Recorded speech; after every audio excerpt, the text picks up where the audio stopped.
Welcome to KUMO-AUDIOBOOK Danmachi. Chapter 51 to 111, Chapter 50. 1,668 words. With Heath gone, I was able to finally sit down with the rest of the girls and just relax while eating a delightful thick stew made by Beatrice for dinner. Anyway, how's Belle's progress looking? I mean, she is close to leveling up, right?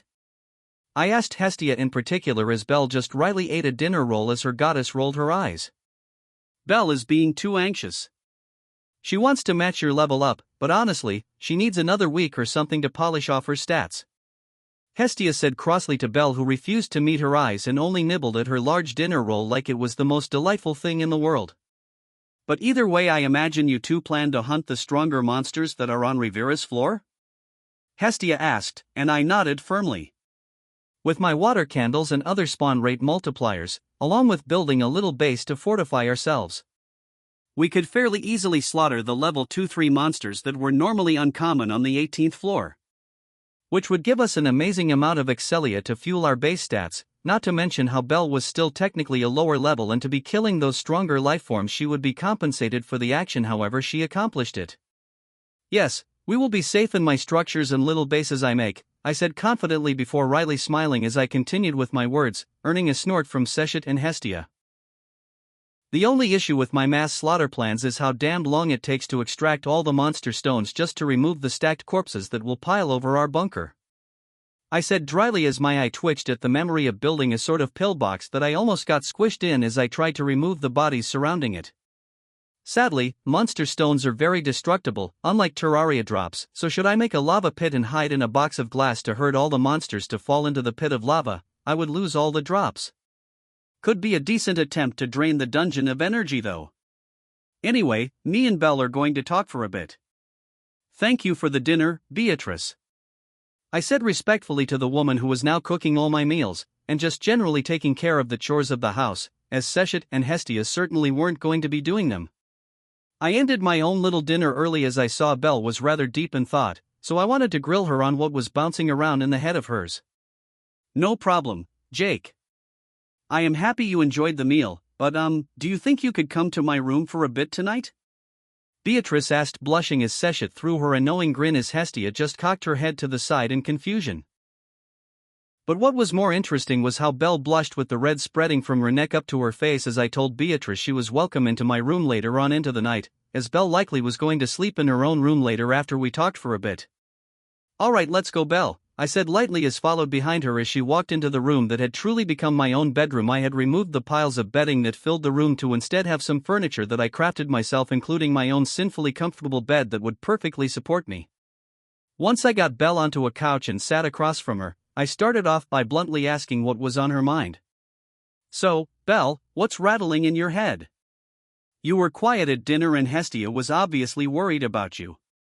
Belle sighed before she bit her lip softly, looking way too cute while doing it, and then she shook her head as she finally met my blue eyes with her ruby gem-like red eyes. I shouldn't have left you at the event. If I was there when Evelys attacked, maybe you wouldn't have gotten poisoned and you wouldn't have needed to even teleport home. Belle spoke and I wanted to facepalm and tell her she would have likely been deadweight, as the psychos wouldn't have batted an eye at killing or using her as a hostage, but I knew Belle would just get stubborn if I denied her and tried to keep her safe. Yeah, no, she was the world's protagonist and was thus destined to be Fate's chew toy until she reached her full potential. So, attempting to keep her safe was impossible. Maybe so. But I needed you to go to the guild to get the money for the event, back home safely, as no one knows you really, whereas I am already a celebrity of Orario apparently. Not to mention Evelys is supposed to be long dead by now.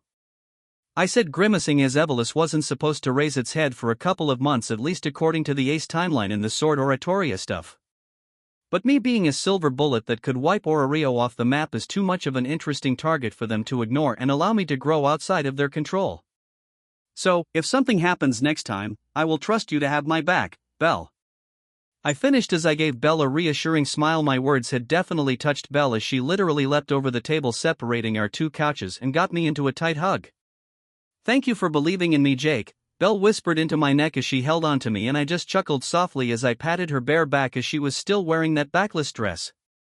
Apparently, Ace's style of clothing had infected Orario, as backless dresses or even virgin killer sweaters were modeled after her style of dress. Ace and the rest of the high-level adventurers of Orario were no different from my old world's mega-celebrity who would push people to wear their branded clothing to try to catch a bit of their idol's glow. Or whatever other reason they used to get people to pay stupid amounts of money to wear Supreme and other stuff. So, with Ace being Belle's idol, I wasn't surprised she was wearing clothes that kind of matched her style, even if the colors were almost completely flipped in darker colors and highlights. "It's alright, Belle. So anyway, how are you and Hestia settling in with us?" I said, grunting a bit as Belle was completely latched onto me, so I just gave up and laid down across the couch as she laid atop my chest while lifting her head so her ruby eyes could stare up at me like the times she would snuggle up to me when she gets lonely, as she and Hestia began sleeping separately. Apparently, Hestia had conditioned Belle to literally have issues sleeping alone in the comfort of her own bed or even on the ratty couch they had at the church they used to live within, as she needed a big pillow to either hug or be hugged in turn before she could settle down. Looking down at Belle's adorable ruby eyes looking up at me with affection, I just ran my fingers down her bare back, making her hum in comfort and push her breasts into my chest. "Hey Belle, how about we go out on an actual date or something tomorrow?" I asked softly as Belle's eyes snapped open in surprise at my question, and her deep blush made a return as she squirmed across my body, but with my palm on her back, she couldn't run off to go scream in her bedroom or anything else insane. Once Belle calmed down and her blush lowered from atomic red to a soft pink, she whispered, "Jake, aren't you and Beatrice or even Lady Seshet dating?" Belle got to see my eyes twitch as I wryly shook my head. I moved the palms of my hand off her back to pull my shirt off so I could point to the scars on my left shoulder. "See this, Belle? This is Seshet's claim on me, as I took her as my woman. Because of that, my actual dating pool consists of only human elves and maybe Palams, as the other more primal races see a beastkin goddess being claimed by me as a magical prime meat sign, and the only thing on their mind is the actual act of passion instead of building a relationship," I said, and Belle nodded in understanding as she softly spoke. "That, and you cannot build a family with Lady Seshet either. I am not blind to Hestia's affections anymore, but I want to build a family myself." Belle spoke softly as she laid her head sideways on my chest so she could listen to my heartbeat, and I noticed she was actually matching my breathing as she matched our bodies' natural motions, just like we would do together in the dungeon as we naturally fought together. So, with my little reminder about my status, she fell silent for a minute before she snorted softly as she gazed up at me with not only affection brimming in her ruby red eyes but some other emotions I couldn't sort out as she spoke. "Okay, Jake. I accept your date. As the heroine you saved in the dungeon, I can't just refuse you, hee." She giggled and then she leaned forward, surprisingly pecking me on the cheek. In my surprise at her brave act, she slipped out of my hands and all but glided out of the room as she went towards her bedroom, with her sweet giggling following her path until my door was shut with a loud clicking noise. Chapter 52, Chapter 51. 1,364 words. After setting up some nice plans with Belle for us to have a simple date the following day, I spent the night thoroughly slaking my lusts upon Beatrice and even picked her up to take her into Seshet's room so I could indulge in embracing both a mortal and goddess. So super early in the morning, I prepared for the date by doing something no one in Orario had seen before. First, I encased the entire property, large property, in glass blocks with the roof of the glass walls forming a sort of peak, so no one could sneak onto the property at all, as each time we left, the only way out would be using the locked door I made in the glass structure. And with no one having a key to the place, they had no way to get into the area unless they could teleport somehow. Then, with the whole area encased in a glass structure so no one could mess with our property, I did what I had been dreaming of lately and planted the gem acorns around the glass walls to act as a kind of bush and privacy fence, along with planting a circle of ruby gem acorns surrounding a nice little gazebo I created over the course of a couple hours before the sun even rose. But in the hours that I had been working to make a whole date destination, as I knew going out into Orario right now was a fool's dream with how Evelys attacked, the gem acorns fully grew into Terraria gem trees. I now had gem trees of all materials. Ruby gem trees that had fist-sized apples hanging from their stone and gem-encrusted branches scattered across the property. All the other gem trees I planted across the property also grew with diamonds, sapphires, topaz, emeralds, and other gems, creating a rainbow atmosphere around the property. Well, this is likely to get more attention, but oh well, I muttered uncaringly as I went back inside the tower and shop to get a shower so I could be ready for whenever Belle was ready for such a date. Even as I went inside to get cleaned up, I definitely noticed people standing outside the glass walls that protected my property, looking at the gleaming trees that reflected the rising sun's light that was starting to crest over Orario's large walls. After I got out of the shower and just generally cleaned up after myself, I went and knocked on Belle's door as I knew she was going to be the first one up, as I had assuredly tired out Beatrice and Sechet, to say nothing of how lazy and prone to sleeping in Hestia was. In the midst of my knocking, I heard Belle faintly call for me to just come in, so I shrugged and opened the door to see how she was doing. Hopefully, she wasn't being a bundle of nerves and actually got some sleep last night. "Goddess! Why you waking me up so early?" Belle mumbled as she sat up, and as did her loose sleeping shirt drifted. No, that was one of my damn dress t-shirts, and the large shirt slid down her shoulders, exposing a bountiful display of cleavage as Belle just rocked in place as her unfocused eyes blinked away her sleep. "Belle, it's me. You should wake up and get ready early. I got a breakfast date planned for us so the goddesses don't spoil it," I explained, and hearing my voice, Belle stilled as her eyes finally focused on me, seemingly shivering in the cool room air as her upper body escaped her thick blankets as well as her shirt almost slipping off. She realized her state of dress in front of me as her shirt was literally being held up by her breasts at this point. "I will be making breakfast, Belle," I said, closing the door after seeing how a blush traveled up Belle's chest, up her neck, and eventually covering her face in a rosy glow. So rather than put pressure on her, I just left the room as I went to the kitchen to make us both breakfast. 5 minutes later, Belle came out dressed in another backless dress, but this one having a longer skirt that actually went down almost to her knees instead of most of them going mid-thigh, and wearing shorts under them. "What do you like with your eggs?" I asked Belle as she came to stand beside me as I was cooking, and silently, she just laid her head against my shoulder and held my free arm before she took a moment to speak. "I like mushrooms, ham, and tomatoes, if that isn't too much work." She spoke softly, and I just removed my arm she was holding so I could just wrap my arm around her waist and pull her into a halfway hug as my other hand took ingredients out of my inventory I stuffed into there for making actual meals in the dungeon whenever I wanted. I hummed softly as Belle just hugged onto me as I went about basically making a lighter full English breakfast with the beans, sausage links, breakfast ham slices, fried chunks, and lastly, just for a bit of sweetness, I switched around the toast to instead do French toast.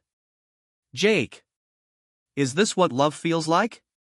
Belle asked softly, and she refused to meet my eyes that snapped to her as she continued to speak. "I feel the warmth holding you, matching the heat coming off the stove, and the thought of letting you go. To even go sit alone down at the table just to watch your back as you cook makes me feel cold already. Not only that, but the smell of the food just feels even better when it mixes with your scent as I hold you," Belle explained with a weight of thick emotion in her voice.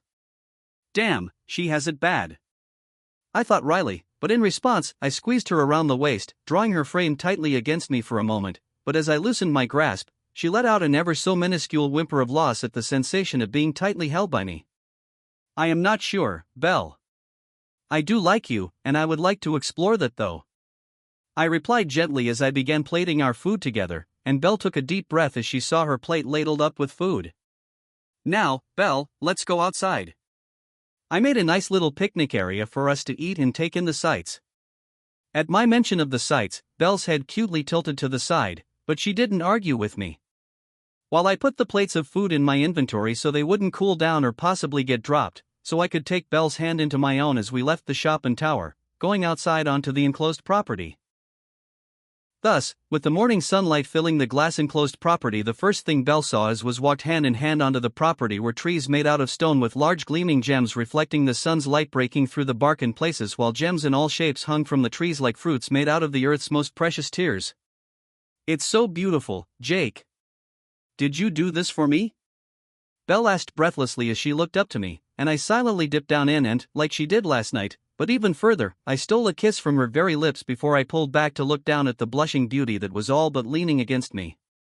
"What better date could there be than one surrounded by nature never seen before by mortals?" I said as I squeezed Belle's hand in my own as I gently nudged her to follow me into the gazebo so we could enjoy our breakfast surrounded by ruby gem trees, giving us a bit of privacy as Orario's civilians came to gawk at the Sechet Familia's latest bullshit feat. Chapter 53. Chapter 52. Noctis 117 has commissioned a couple chapters.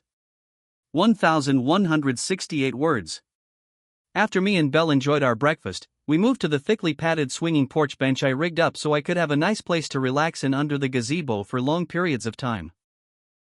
Belle and I went and sat together holding hands on the swinging bench as we just saw through the morning sunlight pierce through all the ruby gem trees to fill the gazebo itself with a soft red-tinted light to see Aurario's reaction to the entire property being encased in glass with trees laden with gems sparkling in the dawn's light. "You think that even the gods have such nice things in the heavens?" Belle asked softly as her hands squeezed in our hand-holding. For a moment I was silent before I hummed and thought as Belle's head continued to rest on my shoulder while we stared through the thick covering of the ruby gem trees at the people surrounding the property. "Maybe. The gods don't really talk about Tenkai. And I don't think it's probably nice to live up there. As most gods are cruel and only care for their amusement. Hestia is obviously not in that camp, though Belle," I said hurriedly as Belle moved her head from my shoulder to look at me with a powerful pout, making me firmly move Hestia out of the camp of troublemakers. "Yeah, Lady Hestia is too lazy to be cruel to people, hee." Belle giggled as she went back to snuggling against me as she spoke again. "Jake, could you make it snow or something? I bet all these gem trees would look stunning if they were covered in icicles and a bed of snow was covering the ground." I shook my head wryly as to make snow or ice stuff, I needed the ice-themed tools and to say the least, summoning the Christmas event was a death sentence, to say the least. Maybe we could have Riveria blast the surroundings with her ice spell, huh?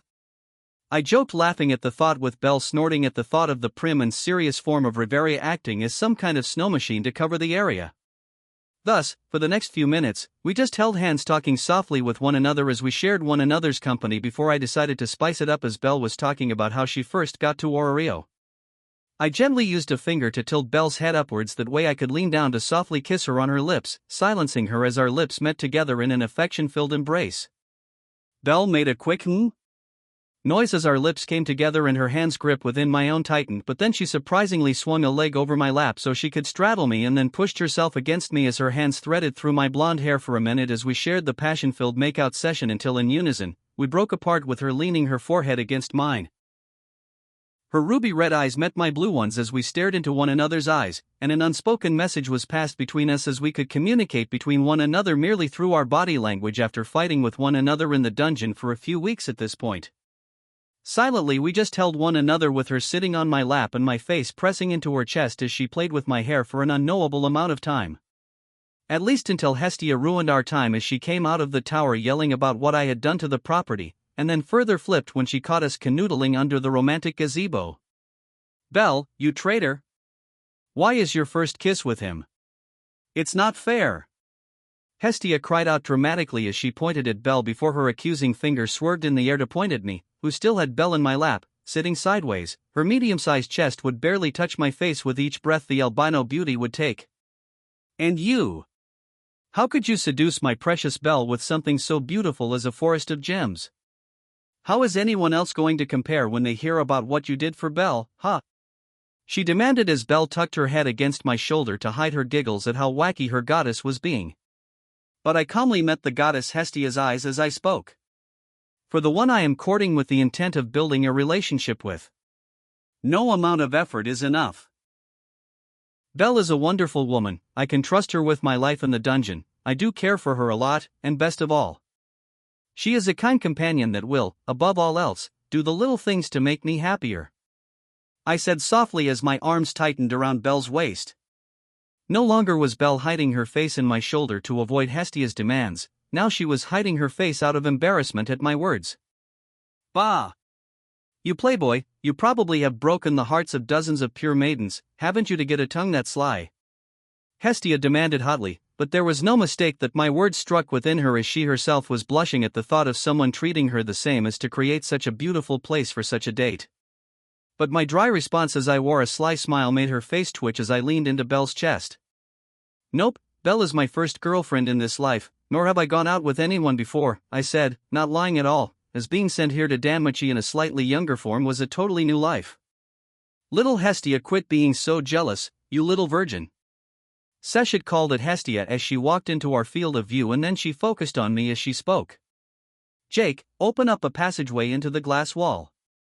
We have customers that I need your help dealing with. You can mess around with your little bunny afterward." Seshet added as Belle as gracefully as she could got out of my lap and fixed the shorter skirt to her backless dress. All right. Thank you for the wonderful morning, Belle.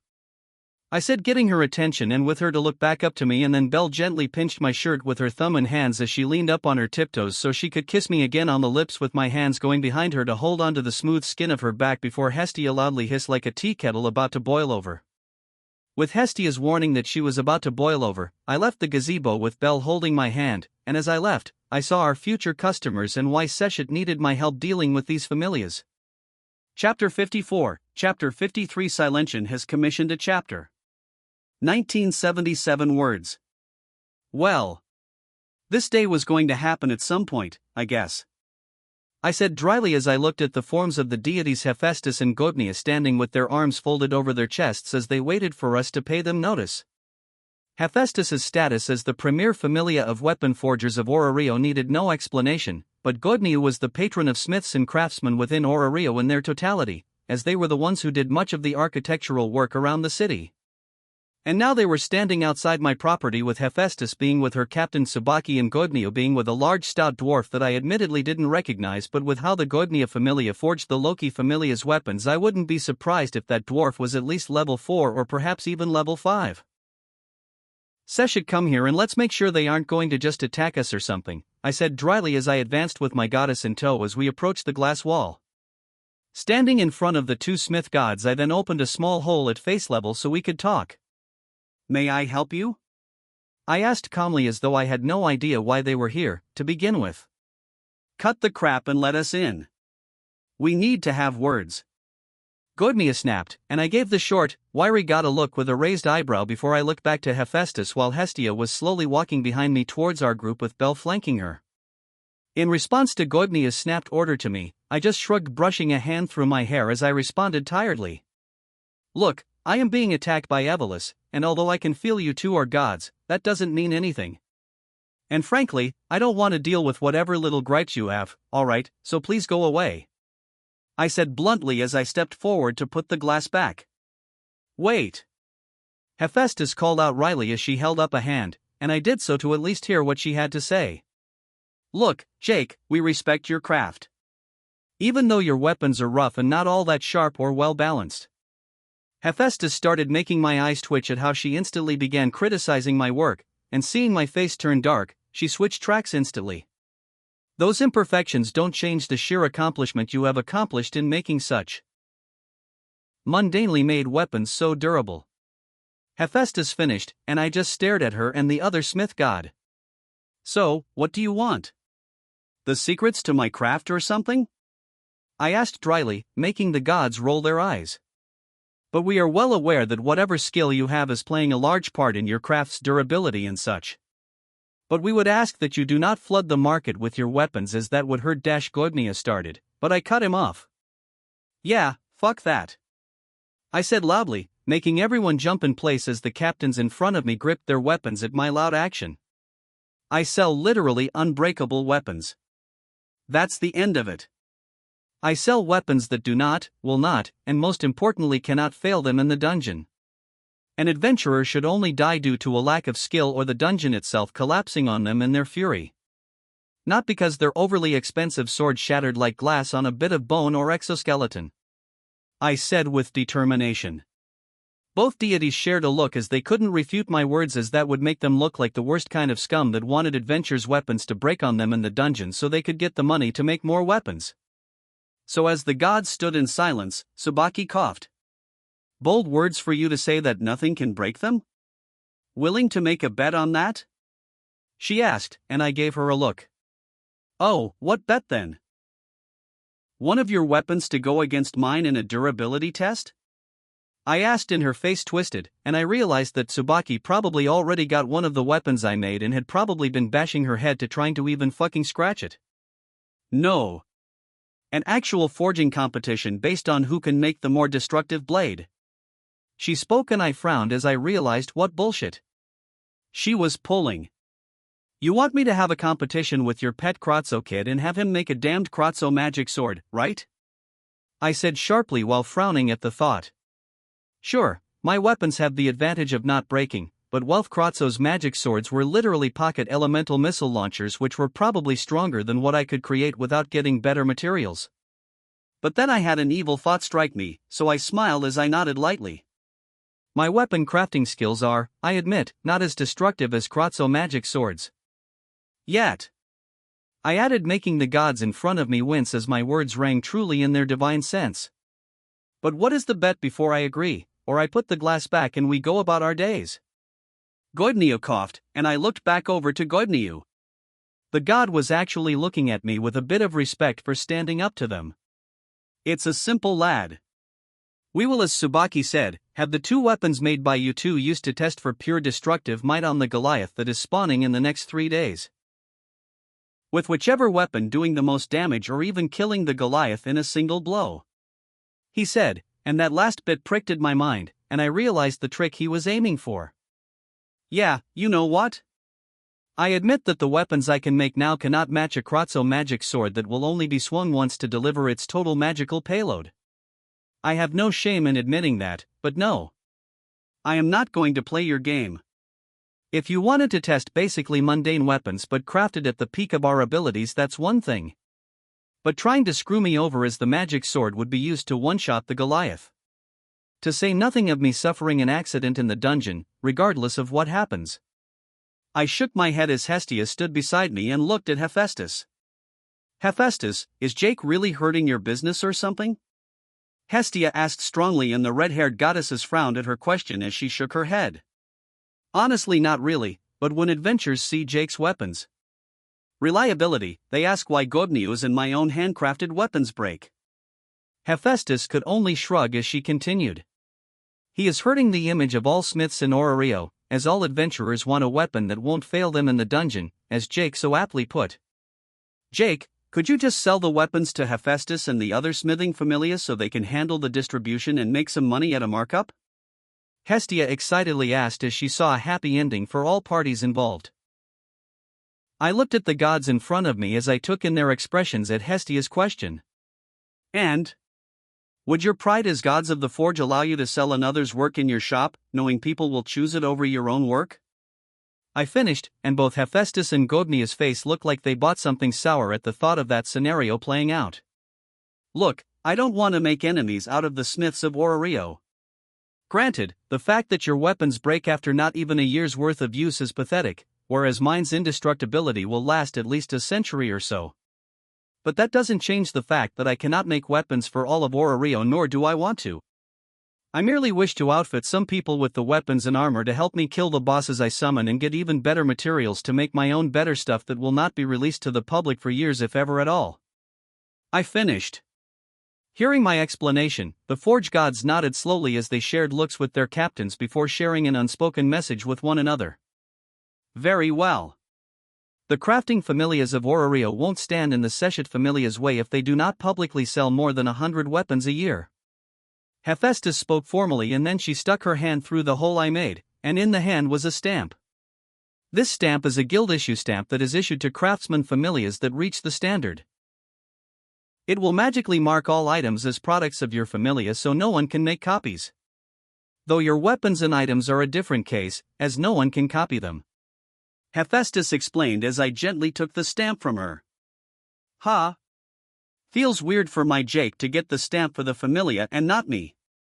Seshet complained, but Hephaestus rolled her eyes. You literally sold less than 3 things in as many months, Seshet, don't complain. Anyway, the guild-approved stamp that's bound to Seshet's divinity has to go through a peer process to see if the familia is worthy to be admitted to the ranks of approved familias, and the cost of that approval for you is that single weapons ban. We were able to shout down the accessories and potions nonsense. You guys also sell the weapons. Hephaestus just smiled silently as I put the stamp in my inventory, as I felt Seshet's divine signature coming from it. Fine, I agree to your limit. As I said before, I was selling my weapons help to kill bosses and acquire materials for me anyway. You guys can deal with the fallout for banning me from selling my stuff to the public because you guys couldn't match my unbreakable weapons. I grinned viciously as I finished shouting the last bit. That way, the crowd that was behind the 2 forge gods could hear, and their faces twisted as I placed the glass back to block out the screams aimed at the 2 forge gods. I then turned around, seeing Hestia pouting at me as she muttered. That was mean, Jake. They shouldn't have tried bullying me into a cheat of a bet. Or make me sell less stuff because they cannot match my products. I said, shrugging before I patted Hestia on the head. Look, I get Hephaestus is a good friend, but that was business, not friends talking. Anyway, I am not even bummed about it as most of our money comes from our potions anyway. I said wryly as I sold the potions for literally the same price as my weapons, and the things sold out every damn day regardless of me making a couple hundred of them. Probably because my potions didn't come into stupid fragile glass containers like the rest of the potion familias sold theirs in stupid fragile vials that could break if something bumped into the pocket they were placed within. Alright, girls, come on. We are going to be stuck here for a couple days while Evolus pulls its bullshit and the Apollo wargame starts, so let me introduce you to something called Monopoly. You all are just going to love it. I said with a terrible smile on my face as Seshet and Hestia's face scrunched up. How could you lie and tell the truth at the same time? They spoke in unison, but they never received an answer as I pulled the girls inside to begin the long lesson on the game. Chapter 55, Chapter 54, commissioned by Lost Monk 28. 1,678 words. The next couple days were filled with screams of agony, both filled with mental and emotional abuse as familiar ties of blood between mortal and goddess were split in twain, the bonds of physical affection between mortals rendered naught but ashes in the wake of monopolies tearing apart our relationships. Wah! Hestia screeched in despair after 3 days of Monopoly. She was finally kicked out, leaving only Belle and myself in the game. Belle, how could you? How could you put 3 hotels on the Twilight Manor property? How could you invest in Loki no boobs? She cried out in horror at her fate as Belle solemnly took not only her money but her last properties as well. It's nothing personal, Goddess Hestia. It's just how the game goes. Belle said coldly as she had made the mistake of giving Hestia a small loan of 1,000,000 Valis, only for her to lose it all when she landed on the life event card that took away all her fiat money, which included loans and other stuff. I couldn't help but chuckle at the sight as Belle proudly looked down at the devastated Hestia, who was begging for a loan or anything to keep her in the game. Truly, Monopoly brought out hidden sides to people. Alright, girls, me and Seshet got to head out. The war game, needing to make up what kind of game it will be, is going to happen in a couple hours. I excused myself, making Belle pout at us not getting a definitive winner between the two of us, but she knew that to do so would take hours, if not days of time to finish the game. Jake, let's get going, and Beatrice, you restock the shelves while we are gone. Seshet ordered with the demure cow beast king girl nodding in understanding as she sent me an encouraging smile. Smash Apollo's face in, Jake, you got it, huh? Hestia cheered, getting over her loss in Monopoly at the thought of that asshole's familia getting pulverized. I nodded as Belle got up to give me a tight hug as silent encouragement. Then and Seshet set out into Orario. The surrounding area around the property did have some people looking through the glass walls, though more at the gem trees than us, but when I saw some people moving to talk to us or do God knows what, I just picked up Seshet and ran ahead with my Hermes boots, boosting my speed through the streets of Orario. Once we got to the Tower of Babel where the mini Donatus was going to be held, Seshet told me what was going to happen. So as an adventurer, you won't be allowed within the meeting, as it's only gods and goddesses are allowed unless it's a meeting about the future of Orario's existence in a crisis, which only you would be able to join as my familia's captain. Anyway, just go shopping or whatever in the Tower of Babel. Seshet then gave me a thumbs up as she grinned cockily with her golden cat eye slit pupils sharpened. Don't worry, this meeting won't last more than half an hour, so just be ready to take me home afterwards. Don't want me to disappear, do you? She grinned, uncaring of such a fate as she would fight to the point of her dying, and in that case, she told me if she ever died, I was to just join another familia as she still would have my soul and Tenkai in either case due to taking me as her mate. Alright, you little spitfire, just don't claw out that idiot Apollo's eyes, I warned her, making her smile even wider at the thought, with her leopard tail even sticking straight stiff in the air at the idea. Anyway, I need to stock up on some more gems and stuff anyway, so take your time, I said, scratching Seshet on her head, making sure to lightly brush over between her ears, making her smile going from a feral sadistic one about to go on a hunt, to a more chilled smile. Seshet's relaxed smile was worn until Jake took another elevator to go pick up whatever odd things he needed for his crafting stuff. But the moment Jake left Seshet's view, and the elevator took him away, her smile evaporated like a shadow being brought directly under the sun's light.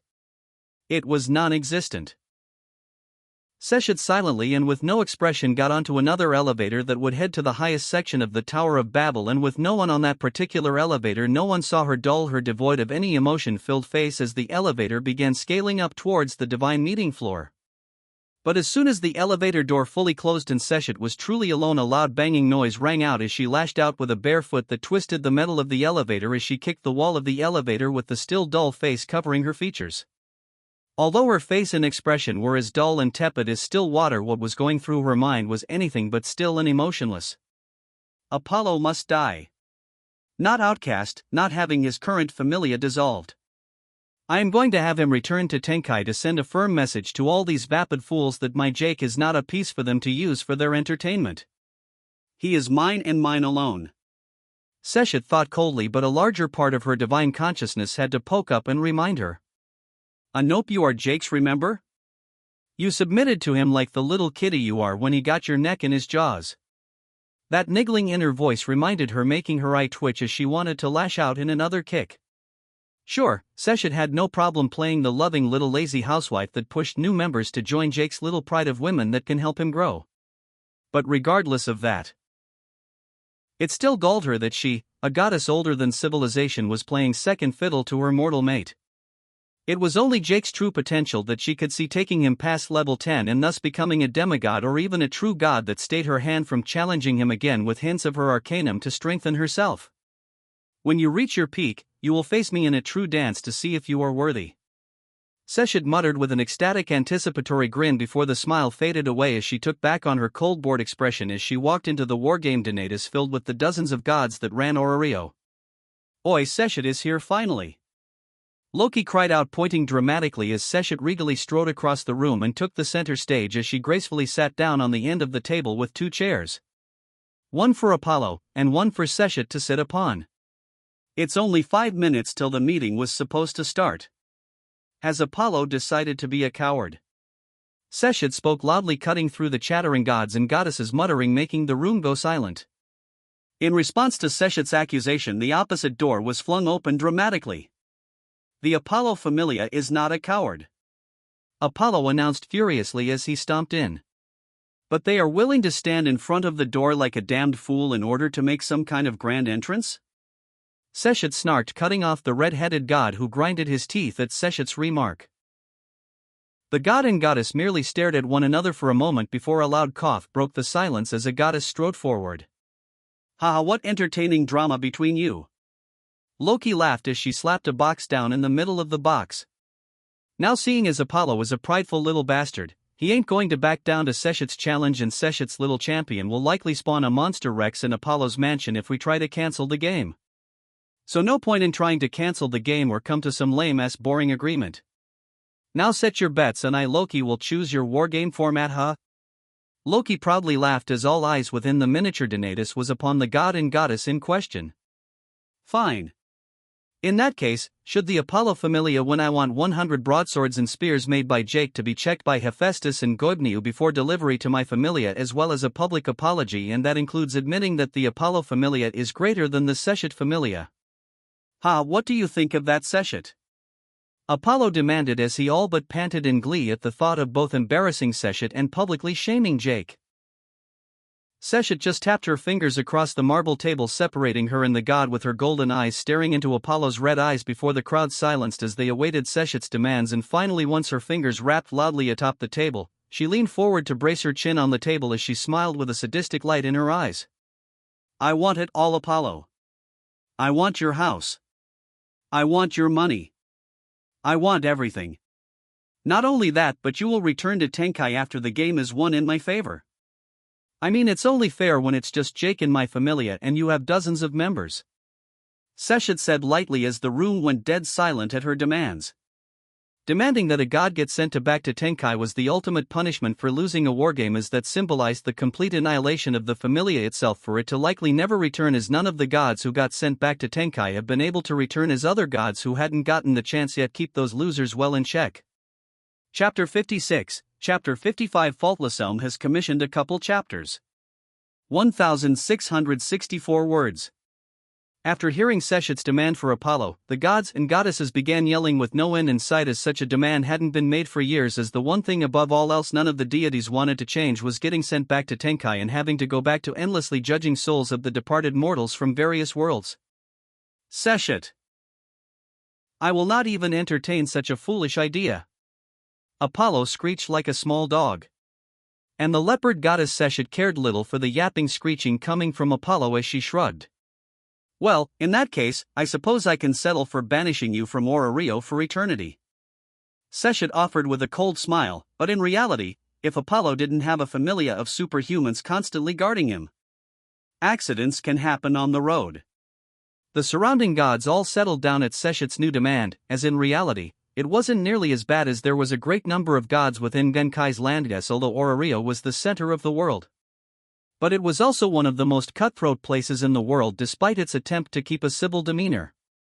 So, in the wise words of the deities who decided to stay out of Orario's bullshit, why play PvP with all the tryhards, when PvE is already hard enough in the countryside? Granted, whatever familia he created outside of Orario would never amount to anything he could create with the dungeon helping fuel an adventure's growth. But people have gotten to level 4 outside Orario, so it wasn't a death sentence for a familia. Apollo, hearing Seshet's new demand, paused, thinking for a moment before he spoke. Fine then, regardless of the game's end, Jake is not allowed to summon a monster Rex, as he obviously won't be able to control it.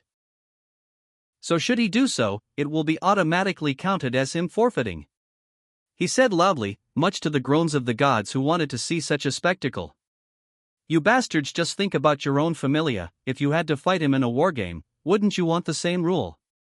Apollo added, making the assembled gods shut up and grimace at the thought. Irrelevant. Jake can and will deal with all the wretches within your familia without an uncontrollable monster getting in his way more than attacking your members. Seshet snorted before looking at Loki. Choose the game format. I tire of looking at that tomato soup-themed buffoon. Seshet said coldly, losing her sadistic veneer she put on as she looked at Loki with a bit of respect. Loki looked to Apollo, who nodded, and she just shrugged as she dipped her hands into the box containing slips of paper that held the details for the game format the wargame would be based on. Ha! Well, Apollo chose a number between 1 and 10. Loki asked, making Seshet frown, as that meant that it was a more objective-based game than a pure combative one. 1, as there is only one sun in the sky, Apollo said as he folded his arms across his chest while staring at Loki with a serious face. Loki hummed before she clapped her hands. Well, guys. The wargame of the Seshet familia's Jake Barris versus Apollo's remaining familia is Capture the flag, with Seshet's familia defending the flag, huh? Loki cackled ecstatically, but Seshet didn't scream about how Jake had to unfairly guard a flag against dozens of Apollo members.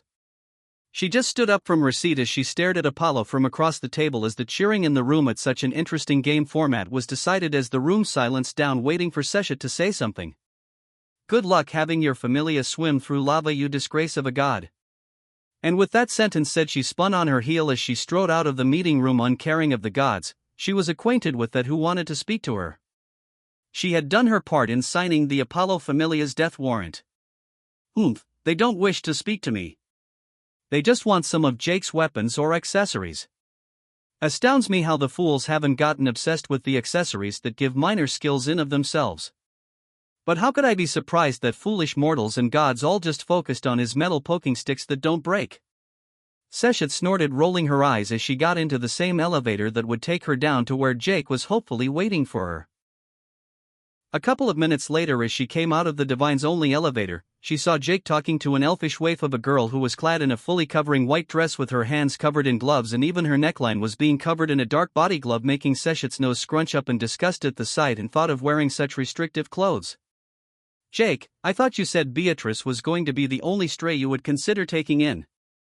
Seshet called out with a hidden mischievous smile as she put on a more natural, curious smile when she walked into the small private sitting room the guild put next to the elevators so adventurers could wait for their gods to exit the elevators without just standing in a crowd outside for them. Hearing Seshet's words, I almost collapsed in relief at my excuse to finally get away from the very definition of a gaslit girl. For the last half an hour while I had been picking up stuff for my crafting, I had the distinct joy to be guided around the Tower of Babel by the woman known within the adventurer circle as Dionysius's Banshee. Or the incarnation of bad luck who has led her familia to being wiped out along with literally dozens of other parties that dared take the level 4 into the dungeon. I didn't know how much she knew about her so-called run of bad luck, but I knew her dear Dionysus got her familia and friends killed to push her to the depths of despair because she had a skill that made her both stronger and grow faster dependent on her level of despair. That, and she was half monster after Dionysus grafted the monster's flesh into her body under the promise that it would make her stronger so none of her friends would die anymore. Yeah, fat lot that did, and thus we were left with a partially broken by despair elf who hung on her precious Dionysus' words. And the damned god was actually one of the leaders of Evolus. So, seeing Seshet come out of the elevator, I was exhilarated, to say the least, to escape from the psycho elf who was tripping over her words and obviously trying to get closer to me like how Hythe Velvet from Freya's Familia tried to. Wait. Don't leave. I wanted to talk to Lady Seshet about a transfer to the Seshet Familia. Philvis Chalia said dramatically, and Seshet's face broke into an eager grin at my utterly dismayed face, with her going as far as taking Philvis Chalia's glove-bound hand into her own as she looked into the dull wine-red wine-colored eyes of the elf. Oh hiya. And what do you want with my familia, you broken girl?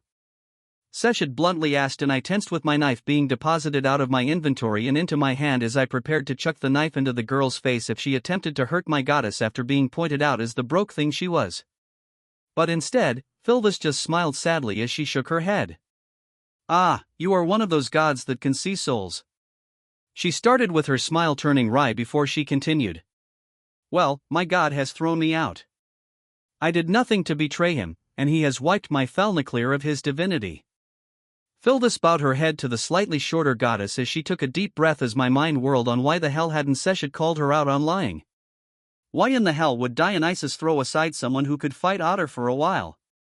Granted, Philvis hadn't done anything at all for Evolus yet, as Dionysus hasn't even made an appearance as Io yet, nor has he even attacked Orario or Loki's adventurers with his plant monsters, as Loki's expedition wasn't slated to leave for another couple days. So maybe I shouldn't judge people for the terrorism they may do in the future. Yeah, no, I am not that soft-hearted. I thought strongly, but as I watched Seshet's reactions to Philvis's sob story, I realized that I was dealing with a goddess who had her whims. Then Seshet got to my main concerns as she saw my poker face that didn't hide how I wasn't happy with this, so she coughed. So Philvis Chalia, are you joining my familia with the honest intention of joining our family and do not plan on bringing harm to the ones within? She asked seriously as she paid close attention to the dark-haired elf who sighed. I swear upon my name and the sacred forests that I desire to join the Seshet Familia while it's still low on numbers so I can make a good difference. I want to join to have a family backing me. And I just want somewhere people won't hold my title of Banshee against me, she said with her voice choking up. The moment Seshet nodded with her leopard ears flapping about, I knew I was doomed. All right, I can tell you are telling the truth in everything you said. So, Jake, pull down the shaders so I can slap my tramp stamp on her before another familia can snap up a talented level 4. Seshet said excitedly. Chapter 57, Chapter 56. 1,341 words. Do you mind turning around at least, Jake? Philvis Chalia said with an atomic blush, which even with her circumstances. I understood why she was asking, as elves were typically very aloof and distant to people of other races that hadn't broken their barriers. Though elves were without a doubt the lewdest race of them all, even surpassing the baby-crazy Amazons.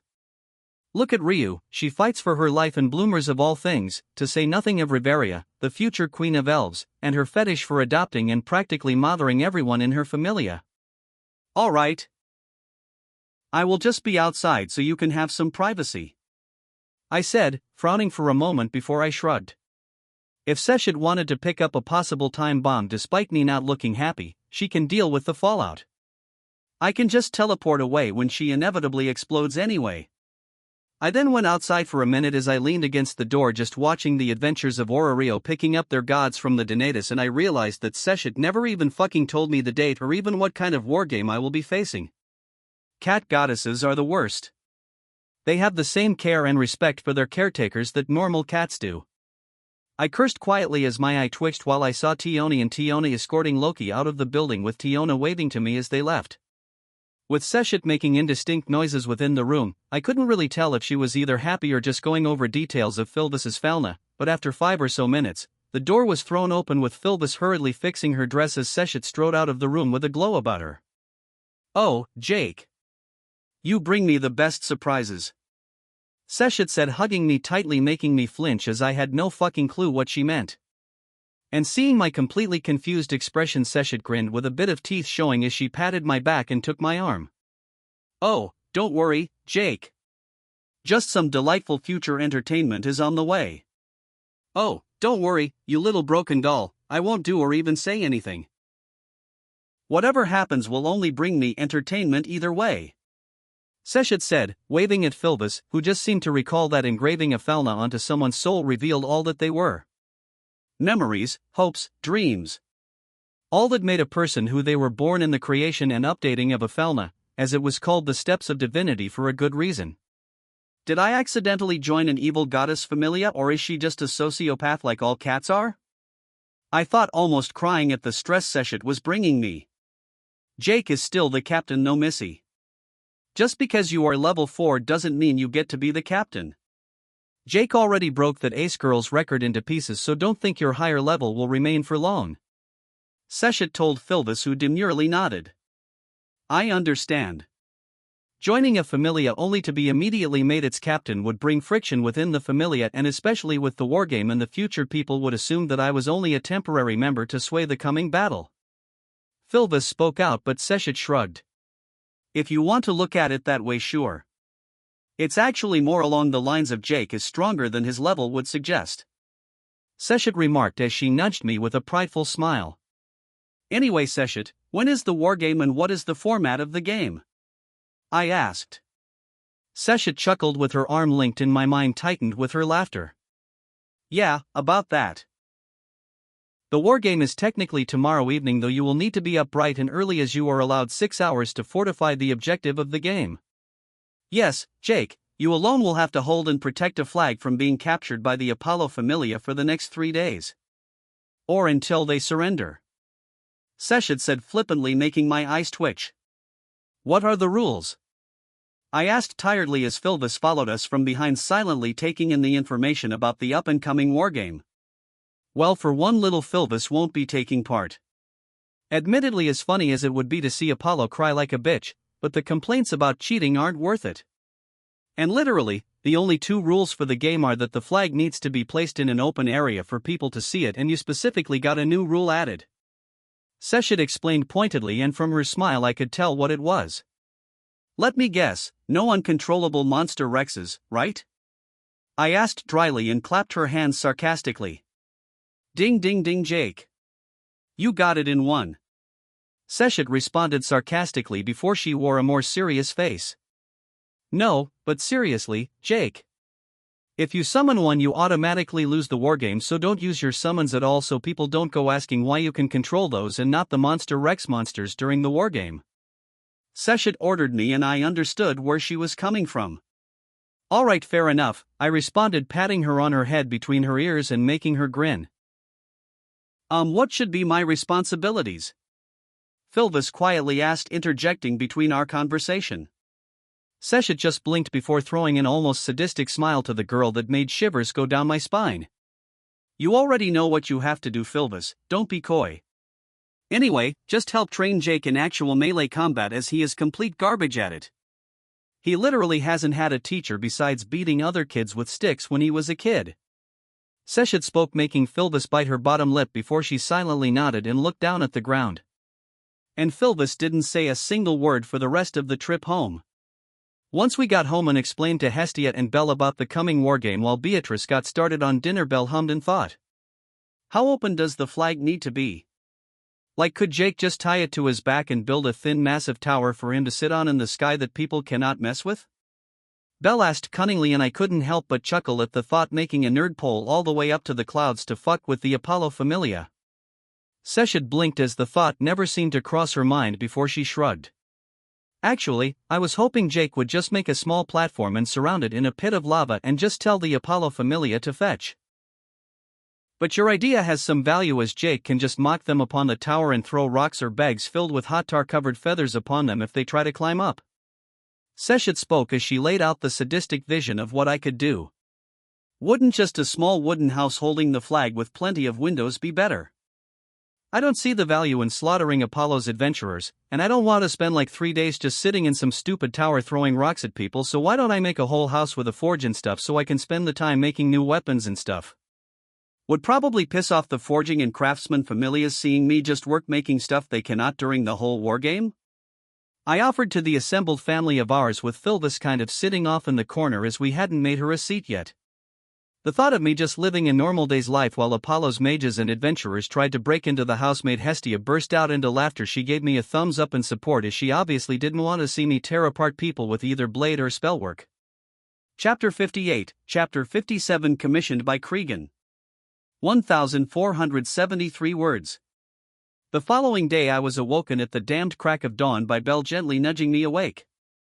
Jake, you've got to wake up for the wargame. Come on, I made you breakfast and a lunch to go. Belle spoke softly, making me groan, but I nonetheless opened my eyes to Belle's encouragement.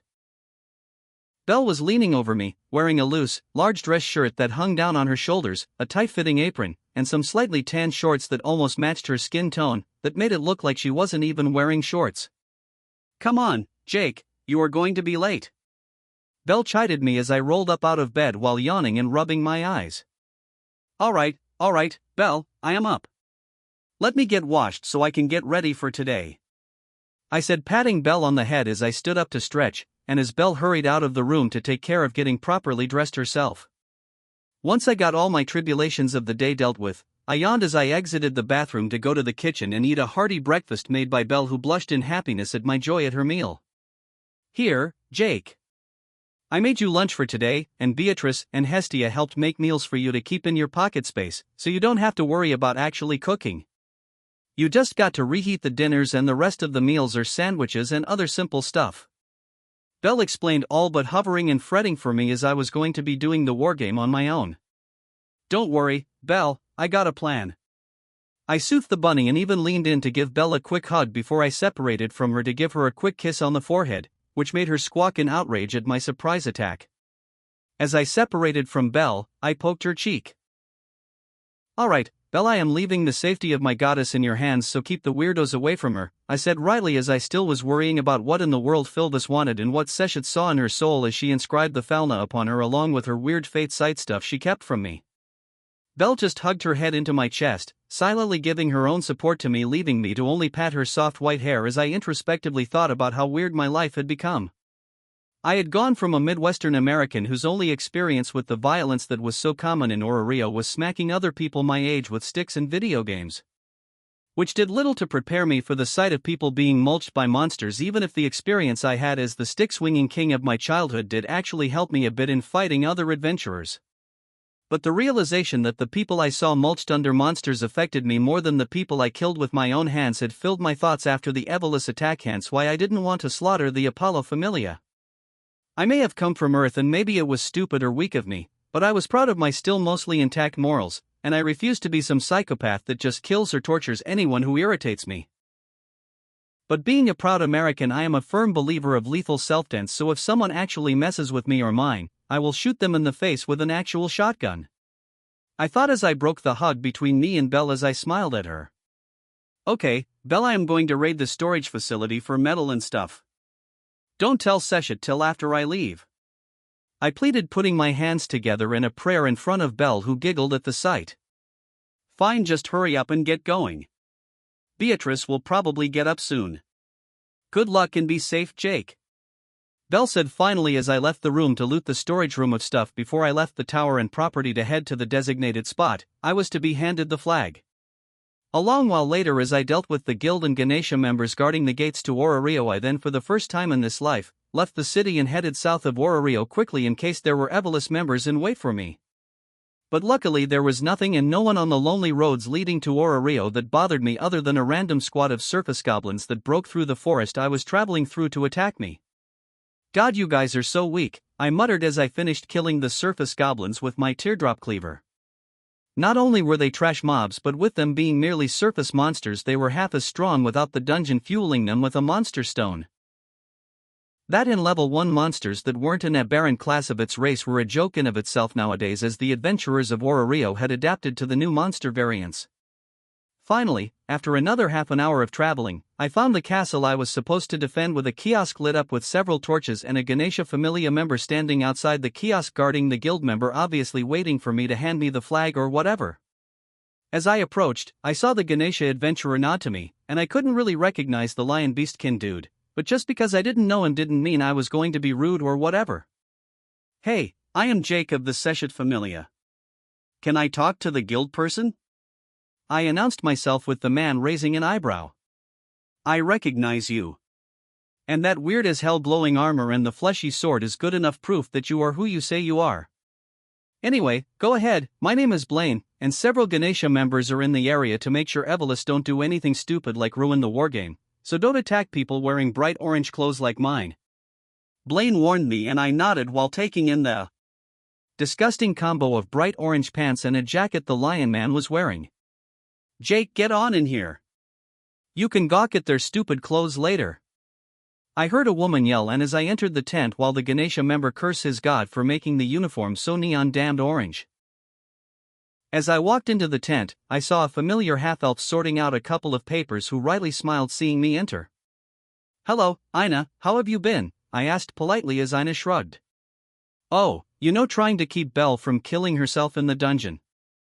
At least she doesn't bring me the stress of having a whole other familia breathing down the solitary member in the adventurer's familia I am guiding.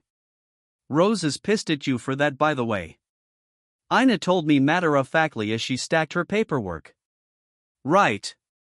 I stretched out the word before I continued. "So, what's the rules and how much can I cheat?" I asked directly, making Ina roll her eyes. "There is typically no cheating in a wargame." "Well, normally anyway. For this event there are 2 rules.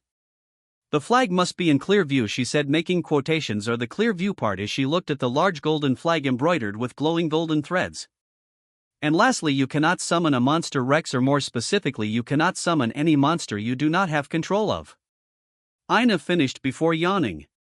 "Now I have been here already for an hour waiting to give this message, so when the guards rotate, I will be going home for a nice, pleasant nap before going back to work at the guild.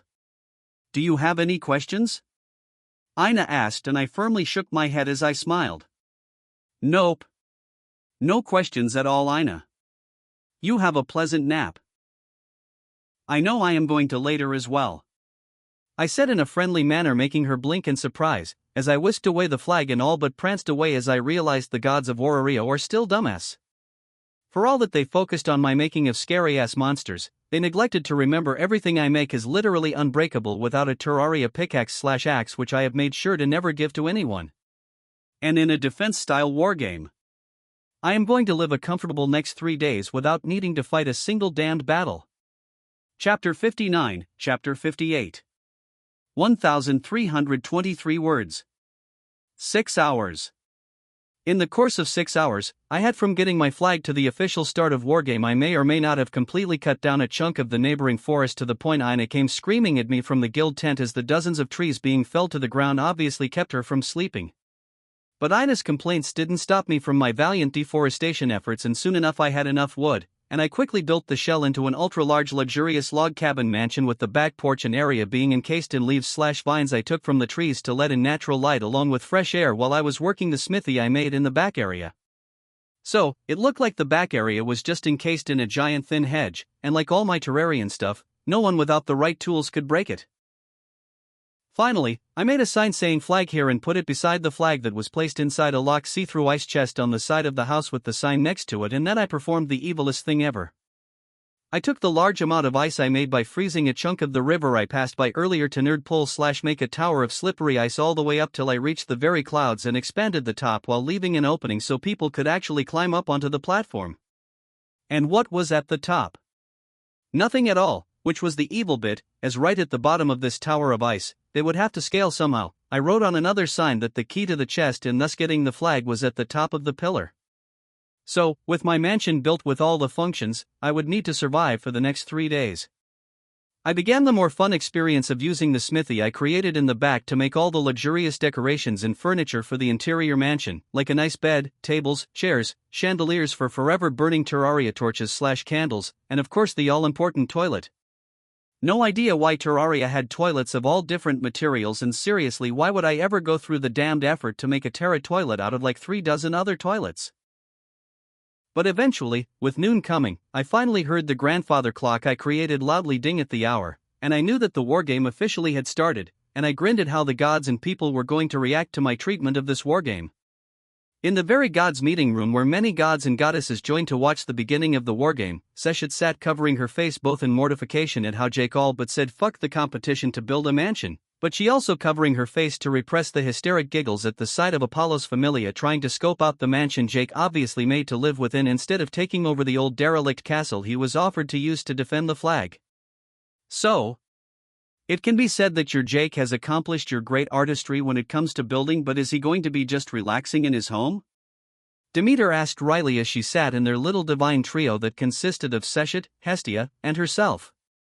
Seshet just chuckled Riley as she watched Jake literally take a rack of ribs out of his spatial storage and begin to smother it in sauce and seasonings and start grilling it, causing its delectable smell to spread much to Apollo adventurers' dismay as they only had light rations packed for the following 3 days. Jake is weird, but he isn't a bad guy. He just doesn't want to slaughter dummy Apollo's adventurers. Hestia explained with Seshet rolling her eyes in ridicule as she would have preferred Jake taking a more hands-on approach in dealing with Apollo's wretches. And thus, for the next 10 minutes the gods watched Apollo's children running around like lemmings completely lost on what the hell to do until Daphne found the ice chest with the flag clearly within on the side of the mansion, and thus, they realized and understood what the weird-ass ice tower was for. How the hell are they going to scale a sheer tower made out of slippery ice? Loki cried out obnoxiously as she pointed dramatically at the screen with several gods crying out in agreement about how it was cheating. But Freya of all people cleared her throat loudly, making the room silence themselves as the beautiful goddess rested her chin on her folded over hands. Jake Barris is merely one member of Seshet's familia versus dozens. Granted, it's not a brave and wonderful battle that could be sung of in songs for generations. But in the end, what can we do to decry his method of success as his only rules were that the flag needs to be in a visible place, and because it wasn't fair, we had to add he couldn't summon monsters he couldn't control. Freya eloquently spoke as she shrugged. In the end, he is taking the best way to win, as not only will this method not end up with him losing, but after Apollo's familia is banished from Rio, its adventurers could join other familias and thus he wouldn't have bad blood for beating those adventurers. As at the end of the day, most familias are many times better than being bound to a fool like you, Apollo. Freya spoke cheerfully, and to say the least, Apollo frowned with his face turning red, but he didn't dare to refute Freya. One of the Far Eastern gods then pointed out how the Apollo familia were trying to jury-rig together a scaffold to climb up to the top of the ice tower, and seeing how long it was going to take, Loki spoke. Hey guys, let's get a spoiler and see what the hell is at the top of the tower, what do you all say? A chorus of eyes of agreement drowned out the small number of people screeching for no spoilers and the general censuses of gods moving the vision off of Jake, who was relaxed in bed reading a book to look atop the ice tower. At the sight atop the ice tower, the whole room, not all of Rio, had a moment of collective silence as painted atop the flat surface of the platform of ice was a large bright red middle finger. The one who finally broke the room's awkward silence was Freya as she sighed, standing up. Well, I stand corrected. Jake is a shameless sadist who may drive whoever climbs atop the tower to jump off. Anyway, seeing as Jake is obviously going to make a mockery of the wargame by living in the lap of luxury in his, it seemed to gall Freya to continue as she spoke. Admittedly pleasant-looking home, but I will be leaving. As watching him read and eat isn't as entertaining as the thought of him laying Apollo's dogs low. Freya finished as she strode out of the meeting room with several gods and goddesses, shrugging and doing the same, following the goddess of beauty out of the meeting room. Now that Freya is gone, I have an announcement to make by the way. Seshet said proudly, smiling with a mischievous light. My precious Jake Barris has broken Ace Wallenstein's leveling record over his knee at having only been an adventurer for 3 weeks. Seshet announced, and the room went silent for a moment before it was filled with screams of outrage, most prominently from Loki, who was about to follow the gods and goddesses leaving. Chapter 60, Chapter 59. 1,338 words. I took this time to, as I was all but sequestered into this lovely log cabin, to revamp my combat loadout in all manner of things except for my armor, as I really didn't need or want to change it until I dealt with Slime God and could switch to Statigal armor. So instead, I upgraded my space gun into a magnet cannon that instead of shooting a straight laser at something like its previous form, this new magical gun used my mana to send a ring of slower plasma that would collide with its targets. And to further round out my ranged options, I finally gave up and did it. I made the mini shark. Actually, I made like half a dozen as I needed the guns to make other stuff, and it was literally an astoundingly easy thing to make as it didn't have all the complicated firing mechanisms a normal gun would. No, instead it was a weird weapons system platform I made with some iron bars and then shoved into the gullet of a small, dead shark-like fish, and then the shark's teeth would somehow merge into the gun and become a mini shark that I could carry around and shoot. Did I think that guns were stupid and weird for a fantasy world? Yes, I most certainly did, and I wasn't and couldn't even rely on them until I could make the stronger ones, as I knew damned well that Ace could move and fight at more than a couple of 100 miles an hour if she wanted to, so she could cut and block bullets out of the air if the rounds could even pierce her enhanced adventurer body to begin with. But the majority of time I spent in that cabin, I worked at the arduous process of creating a couple of enchantments from the Fargo's mod. Because with the Fargo's mod, I had a massive list of things called enchantments that were just badges that had whole skills attached to them, like normal accessories I could craft. But these accessories were different, as there were literally 76 of them and I could combine them all together at some point, allowing me to have the effects of all 76 of them in a single accessory slot. To say the least, the Calamity mod was the background of my combat strength, but my foundation and what will truly make me ascend this world and become invincible was the Fargo's mod, as once I reached the endgame item of making the Soul of Eternity that was the combination of literally a couple hundred accessories. Yeah, if I had it now at my current level 2 strength, I had no doubt I could roll otter without issues. So, in the 3 days I spent in the cabin, I made 4 enchantments with all the materials I collected that I knew would be useful for a good while anyway. The rain enchantment, which made me immune to getting wet. Also, summoned a small storm cloud above wherever I was looking that would every few seconds strike it with lightning. And apparently, most importantly, make me float at waist height in water. Granted, this enchantment wasn't the greatest, but the storm cloud effect was strong, and it was good practice to make it, as I used all pre-made things made by other people, so I could get practice on how the hell to merge the weird objects together to make the enchantment. The Necro enchantment that would perform some necromancy on slain enemies and would revive them at 1/10 of their natural strength, which was a great loss of ability, but when I slaughtered dozens of monsters in the dungeon when I called upon a horde, or just dealing with the hordes called by the dungeon should I continue the pre-made tunnel system, that would take a lot of pressure off me, and it was also easy to make, as all it needed was a bunch of stuff crafted out of bones. The snow enchantment that would bless all my spells, melee, and even ranged attacks with a secondary effect of something called frostburn, basically reverse flames that would give extreme frostbite to whoever was hit by me, while also giving me the ability to once every 15 seconds send an all-consuming flash of icy essence around me that would freeze any enemies that weren't bosses or had special resistances. And lastly, the wizard enchantment, as it only required 4 robes made out of slightly magical materials. That last enchantment only had a single effect, and that was to double the effects of other enchantments, which wasn't much now, but later when I had 70 plus of the damn things. So, while Sir Fluffykins got used to riding the Wolfram drone with its new weapon of choice, a mini shark filled with non-lethal confetti rounds, I just enjoyed the screams of agony coming from the Apollo Familia members getting shot all through the nights by my terrorist squirrel, and likewise, during the day I kept them awake with the sounds of my beating metal in the outdoor anvil, until finally at the end of the second day, as I was cooking a pizza on the outside fire stove, I heard someone outside the hedge line call to me. Jake, you there? I heard a woman call out to me, and after almost 3 days of only talking to an insane squirrel that wanted me to escalate into making confetti bombs for him to throw at the Apollo Familia, I was honestly open to talking to literally anyone. Yup, I am here. Who is speaking? I asked as I went to spin my pizza around in the stove so the backside of the pizza wouldn't get burnt from the flames in the background. I heard some hurried whispering before the female voice spoke again, and as I pulled the pizza out of the oven, I realized that the voice belonged to Cassandra, Apollo's seer. Jake, the Apollo Familia has given up. We built a scaffolding to get to the top of the tower, and of course, there was nothing there. We can't destroy anything to get into your house, as the wood blocks explosives and spells. So, we give up. Cassandra spoke tiredly and I paused as I wondered if this was a trick or something, but she continued in her tired voice.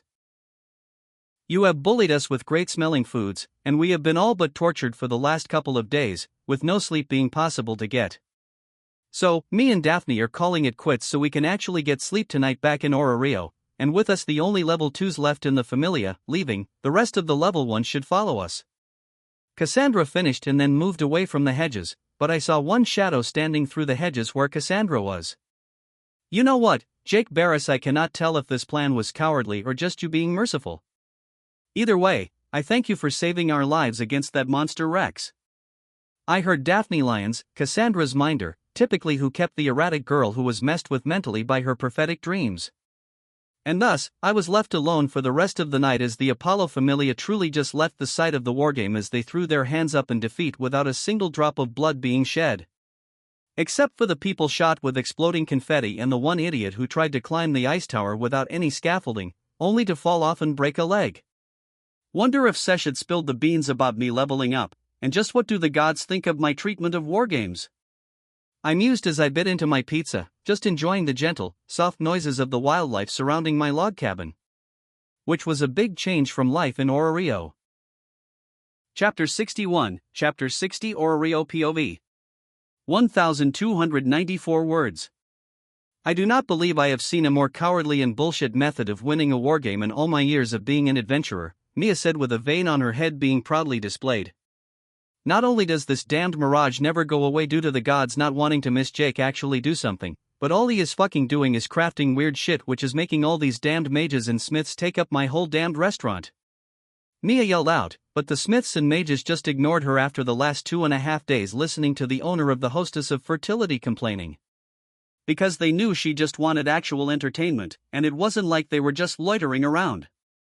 They were constantly buying food and drinks as they watched Jake combine rain and water-themed clothes, an umbrella, and a floaty of all things into a badge somehow that allowed Jake to summon a thick rain cloud that would repeatedly strike the area with lightning. Oh, Mia, calm down. Don't you love the business anyway? A skeevy voice spoke, and across the bar was the god Hermes, who likewise watched Jake making nonsensical things that only his precious Asphi could slightly match. Just that weird badge that allowed him to summon lightning was probably worth the same value as Asphi's Hades cap that would make people invisible, but it was plain that Jake made his with materials that were worth less than a couple thousand Valis, whereas Asphi spent literally millions on the materials that came from monsters deep in the dungeon. Bah, but there is no singing and merriment, just a bunch of dumbass just staring at a magical vision and trying to steal or copy someone's crafting abilities, Nia said bluntly, and more than a few people's eyes twitched at the reminder that they had no damned way to copy what Jake was doing. Like seriously, how does a common floaty and umbrella allow you to make small storms on demand? More than one person thought despondently as they wanted to throw a fit at how Jake's crafting made absolutely zero sense, especially with how certain weapons of his used mana and others didn't when they both clearly made magical effects happen. So Mia, I got some rather interesting news for you. Hermes started off this time quietly, and Mia leaned in a bit as Hermes began to speak. So apparently with Valletta of the Thantos Familia coming out of the woodwork to bring back Evelys. Apparently, the Dis sisters Vina and Dina, seeing Mia's look of complete confusion, Hermes nodded grimacing. Yeah, those complete psychopaths are also back as well, and somehow they both reached level 6 and with their prior skills boosting one another? Hermes left off, and Mia brushed her hands over her face. But that makes no fucking sense, Hermes. I was literally there when those two were fighting Freya's Haydeen and Hogni with Dina dying directly in front of me, and I thought Vina died later in the dungeon? Mia hissed heavily discomfort at this damned news. She had an interest in another longest night of Rio or dealing with the masses of thousands of completely mentally broken suicide bombers, who were convinced that if they gave up their lives, they would be sent to the promised land by the evil gods in Tenkai. Hermes shrugged as he spun his drink around. Mia, shit is going down and I need you to tell Freya that she needs to get off her high horse and tell her little sycophants to get off their asses and clear the underground and such. Loki cannot deal with Valletta greed, the Dis sisters, and Vito has also resurfaced this time working with Valletta, and worse, they are all level 6. Hermes said hauntedly as he put down his mug. Before they could react, a thunking noise rang out as a wooden plate fell to the floor, and as the two looked over, they saw Rhea woodenly bend over to pick up the plate. My mistake, Mia. I will be cleaning some dishes before turning in early, she said, excusing herself as she kept her head down looking upon her plate so none could see the dull face the elf was making at hearing how Vito was still alive. But she made the mistake of allowing Seer to see her dull eyes as she carried the dishes into the back kitchen of the hostess of fertility. Ryu? Seer could only mutter as she watched Rio silently doing the dishes before Seer's eyes burned and she went upstairs to put on a cloak and left the hostess of fertility on a mission. Within the Tower of Babel, it was still pandemonium 2 days later after Seshet announced Jake being the new record breaker who had since broken Ace's level record over his knee. His new name is Cheating Cheat. One god yelled, and then another yelled over him. No! He slept with Seshet, so he needs to be called Furry Lover. That god yelled but then yelped as Seshet sent him a tired scathing glare. This is not the quarterly Donatus, that will be determining our adventurers' titles, so save your childish and asinine names for later. So Apollo, you ready to accept your loss? Seshet snarked to Apollo, whose face twitched at Seshet's smug face. Apollo snorted as he glared at Seshet. He could only watch as Jake simply slept in his bed comfortably while his own familia had long given up and gone home. But the sun god, although idiotic, wasn't inherently stupid and knew he had no grounds to call Jake's method of winning the games cheating, as at its core, the wargames was built around making mortals win the wargames however they could. Whether it be by killing all in opposition or just capturing the objective, it didn't matter so long as the inherent rules of the specified game were followed.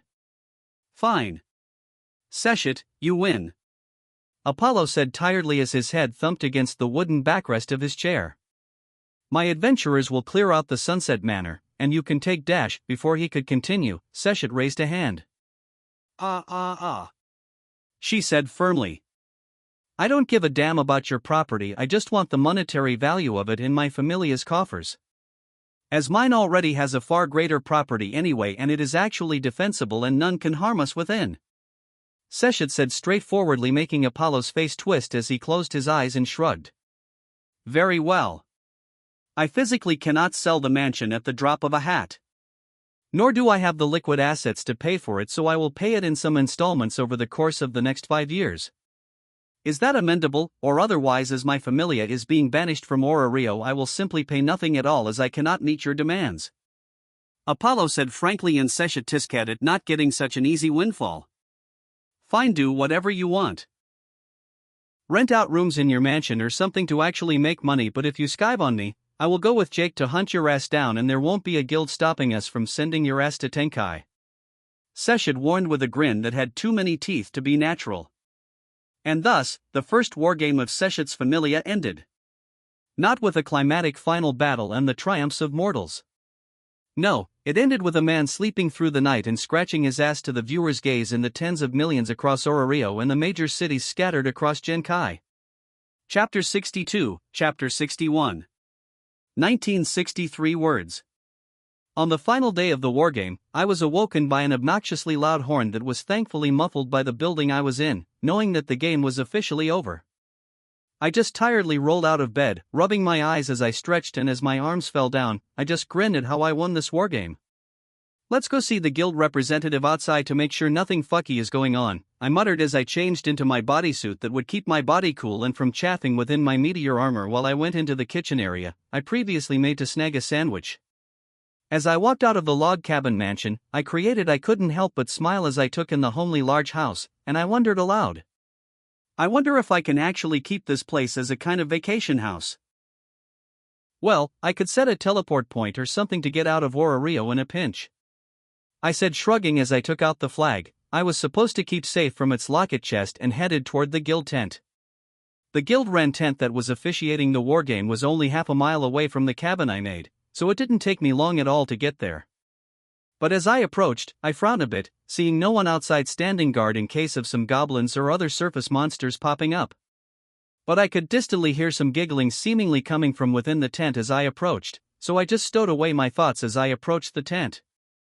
Once I got closer, the sounds of my metal feet breaking the dead leaf-covered forest floor made the giggling cut off to a dead silence that filled the air as I myself stopped walking at the sounds of the merriment in the tent dying off instantly.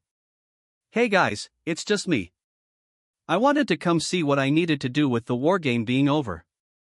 I called out, making sure that if there was a trigger-happy adventurer within the tent, They didn't try to take off my head if they thought I was a monster or something. A female voice that was filled with amusement then called back to me.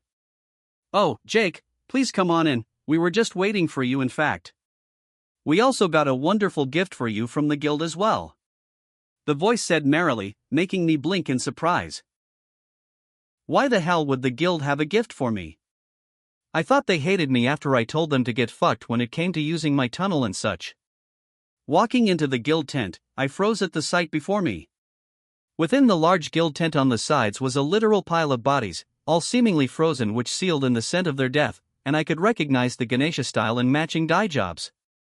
But sitting before the large table where I did the paperwork to start the wargame was two lithe, honestly rather beautiful female elves standing beside someone who was strapped to a chair and had a blood-soaked burlap sack over their head. The elf on the left was an elf with pale, almost cream-colored skin who was wearing a revealing, low-cut dress both on the top and bottom while having almost sunlight golden hair with blue eyes that twinkled with mad joy as she saw me walk in, freezing at the sight before me. The other elf on the right side was a dark elf with mocha dark-skinned silver hair and golden eyes. She was wearing a skin-tight body that clung to her ample curves with only a thin skirt that covered her lower parts. "Oh, Jake, we were so damned worried you would sleep in today and this wretch wouldn't live long enough to see you come check on her," the blonde elf said cheerily, oddly pausing on why whoever was sitting there wouldn't be able to see me. So, I just refocused on her with my magnet gun flashing into my hands. "What the hell is this? And who are you two?" I demanded as sand from my desert cloak swirled around me to cloak me, taking out my magic mirror so I could teleport back home in an instant if needed. "Oh hiya, you don't know our names?" The dark elf scat as she pouted, kicking the chair and apparently, the person's leg making a loud cracking noise, making the person bound up and with their head covered up moan pitifully at the feeling of their leg probably breaking. "We are the Dis Sisters," they said in a parody of twin speak as their hands came together seamlessly with the hands aimed at me with their victim smushed between the elfish ladies.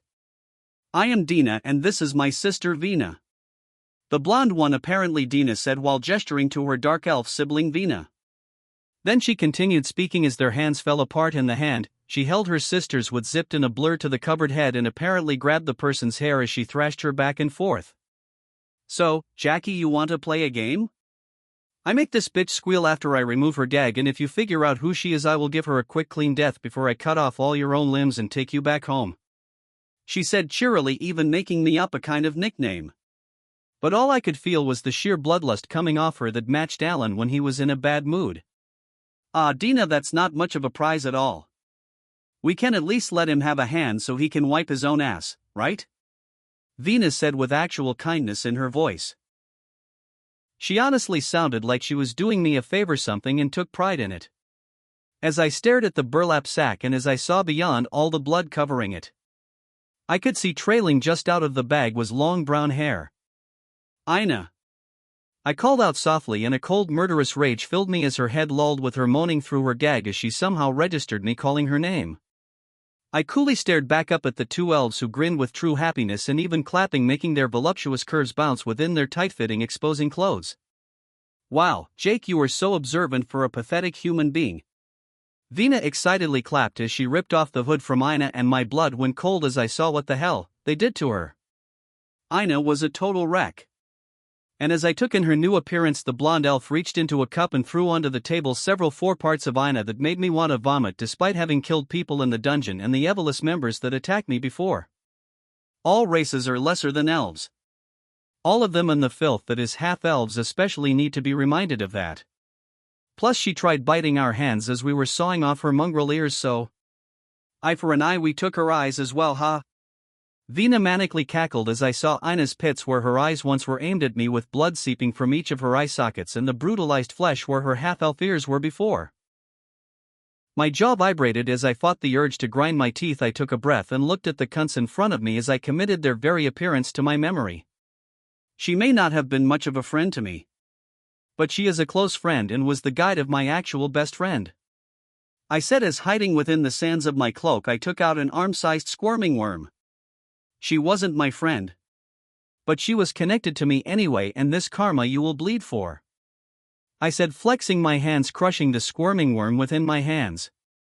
The girls' eyes widened as their senses went haywire. Our tent was blown up into the air as the ground shattered beneath us and a tornado of sand-filled winds shot everywhere as I dashed forward, grabbing Ina and her ears, and began all but flying backward as I used the rain enchantment I created while living in the mansion to send a bolt of lightning at the two, buying me the spilt second to get out of the tent's shade as a monstrous shadow filled the surroundings. With an apocalyptic crashing noise, the Eater of Worlds that I summoned attempted to dive bomb the tent I was within, but unfortunately, the Dis Sisters, as they wanted to be known as, were obviously fast and high-leveled as they managed to deal with the bolt of lightning I sent at them and get away from the Eater of Worlds. "Have fun for a bit, you stupid cunts," I snarled as teleported back home with Ina in my hands as I could feel her ever so faint heartbeat as my hands held her blood-covered nude upper body against my chest. The moment I landed home, I instantly began first aid, pouring potions of healing and regeneration both on her wounds and into her mouth as I screamed out, "Help! I got wounded here.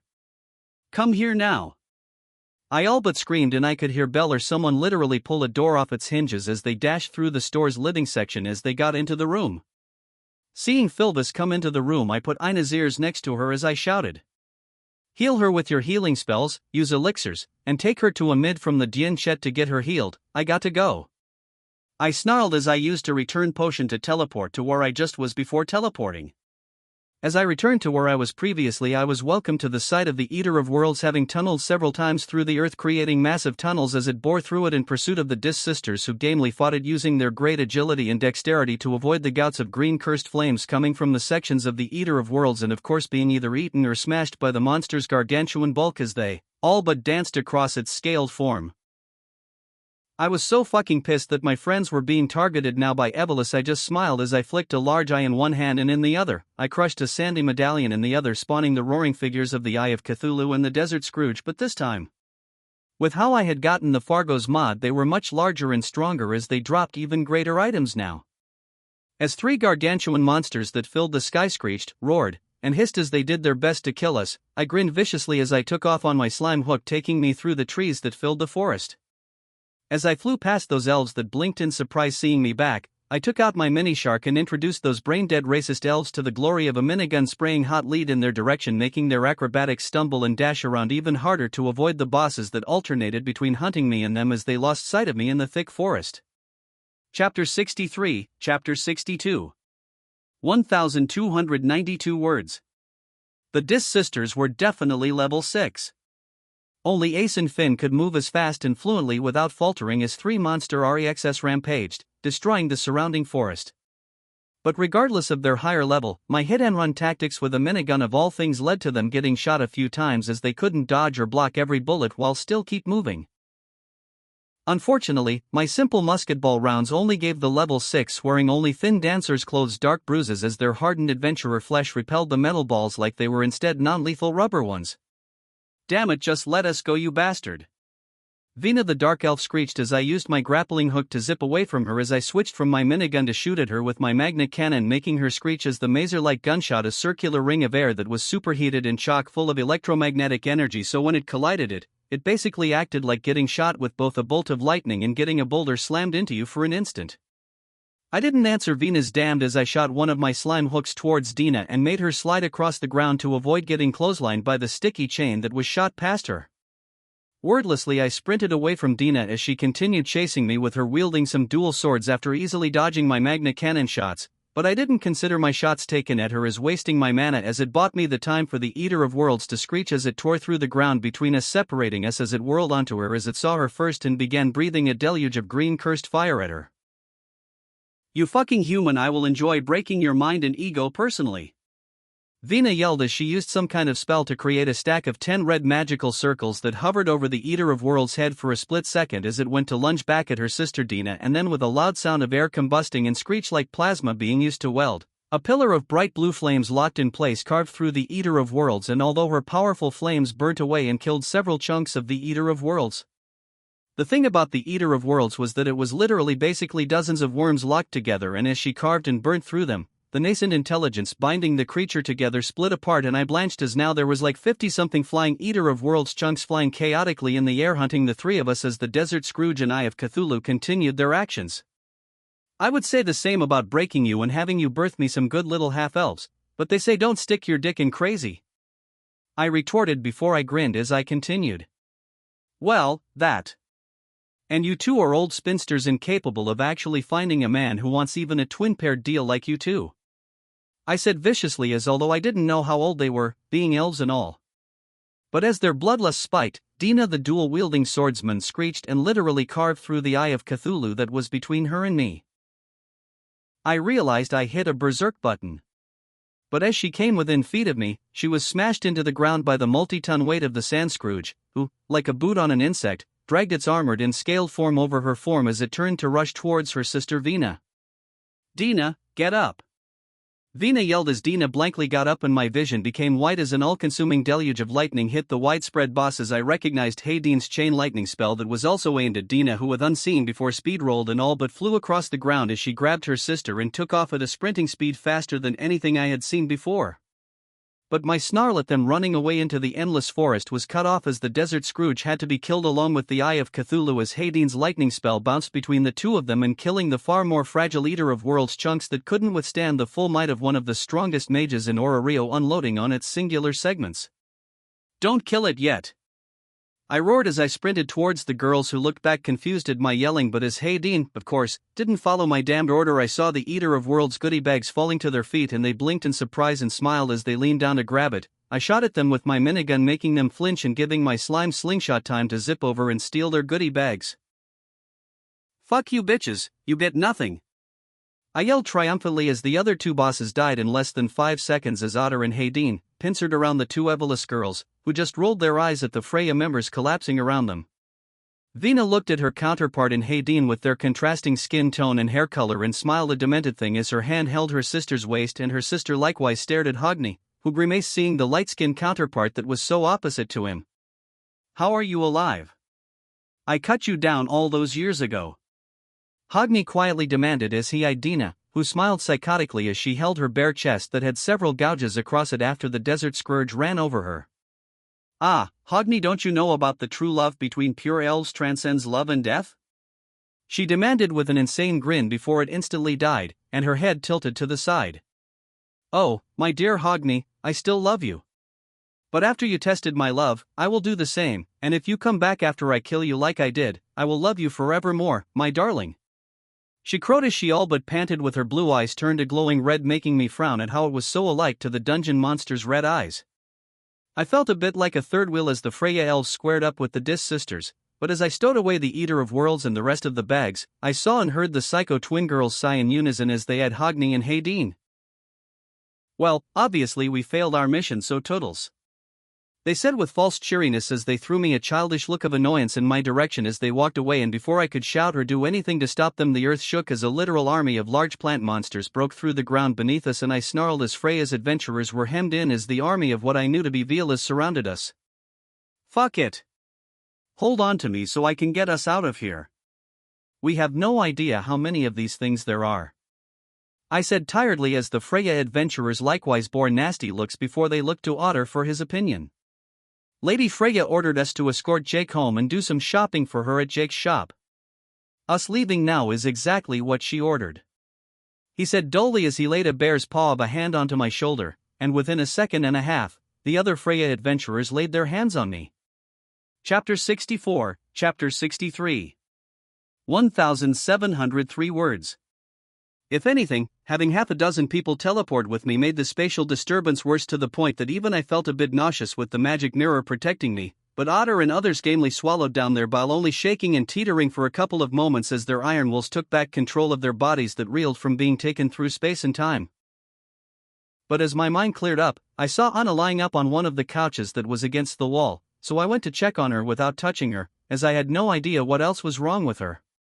Welcome back, Jake. Philvis spoke tiredly as she crossed the corner of the room, and at my unspoken demand for more information, she sighed as she took in Ina's form.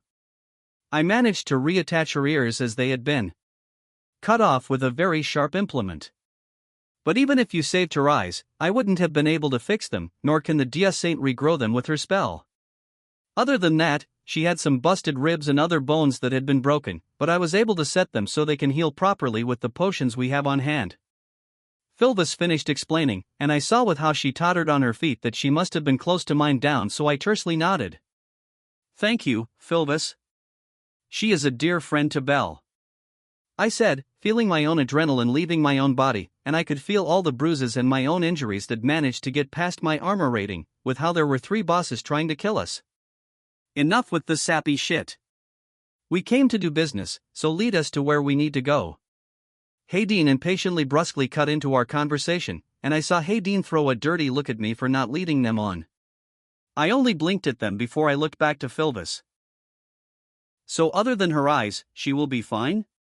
I asked, and Philvis nodded with a wry look on her face as I heard Hayden's teeth all but grinding in the background. Alright, I said, taking a breath as I turned back to the Freya members. I thank you for your patience and your help previously, I said thankfully with Otter nodding, accepting the thanks as the other level 6s just shifted in place, obviously not really caring too much for my thanks either way. Alright, let me show you what I got up for sale, and if you got any questions, you all are welcome to ask. I finished as I left them all out of the room so Ina could get some rest, and I realized as I left the room that I would need to bunk with either Belle or Beatrice tonight. It's not like I could just kick Ina into another room. Bringing down the Freya members from my room only got a couple of blinks of surprise from Hestia and Seshet, but they didn't question their presence in the store. It says here on the list that these Hermes boots increase running speed by 50%, and there's better forms of these boots. What's the best boots that boost running speed? Hogni enthusiastically demanded as he slapped the boots onto the counter I was sitting on. I had to actually think about that question before I shrugged, as with how I was still only in pre-hard mode.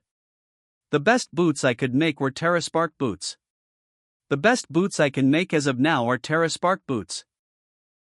Literally a half dozen times better than those boots, and comes with a great number of extra abilities like walking on lava, resistance to high and low temperatures, prevents you from slipping on ice, and allowing you to walk on water.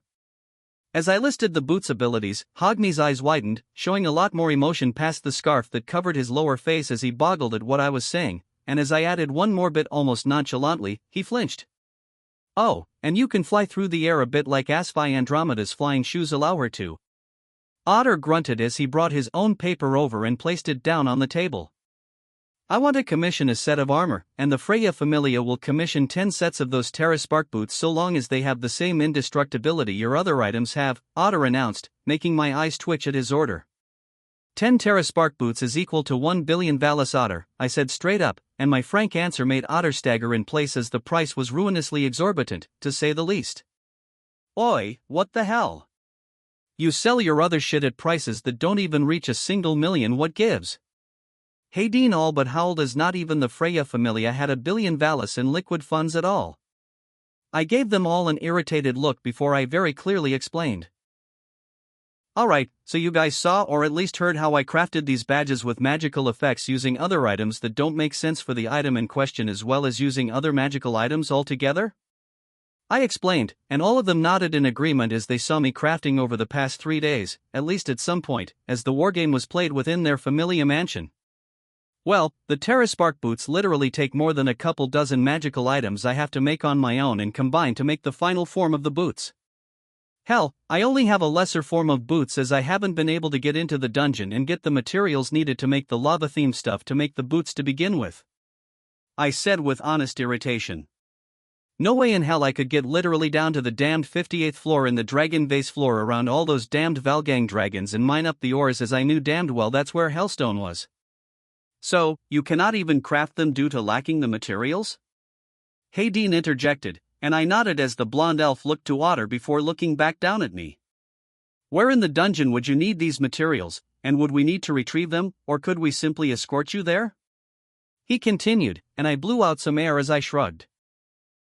Well, Hellstone only forms in almost volcanic levels of heat, so maybe I could get it from the volcano that is a week or some away from Orario in the heart of the Beol Mountains, but if I go to the dungeon, I could also get the rest of the materials for the boots. Then I pointed to another sign that was to the side. And remember, I charge based on earning favors and getting help to get materials for myself. This whole business is just helping you guys to help me get better stuff myself, except for the potions bit. That's for money and keeping my goddess out of trouble. I bluntly said, with Seshet snorting but turning introspective as she realized that 90% of our sales were our cheap, decent quality potions. Hogni groaned as he seemed to pick up more on the Hellstone bit, making everyone look to him in confusion except for me, who shrugged. The only volcanic floor in the dungeon is the base of the dragon vase. We would need to get down to 58th floor. Hogni said Riley, as such an expedition would take literally weeks normally. But I raised a hand. Or, I said loudly as I dangled a gold key in front of the Freya adventurers. Or you guys can help me make the next tunnel to the next safe zone in the dungeon, the 28th floor, to bypass the Water City floors, I said, dangling the key in front of Otter, who understood what I was offering to Freya. I was offering to give the Familia the right to travel through the dungeon using my highways with no monsters, and with the carts I sold they could get down to Rivera in less than half an hour in comparison to the hours they would have to fight through the easy floors getting to the first safe zone. We will need to confer with Lady Freya.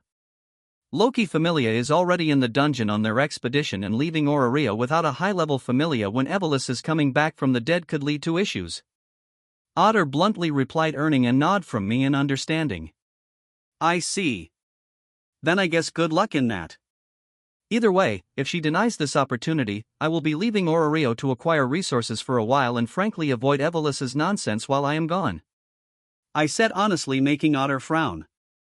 Why are you leaving? Oraria is the center of the world. What can you not get here? He demanded, and I shrugged. As I said, if I cannot get help getting to the lower floors, I will explore the surface of Gakkai to get the materials I need to allow me to get down to said floors. Loki's Familia is already busy down in the dungeon, and you guys are busy watching Oraria, so I got to do what I need in order to get stronger. I finished in hearing how I was going to strike out on my own to get stronger. I saw the Freya adventurers looking at me with a bit more respect. Anya. Alan's sister can lead you to the mid-30s floors. Hayden grunted as Otter threw a glare at him, but Alan just snorted. Come off it, Otter. She needs to step out of her brother's shadow and has played waitress long enough. I will get her here in 2 hours, be ready for her. Hayden said finally to me as he left the shop with me, sending an unspoken order to Bell for her to let him out of the tower. Chapter 65, Chapter 64. 1,102 words. Hayden didn't even give me a chance to deny him, what with him running off, so I was left with Otter, and Hogni just went back to browsing my wares but avoided Hestia's unending questions as he was still shy. What kind of armor do you want? All my armors have magical effects to them, so knowing what you want out of them is important. I spoke. Otter grunted before he spoke in his gravelly voice. I want armor that will protect my heart and, if possible, make me faster. I frowned at his request before I shook my head. I don't make armor plates like that to just protect your heart, Otter. For one, my armor is magically fitting so it doesn't impede your movements besides its actual weight, but for adventurers negligible. I then brought out the list of armor types I could make as of now and began to list them and their effects. This ninja armor would give me the speed I want. But this shadow and crimson armor would make me stronger and either more durable or a potent regeneration? Otter pondered as Hogan walked over and took a copy of the list. After a moment, the dark elf spoke softly. Would the ninja armor make me less noticeable? He asked quietly. I sadly shook my head before I spoke again. In time, I could make an armor that would make you invisible, but not for a long while.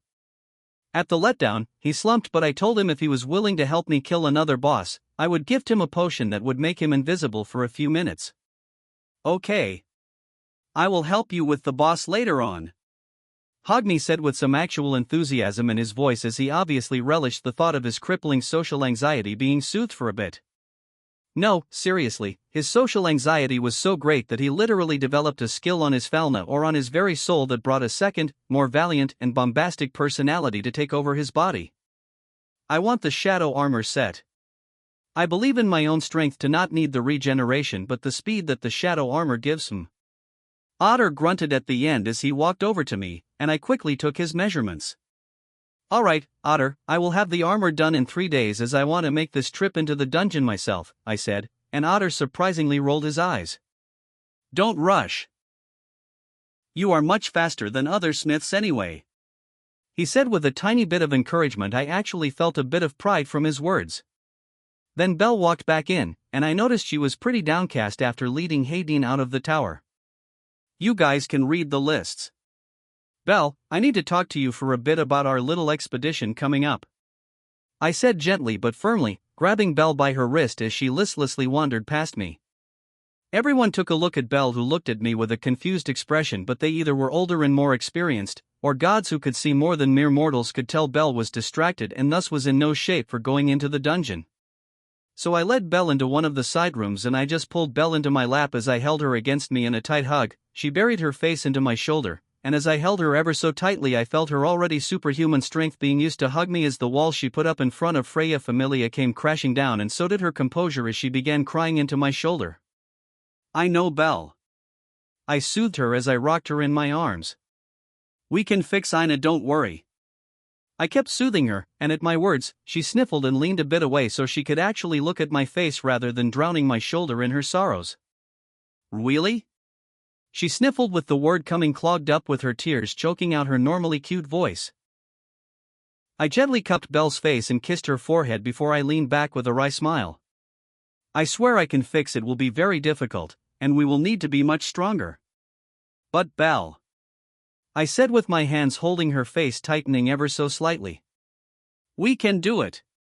We can get new eyes for her and we'll make her equal to even level 5s in magical might, so this won't ever happen again," I told her honestly, making her nod and take a deep breath. "What do we need to do, Jake?" she asked after she exhaled and no longer did. She had that dark depression hanging over her. No, now she had a true drive in her heart. The very drive that would fuel her cheat Liaris freeze to make her grow, and this desire to give her friend Ina her eyes back would make her grow even faster than her prior little crush on Ace Wallenstein, if she even had that crush anymore to begin with. "We need to get to level 3 at least, and by then we should be strong enough to kill the monsters to make a powerful potion that will help regenerate her eyes," I said as I realized that to get the materials to make a restoration potion, I would need pink slime, but seeing as Pinky cannot spawn naturally, I am going to literally need to kill the Queen Slime, one of the hard mode bosses, to get the pink slime. I smiled as I patted Belle on her, but making her yelp and blush in my arms as I spoke more happily. "Belle, Ina is going to be just damned fine, I promise. After all, it only took me like 3 weeks to get to level 2, so at most in a month, I will be level 3 and we can fight the boss together so we can get Ina fixed." I finished as I dipped in and kissed her fully on the mouth for a couple of seconds before breaking off. "Now come on, Belle. Let's tear up the dungeon so you can get that little bit more you need to fill out your stats and hit level 2 yourself," I said firmly, and Belle nodded with a fire in her eyes that made me pity the monsters we would face in the dungeon. Chapter 66, Chapter 65. 1,316 words. Hayden took longer than expected to return from the Hostess of Fertility, but thankfully by the time he did, Belle had her head in the game, and I managed to make some good money selling some of my more exotic potions to the Freya Familia. Like the Danger Sense potion that would highlight traps, as well as Hunter potions that would highlight people with murderous intent so they could try to sniff out Evolus members. Granted, I wasn't sure how it would work on people, as when I tested it in the dungeon, it just visually highlighted the monsters within my vision for me to see. Which made sense due to the dungeon monsters having little else to their personality other than murdering any surface dweller they came across. When Hayden finally met us outside the property, I blinked at the sight before us, as not only was Anya there, but Ryu was there as well. Hello, it's been a while since we have been to Hostess, but are you guys going to be coming with us into the dungeon?" I asked, seeing how Anya was still in her sort of maid outfit and was wielding an ornate mostly bronze spear, while Ryu was clothed in her tight-fitting white shirt and bloomers of all things with her wooden sword. "Yes, Jake, Seer asked me to help watch over in the dungeon. And for you to come to the Hostess to celebrate your level up as well," Ryu added with a soft smile that hid a bit of steel, making the request come out kind of demanding. Belle, on the other hand, clapped her hands together gleefully at the thought. "Oh, the Hostess of Fertility has awesome food. Jake, we should go there after our expedition to celebrate," she said, and I shrugged, as at this point the cat was out of the bag in terms of avoiding Freya. With Evolus running around, it was all hands on deck. "Naya, let's get going. The sooner we get into the dungeon, the sooner I get to my days off to relax," Anya added rather excitedly, which fit her more happily-go-lucky personality that I knew of her. But honestly, as I looked at her, I noticed a sadness in her eyes which didn't really make much sense. Taking in their weapons and such, I brushed a hand through my hair as I spoke. "Alright, well, me Belle and our mobile mage fighters for the most part. We use our magical weapons to fight from a decent distance. But if needed, we are capable of fighting in close melee so long as the numbers of monsters aren't too ridiculous. I finished with Anya and Rio nodding and understanding, compartmentalizing the information so that later on our fighting could be smoother in the dungeon. That is fine, Ryu said dismissively. We have experience in running within all types of parties, so we can act as frontliners if you need to chant or something, Rio said without a change to her placid expression, but Anya nudged her, making the elf look at the brown-haired cat girl in annoyance. Remember, Jake doesn't need to chant to use his magic, Naya. Anya said excitedly, and my eye twitched as I remembered how Anya fucking said Naya in every single one of her sentences. Even if she was getting the crap kicked out of her, she could get a Naya in the middle of her grunts as she got a punch in the chest. By the Naya. Anya started before Otter, bored of our small talk, flicked one of her cat ears, making said cat girl crouch down holding the top of her head with tears in her eyes at the stinging pain. Get going, Anya. And be careful. Otter said brusquely before his eyes snapped to his fellow Familia members and then sent an unspoken message between all of them before they in unison walked away shoulder to shoulder towards Freya's mansion. For a moment we had a bit of an awkward silence before Anya stood back up pouting as she massaged her ears, but she was now wearing an odd smile that confused the hell out of me. Well, let's get going, I guess. She announced and then kicked her spear to make its bottom lash out so she could hold it across her shoulders as we walked through the streets of Orario. But as we were walking through Orario, I saw a lot of people rushing around and not paying other people more than a glancing glance before they kept on with their business and were clearly trying to get to wherever they were needing to go. And seeing my odd expression on how the people were seemed to be in such a rush, Rhea spoke softly. The people are scared of Evelus's return. Not only do they have a good deal of the level 6s, but the commoners don't know if they have another great evil that can match the previous generation's evils. Great evil in the Silence and Predator, level 7s that came to wreak havoc on Orario for their own reasons. Ryu spoke as Anya sighed.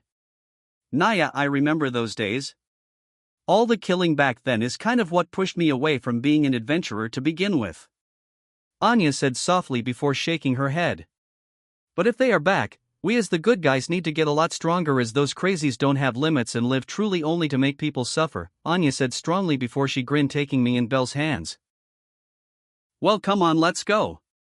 Anya yelled excitedly as she all took off running with me and Belle being pulled behind her. Thankfully, with our Hermes boots and other stuff, me and Belle weren't completely swept off our feet and forced to crash and burn. But we most certainly couldn't match Anya, who was a pure dexterity and agility adventurer with skills to match. Anya. Actually, I stand corrected, they managed to not fall when you pulled them. Rio started to scold Anya as she caught up to us at the entrance of the dungeon, but seeing us fine and not really disheveled at all, she realized we didn't eat dirt when Anya pulled us along. Jake, will we be using that tunnel we made to get to Rivera? Rio continued to ask me, and I hummed and thought before heavily nodding. Yeah, the 19th to 24th floor has a lot of jungle-themed stuff I need. For bosses and extremely potent potions, weapons, armor, and a bunch of stuff. I said, grinning at the thought of throwing a couple hundred grenades at those damned Dis sisters. Let's see how they deal with thousands of frothing mad bees with magically enhanced stingers and venom. Honestly, for as much as the dungeon here in Danmachi sucked ass and was even more annoying and dangerous than the normal areas in Terraria, the jungle in Terraria was by far the worst area the game had, and I was glad I only needed to deal with things that were half as annoying in the dungeon's versions of the jungle compared to the Terraria version. Damned turtles that can fly and jungle mimics gave me PTSD. Alright girls, let me show you the glory of mechanical travel and not having to run and fight all the damned way to Riveria, I said proudly as I took out some simple carts for us to ride down into the depths of the dungeon to get to Riveria in literally record time, with Anya and Belle screaming with joy as we headed down, while Ryu just held a stoic face that couldn't hide her unsettled expression when the tracks made abrupt turns as the tunnel had to curve lest I simply dig past the dungeon. Chapter 67, Chapter 66. 1,427 words. After the quick trip down to Rivera that saved us more than a couple dozen hours of trekking and fighting through the dungeon, we directly went to the 19th floor rather than mess around in Rivera due to the insane prices of crap within the small town. As we walked through the 18th floor, Ryu began explaining the monsters we would be seeing, the large tree labyrinth floors that were from the 19th floor down to the 24th floor, and my gods, there was both a great variety and the actual danger level of them had spiked up as there was a monster for every scenario the dungeon would need. Plenty of large, strong monsters like bugbears, battle boars, lizard men, and the mad beetles for just frontliners. For more long range there are things like Firebird's gun Libellula, which are dragonflies with guns attached to their backside to shoot people with. And that's not counting all the venomous monsters and toxic. You know, I honestly thought my minigun was going to be out of place in here, the dungeon. But before I could continue, Rhea cut me off. Jake, whatever method you have to kill monsters, use it. In the end, the slaughter of monsters is the goal, and you get Excelia even if you have skills like Hunter to make monsters easy to kill. She said strongly, and I nodded in understanding, so back to bunker slaughter, I guess. So? I drawled out as Belle groaned, as she knew exactly what I planned. If I had a way to slaughter thousands of monsters while being in a safe area where we could slaughter the hordes of monsters attracted to our location, would that be alright? I asked Ryu, and her eyes twitched as she wanted to scream that using some kind of super monster bait was stupid as hell, but she just said to do whatever was needed.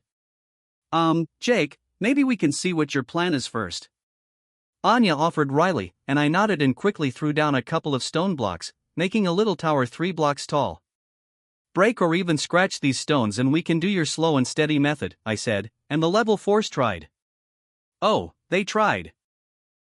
Anya dashed with blur-like speeds to stab her spear into it but only broke the tip of her spear. Ryu even cast her magic upon it but nothing they did broke the stone due to it being an out-of-context item that didn't have something as banal and stupid as fucking durability of all things. Here, Anya, I said, giving the sniffling cat girl a new spear so I could take hers and put it into my inventory. That spear is made by me and obviously won't break. So, what we will be doing is this. I am going to build a bunker so that we can cast spells and other things outside the bunker. Which, with the bunker keeping the monsters out, we can easily kill them without issue. I said excitedly as I handed over a shadow scale spear made from the scales of the Eater of Worlds. What will you do when a venomous monster poisons you due to an enclosed area? Rio questioned, and in response, I took out my Bezoar I had equipped and the one I had for Belle. These are Bezoars, magically attuned stones that feed and absorb toxins and poison, so we don't catch or get such afflictions, I said, handing Belle one, and Rio took a deep breath. I cannot gainsay you at this point, as it is well known that your objects that you work with are all but indestructible. Even to forge gods trying to break down your creations to learn their secrets, so I will trust your judgment this time. Rio said, nodding in assent to me as we began our trek down into the 19th floor, and just as we landed on the floor, we were greeted by a mad beetle doing its business not far away from the entrance. Belle here, I said, passing Belle a flamethrower, and then I took out my mini shark on 3, pull the trigger. 1, 2, 3.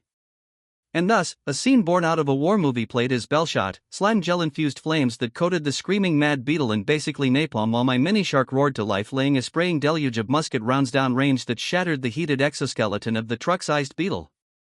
Within a couple seconds, the mad beetle collapsed to the ground as Rio and Anya uncovered their ears, with Anya looking at me sorrowfully. Naya. That was too damned loud. Anya cried, massaging her brown cat ears atop her head. Yes, Jake, although your method was indeed effective, but it was in fact far too loud for the dungeon. As is evidenced. Ria finished dryly as a small crowd of monsters came streaming out of the thick jungle foliage filling the floor, but in response, I did the mature thing to Ria's point about my methods being too loud. I threw several sticks of dynamite into the approaching crowd, and while the explosives blew them up to high hell, I quickly spoke to Belle. Watch out for me, Belle, I ordered as I did what we always did when we went into the dungeon. While I created a simple pillbox bunker, Belle jumped atop a little stone pillar I made for her so she could use her dual space guns to infinitely shoot due to her meteor armor fueling the gun's mana needs. Get in the bunker now, I ordered the girls, who had actually taken out a couple of monsters while Belle acted like a turret laying a suppressing hail of laser fire onto the monsters. I quickly finished up the only like 6 or 7 feet wide and 8 feet tall little bunker before I sealed it up as we got into it.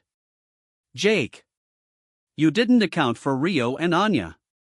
And just made the normal quick bunker, didn't you? Belle said dryly as we were truly a bit squished into the bunker. I went into auto-build mode mentally and just built the bunker me and Belle used while delving into the dungeon, as I could build it in less than 2 minutes. I could only nervously giggle as I saw through the light of the torch I mounted on the wall that Ryu and Anya weren't all too happy being so squished, so I just passed to Anya and Ryu a couple of my old magic staffs I wasn't using anymore. Here, now stick the end of the magic staff in the little peepholes I left open and push your mind into the staff to use it, I said, and Anya instantly followed my directions and screeched as the bright blue bolt of magic that blasted out of the staff shot out and collided with monsters outside that began crowding outside the bunker and began screaming in pain. Naya, I am now a wizard. Hey Ryu, does that make me stronger than you now seeing as I got magic, hee hee? Anya giggled and Ryu actually twitched as she held the staff that matched Anya's, and I saw a bland look pass over her face before a massive blue magical bolt shot out and wiped out a whole bugbear. Ryu just snorted and flipped back her hair as she nonchalantly spoke. No, I am afraid that being able to shoot a bolt of simple mana that even Jake and Bell level 1s and 2 can match makes you nowhere near my equal, Anya. I am afraid you just aren't on my level. Bell held my arm as Anya looked over at Ryu with glowing amber-slitted eyes before she hissed and whirled back, and her staff began shooting a cascade of magical bolts that unerringly collided with the monster's weak points as Anya replied. Well, my magic is far more efficient and I don't need to blast in the whole chest of a monster to kill it. Anya replied haughtily, and Ryu didn't like that. Honestly, until Ryu and Anya emptied their bodies of mind/mana, me and Bell were barely able to score some kills, but once I took out a water candle and a battle potion that increased spawn rates. Once the monsters stacked too high, I would just throw grenades out to blast them off the bunker so more monsters could approach, as the bunker got literally buried at some points. Chapter 68, Chapter 67. 1,348 words. I think Ryu and Anya were honestly disgusted. Our method of slaughtering monsters, although not too profitable due to the monster stones getting destroyed due to the explosives that cleared the corpses from the bunker. But no other method was as great in the pure slaughter of the monsters. Finally, after half an hour of literally thousands of monsters dying in piles due to the battle potion and the water candle I had placed, the dungeon, seemingly tiring, gave up on sending an endless tide of monsters at the bunker. Jake, put away the stuff, the dungeon has given up, Belle said gleefully as she stretched out her sore arms that had been holding her space guns and endlessly shooting while Ryu and Anya were laid out due to a whole other issue. The two girls in their little competition got close to mine down before Ryu's cooler head called off the competition after me and Belle kept giving her weird looks. So why even do such an asinine thing as call a monster tide upon us? Ryu asked as I broke a doorway out of the bunker. At Ryu's question, I shrugged as I spoke. With my various crafting being so valuable, to say nothing of the massive amounts of money I get for running boss events, our familias aren't really hurting for money in the slightest. I am just here for materials, and a lot of them, I said as I literally broke the ground to get the dungeon's version of mudblocks so I could eventually create a chlorophyte much later on. Belle, you keep an eye out for monsters while I strip this floor clean, I said gleefully as I took out an axe made out of shadow scales from my inventory, and Ryu's eyes twitched seeing me just tearing down every single tree in sight within the jungle floor, to say nothing of the herbs and magical reagents I picked up for potions. Wherever I went, I left a wasteland as every tree was chopped down, every herb was plucked, and especially every single monster that came within view was killed and had its materials harvested, like a firebird's flame-attributed feathers for example. Jake, there's some adventurers over there, what should we do? Belle asked, pointing ahead of us, and I grinned as I kept swinging my axe, cutting down every tree and leaving a bald patch of earth behind us. Full send, Belle. We deal with anything that gets in the way, I encouraged her, and her eyes lit up as she nodded strongly. Fuck those other adventurers, we came to strip the dungeon bare, and if they wanted to complain they could go to the guild. With Evelyn on the prowl, I wasn't going to play nice anymore. I was literally going to ruin this dungeon floor as I got everything I needed to make all the jungle items I needed. As I pushed forward, I could hear a loud snarling and crashing noises coming from ahead, so Belle came back to my side with a nasty look as she shook her head. There's a lot of lizard men ahead harassing the party. Hearing her words, I looked to Ryu. Ryu, knowing what my glance meant, nodded as she spoke. We have the strength to save them, so let's move faster. And with that said, the elf took off at a quick pace into the thick jungle ahead of us. Myself and the other two girls followed up behind Ryu as we tore through the last 100 or so meter thick jungle before we broke through into a clearing, and in the middle of it was a party of some 5 people fighting a squad of a couple dozen lizardmen. Lizardmen were 3-meter-tall bipedal lizards armed with impossibly hard landform weapons, typically being large swords and a shield, but they could also have some spears as well, rarely. In the middle of the party of the lizardmen was an aberrant lizardman that had yellow-golden scales that contrasted with his basic kin's brown skin and his enhanced brethren having red skin. To say nothing of how the aberrant was able to slightly meet Ryu's blows with its greater strength. "Belle, be careful of the enhanced," I warned her as I dashed into the battle, swinging my large grass sword slicing into the large basic lizard men, while Ryu and Anya tag-teamed the aberrant lizard men and quickly killed it as they were able to dance around it, allowing Anya to stab it deeply in the chest and neck several times in the course of a minute of fighting. Having cleaned up the lizard men, we looked over to the other party, and the leader smiled before he began speaking, and I noticed how they were all kind of scantily clad. "My thanks, Jake, and congratulations on your level up and record breaking. Anyway, although we could have handled it, I thank you for getting rid of the aberrant, as those are always too damn strong without Captain Shukti helping take the heat of those bastards off our back." The man grumbled, and from his mention of Shukti, I knew this party was from Ganeha's Familia. "No problem, we did kind of kill Steel. So, you can have the drops and stuff. But did you guys see any exposed or wild down here?" I asked, and the man blinked before chuckling. "Oh yeah, I forgot your little spatial trick. Yeah, there's a large ditch or ravine over there with several ores being exposed, but be careful as the ravine is a trap and will spawn a bunch of monsters when you start mining," he advised, and I threw him a healing potion in thanks, earning a nod of respect as he and his group went back into the jungle to the side. "We shouldn't have given the monster stones and the drops from the aberrant away, Naya," Anya said, stretching as she flipped her new spear through the air. She was kind of right, but I had a good reputation as someone who only wanted materials and wouldn't fuck over people that weren't stupid like Apollo was. And I didn't want to lose said reputation merely for trying to nap an aberrant monster's drops when we all but stole it anyway. "It's fine. There will always be more monsters. And the lizard men didn't have anything I wanted anyway," I said, shaking my head as I saw the ravine in front of us. "All right, Belle here," I said, passing her back the flamethrower. "I am going to break some more out of the dungeon's wall, and then when the monsters spawn, I am going to leave the ravine so we can easily kill them, and then I can keep mining," I said, grinning as the dungeon made the stupid mistake of thinking that almost sheer cliff walls could keep me in the damned ravine when I had a grappling hook that would just drag me out. A couple of hours later I had a great number of natural materials and monster materials so that I could make the spawner for the queen bee, along with a bunch of other things like an omelet of the wind that would raise my natural bodies and mana regeneration. And was also one of the core ingredients to make the lightning boots, which were just another step in making Terra boots. Not only did I accumulate a great number of resources, but I also drove Anya and Rhea crazy when I may have tried to tame a Vuivra. It was a female humanoid dragon monster. It had a red stone in its forehead, known unfortunately when I broke the monster's wings and asked Ryu how to tame a monster. Belle literally shot the monster in the head. "No, Jake. You can tame a mount or something, but no weird monster girls," Belle said fiercely while blushing, while I facepalmed as I wondered if that was going to get thrown out the window when the whole Xenos came to the foreground. Chapter 69, Chapter 68. 1,117 words. After another 3 hours of pillaging the 19th floor of all its resources, it was Anya who stretched, shifting her arm back and forth as she spoke, that broke the monotony of the grind. "Naya, it's been a long while since I worked this hard in the dungeon. Hee, I bet I will get a couple of stats here as well today, so I may be able to beat Chloe in our next sparring session," Anya joked pridefully. But Ryu mercilessly popped her bubble as she snarked. "That would require you to actually get your Felna updated." Even I winced as Anya's tail stiffened and the brown-haired cat girl looked at Ryu with a very uncustomary snarl. "Yeah, and are you any different, Miss? I hide away from my goddess out of some stupid sense of shame at something you failed to accomplish anyway. Chloe Lenoir and I have been following you every single night, helping keep Evelys from dogpiling you. And you aren't even brave enough to see Lady Astrea become strong enough to actually clean out Evelys," Anya said sharply, poking Ryu in her chest.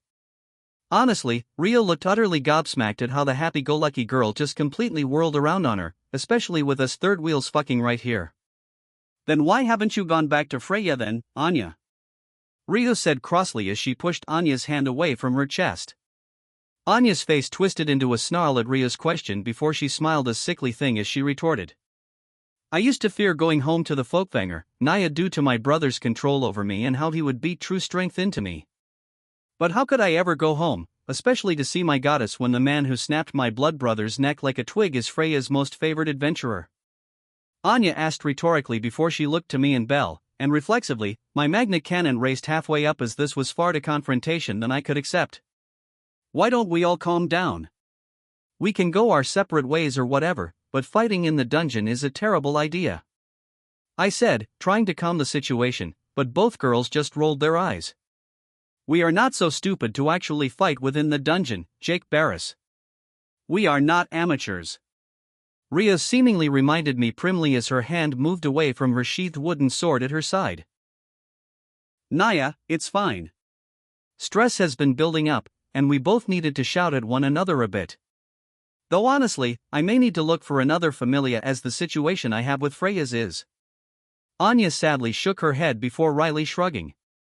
I obviously can't be in the same familia as Otter is. My blood boils at the sight of him, Naya. She finished, and after seeing so much death both in the dungeon and the Evolus people, I could see some of that same acceptance for death in her eyes. That of course wasn't too unusual, as all adventurers had some level of it, but Ryu, Anya, and a bunch of others had a different light in their eyes that told me that although they would make death take them kicking and screaming, in the end, they will accept it. Ryu for wanting to eradicate Evolus, and now Anya for wanting to kill Otter for revenge for her brother, I guess. Seeing the two non-human girls calming the hell down, I sighed, brushing my hand across my face as I eyed Belle. Well, I think today's excitement has been enough for today. Don't you think, Belle? I asked, and the albino beauty quickly nodded. Yup.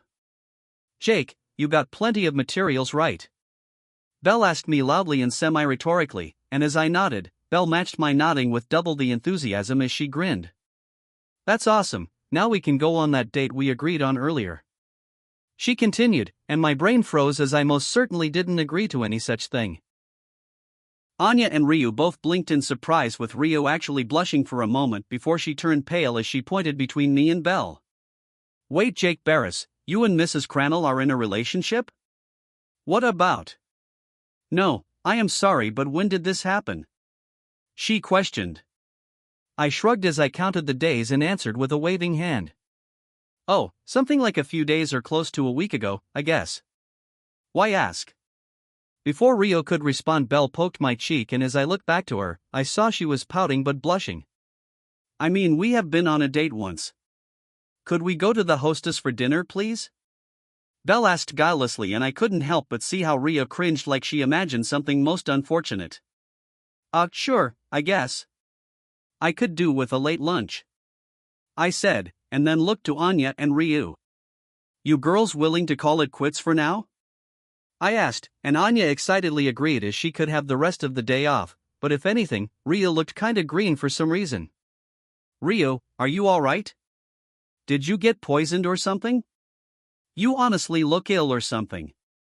I said, honestly feeling concerned for the petite elf, so I approached, and she choked up, freezing in place as I placed a hand against her forehead to make sure she wasn't running a hidden fever to burn away any poisons or something. And no, I knew it wasn't some dense harem protagonist crap, as I knew damned well that Ryu didn't have a crush or see me in that light or anything, at least yet. Well, let's just get going, I guess, I said, shrugging as Rhea's face turned normal when I pulled back, so I tried to just put it out of my mind. Belle, do you want to upgrade your space guns to jungle-themed stuff, like sending a stream of razor-sharp leaves at monsters? I asked on the way back to make conversation, and then I got pulled into a conversation with Ryu about my sword of grass and how she was interested in possibly buying a smaller version of it. Funny enough, the conversation carried us all the way back into Rio as we took the tunnel. I made it back to the surface, but as we exited the dungeon and began walking the hostess to get lunch, Rhea seemed to literally forget whatever issues she was having in the dungeon until we stopped right in front of the hostess of fertility. Then she had a weird face cover her features again. Chapter 70, Chapter 69R. 2,793 words. Once our party reached the hostess of fertility, Anya pranced within, calling out, "Mamma mia! We got done early because Jake and Belle's packs got full." As we walked into the restaurant, we saw Mamma Mia standing back behind her counter talking softly to Anya, and I blinked in surprise seeing the older but still very strong and scary woman, with several bandages around her muscular arms and a couple across her face. "Alright, seeing as you ain't working today, get out of the way, but first get cleaned up," Mia yelled at Anya, who scampered away as soon as the words "get out of the way" were uttered. "Ah, it's you two? What can I get you both?" Mia asked as me and Belle took a seat at the edge of the bar so I could watch the entrance and the people going about their business in the restaurant. A nice hearty dinner for us both. Belle is going to be celebrating her rank up today, I said, clapping Belle on the back softly, making her grin in pride as Mia clapped her own hands. "Ah. So, a bit of a celebration, I see. Well, you're in luck as the first rounds of drinks for a party during a rank up are free, so enjoy, huh?" Mia said happily as she dropped some large wooden tankards in front of us filled with some super fizzy beer. Thus, me and Belle drank to her future level up and my own too, of course, as we clacked together our tankards, spilling some of the foam that was at the rim on the bar table. Mia just threw us a rag to wipe it up with. Rio, as soon as she finished talking to Mia while she was serving people drinks, also went upstairs into the residential section of the restaurant that Mia would sometimes rent out to girls. "Oh, who my I heard Cyr cry out, and I couldn't help but smile as Cyr's pitiful face poked out of the kitchen with a load of dishes in her hand and even a couple of soap bubbles on her apron and a small one hanging on her nose that she didn't seem to notice. "Please ask Rio and Anya to help.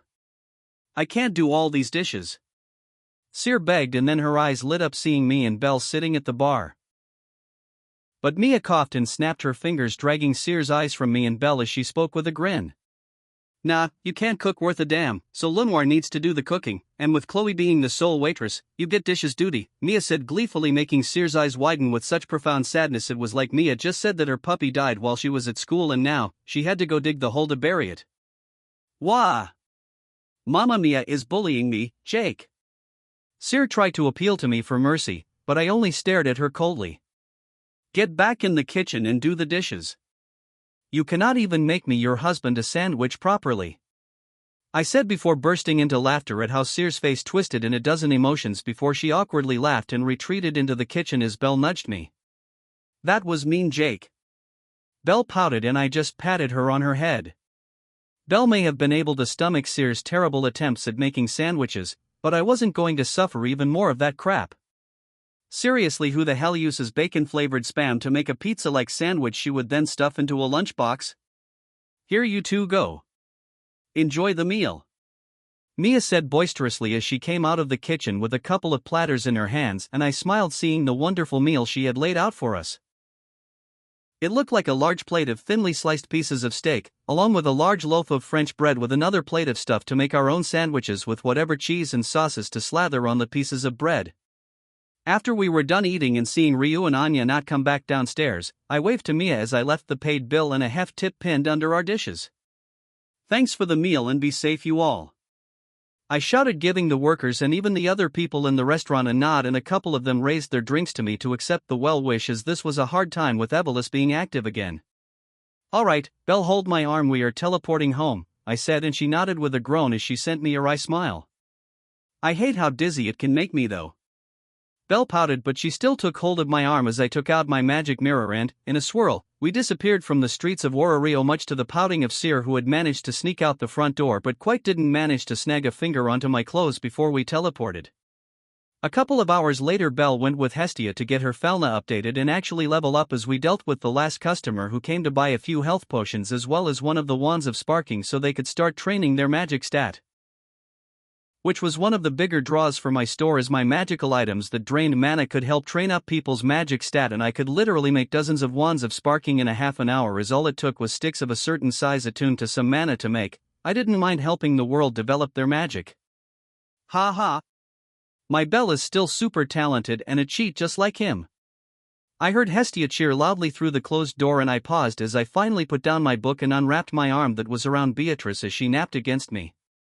Then the door to Hestia's room slammed open as Hestia pranced out looking as smug as a peacock and literally danced in place for a whole minute before she dramatically pointed at me. "Ha, my precious Belle has a never-before-seen development skill that is literally plot armor and divine protection. You watch out, Jake, or my Belle is going to overtake you and you won't be able to philander around when she puts you in your place, ha? Hestia cried out manically.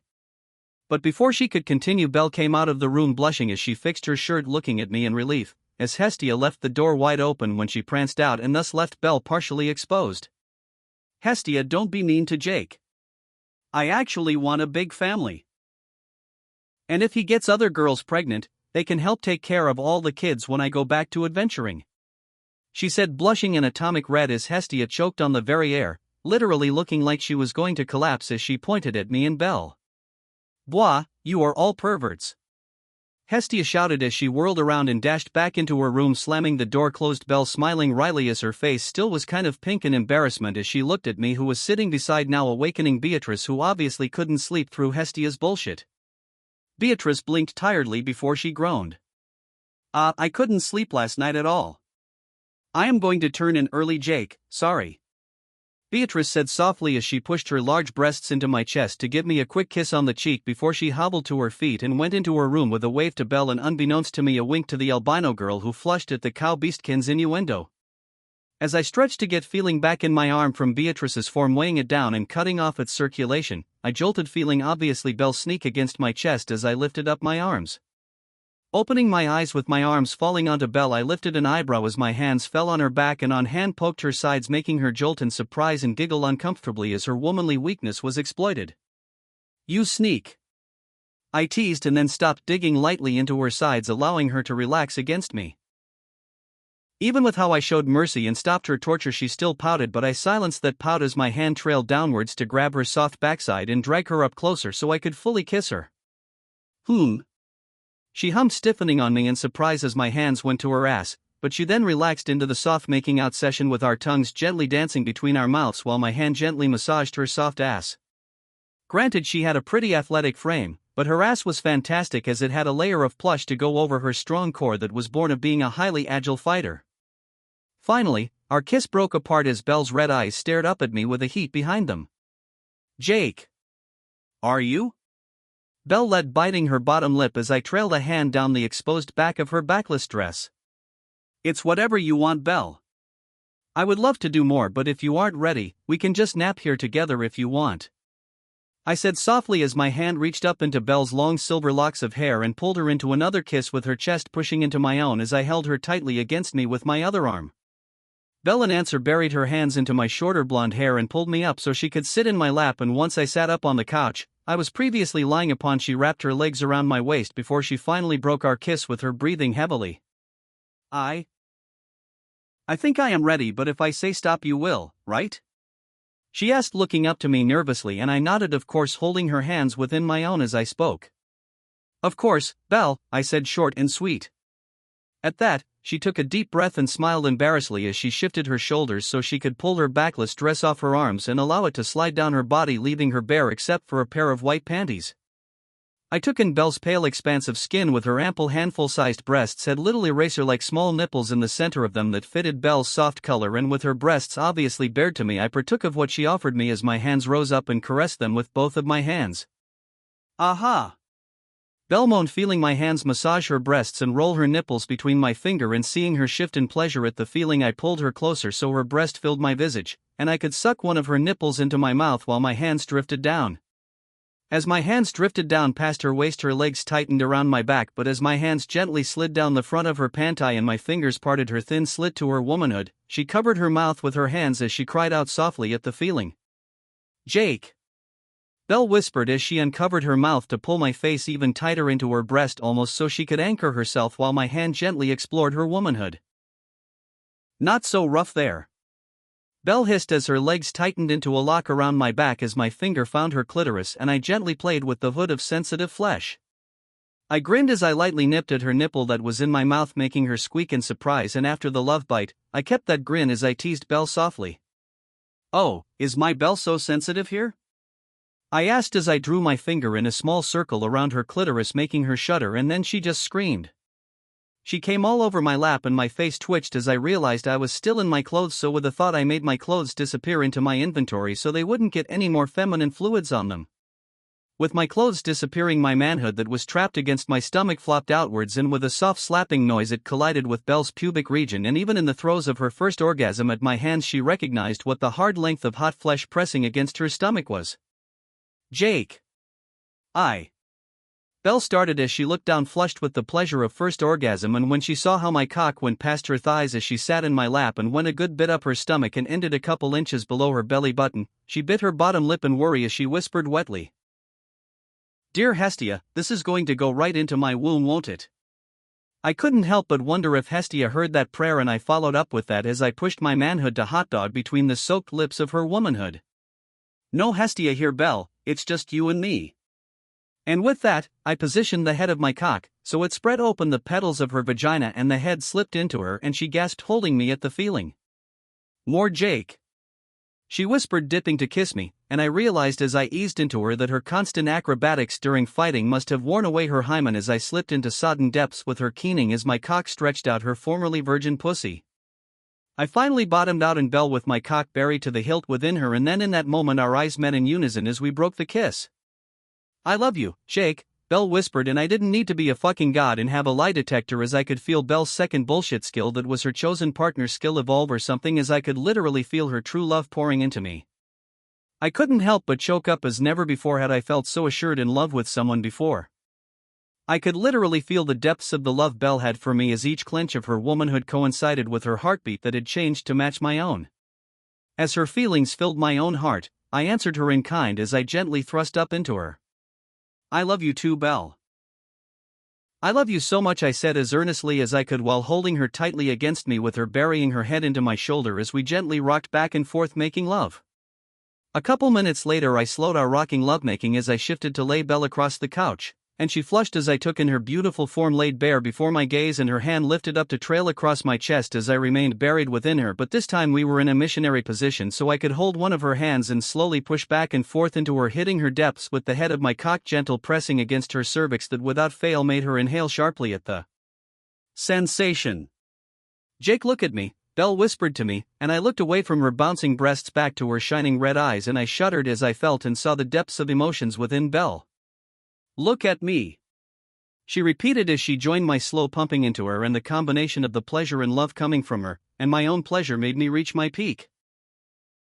And seemingly waiting for my own peak, the moment my hot semen filled her depths, Belle keened loudly that broke into a soft cry as our eye contact broke, and she closed her eyes, breaking some of the connection we had with my more frantic pumping into her depths made loud clapping noises as I shot my load within Belle as she buried her face into one of the couch's side pillows to drown out her screams of pleasure as each pulse of cum somehow brought her another jolt of pleasure. Chapter 71, Chapter 70 commissioned. 982 words. He. "You're so warm," Belle muttered, giggling as she pushed her head into my shoulder, waking me up with a yawn. "Just imagine Hestia's reaction when she updates your Felna and sees this from your perspective," I joked, and Belle looked up at me from my shoulder with her face twisted in mortified embarrassment. "Oh, my gods. You can't joke about that, Jake," Belle hissed as she clearly imagined her goddess going through some kind of meltdown, but even as she told me to stop giving her terrible thoughts, I could see she found the idea funny as well from how her lips curled up at the corner. Then for the next couple minutes, we just relaxed together, holding one another and enjoying the warmth we shared between us.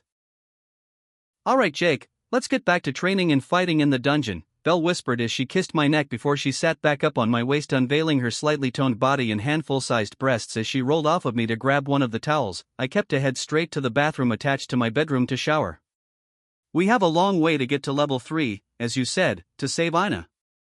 So, let's get started," Belle said with far too much enthusiasm and motivation for someone who just lost her virginity and woke up. But hey, that's how much care she had for her friend, and I couldn't nor would gainsay her for that, as I knew that motivation would push her growth greatly due to her first cheat skill. "Okay, Belle, I am up," I grimaced as I rolled out of bed to go join my albino lover in the shower, and despite her claims that we needed to get going to the dungeon, we still spent an extra half an hour longer than necessary in the shower. Once we got out of the shower and rejoined the rest of the familia for breakfast, I saw Philvis carefully leading Ina into the dining room where we were all eating breakfast. "Ina, how are you feeling?" I asked carefully. I was honestly scared she would hate me or something for partly being the reason she was targeted by those insane sisters, and if she hated me for such a reason, I knew that would mess with Belle, though she would understand I had nothing to do with Ina's state. But Ina displayed her maturity as she only weakly smiled before speaking. I am recovering, as it were. I obviously cannot go back to my work with my disability, which leaves me rather bored. Ina then folded her hands atop the table as she continued. Jake, I want you to know I don't blame you for this, honestly. The Dis sisters made it their life's goal to kill every half-elf they saw, and their kill counts after being active for more than 50 years are in the tens of thousands. Ina shook her head as she huffed. I can't blame you for a living catastrophe happening upon me. As it could have just as easily happened in an alley on the streets of Warario. She then smiled as she nodded to me. Plus, with Philvis here, I have the help I need to survive and relative comfort as she helped get me a bunch of books with Braille as well as teach me so I can last until you get that potion to fix my eyes, Jake. So, relax, Belle, I don't hate your little boyfriend or anything. Ina finished with a mocking tone as Belle blushed. Then came the terrible demon queen, as it were. Hestia staggered into the room, obviously just awakening from her sleep, but as she saw Belle walking from the kitchen with another platter of eggs, she had Belle like she was going to fall apart or something. So anyway, Belle and I have a good system for dealing with the monsters past the 18th floor, so I say we go down to the jungle floors and I summon a new boss that will help us get stronger. Also, the boss is a 7-something meter tall bee that's super fast and spawns other large bees around it. I added dryly, and Belle deadpanned. I hate bees. I always hated them. What does this boss even drop anyway? Belle asked, and I had to order my thoughts as I began explaining the bee-themed weapons, armor, magic tools, and other stuff. Well, that, and we need to kill all the other bosses all over again. When I got my new Fargo mod, they will now drop a bunch of new drops that are extremely useful and valuable. I spoke as I wore a wry grin as I realized with the Fargo's mod that the bosses were going to be much stronger, and with their new drops, I came to the realization that I wouldn't be doing those boss events without trying to disable the mod somehow, as I didn't want people. I had no influence over getting those bullshit accessories. Philvis raised a hand up, gathering my attention. Jake, I would like to come into the dungeon with you too. I am well into level 4. As she spoke, Seshet snorted at the level 4 bit, but Philvis only had an eyebrow twitch as she continued to speak. I would like to earn my keep beyond merely watching over the homestead, despite appreciating that you trusted me for that job. Plus, I myself am curious as to the hype surrounding the weapons and gear you make. Welp, looks like I got a good pre-hard mode boss rush coming today with someone I need to fit with some armor and a sword to help her channel her magic. Very well. Let's get going then, I said, standing up from the breakfast table along with Belle and Philvis.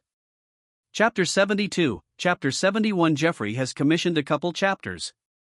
1033 words. Making our way to the dungeon was a simple task with how quiet the streets of Warario was, with how the threat of Evelus hanging over people's heads was keeping them inside, hiding at home. This reminds me of the dark days of Warario years ago. It's so quiet with how a weighty tension is hanging over the people. Philvis spoke softly as we walked along the roads, and I couldn't help but nod to her words, as it was completely different compared to what Warario was like when I first got here. I glanced at Belle and just thanked the heavens that her hair was much whiter and that she didn't have heterochromia eyes. If she did, she would have been a dead ringer for her Aunt Althea, and in the climate of Warario recently, that could have been a death sentence. Well, at least the line into the dungeon is the same, Belle spoke, trying to be cheerful, and I patted her on her shoulder in support as I led the two girls behind me into the dungeon so we could take the highway to the 18th floor. Once we got down to the floor of Riveria, I began to warn the girls about what we were going to face. Alright, we are going to start on the Eye of Cthulhu and then move on to the Eater of Worlds boss to get the new loot bags that will give us powerful new accessories that will basically be skills in of themselves, I explained, and the girls nodded in understanding, with Belle already knowing what the eye was like. So I had to explain that it was going to be a different experience with the Fargo's mod installed and that she was to nod at any moment, stop moving. Then with an exhale of breath, I smiled wryly as I activated the suspicious eye to summon the Eye of Cthulhu, and with a wet gurgling roar the eye appeared in the shadows of the surrounding trees and immediately began flying in my direction while shooting the comparatively slow-moving lasers out of the center of its eye. Shit! I cursed as I grappled hooked out of the way as the lasers were moving much faster than usual, and I noticed how the Eye of Cthulhu was glowing as no longer was it its simple form of a flying giant eye, but now it glowed with silverly green light with several features and segments of it making it look almost ghostly, as it was looking more like an apparition of its true form belonging to the Moon Lord.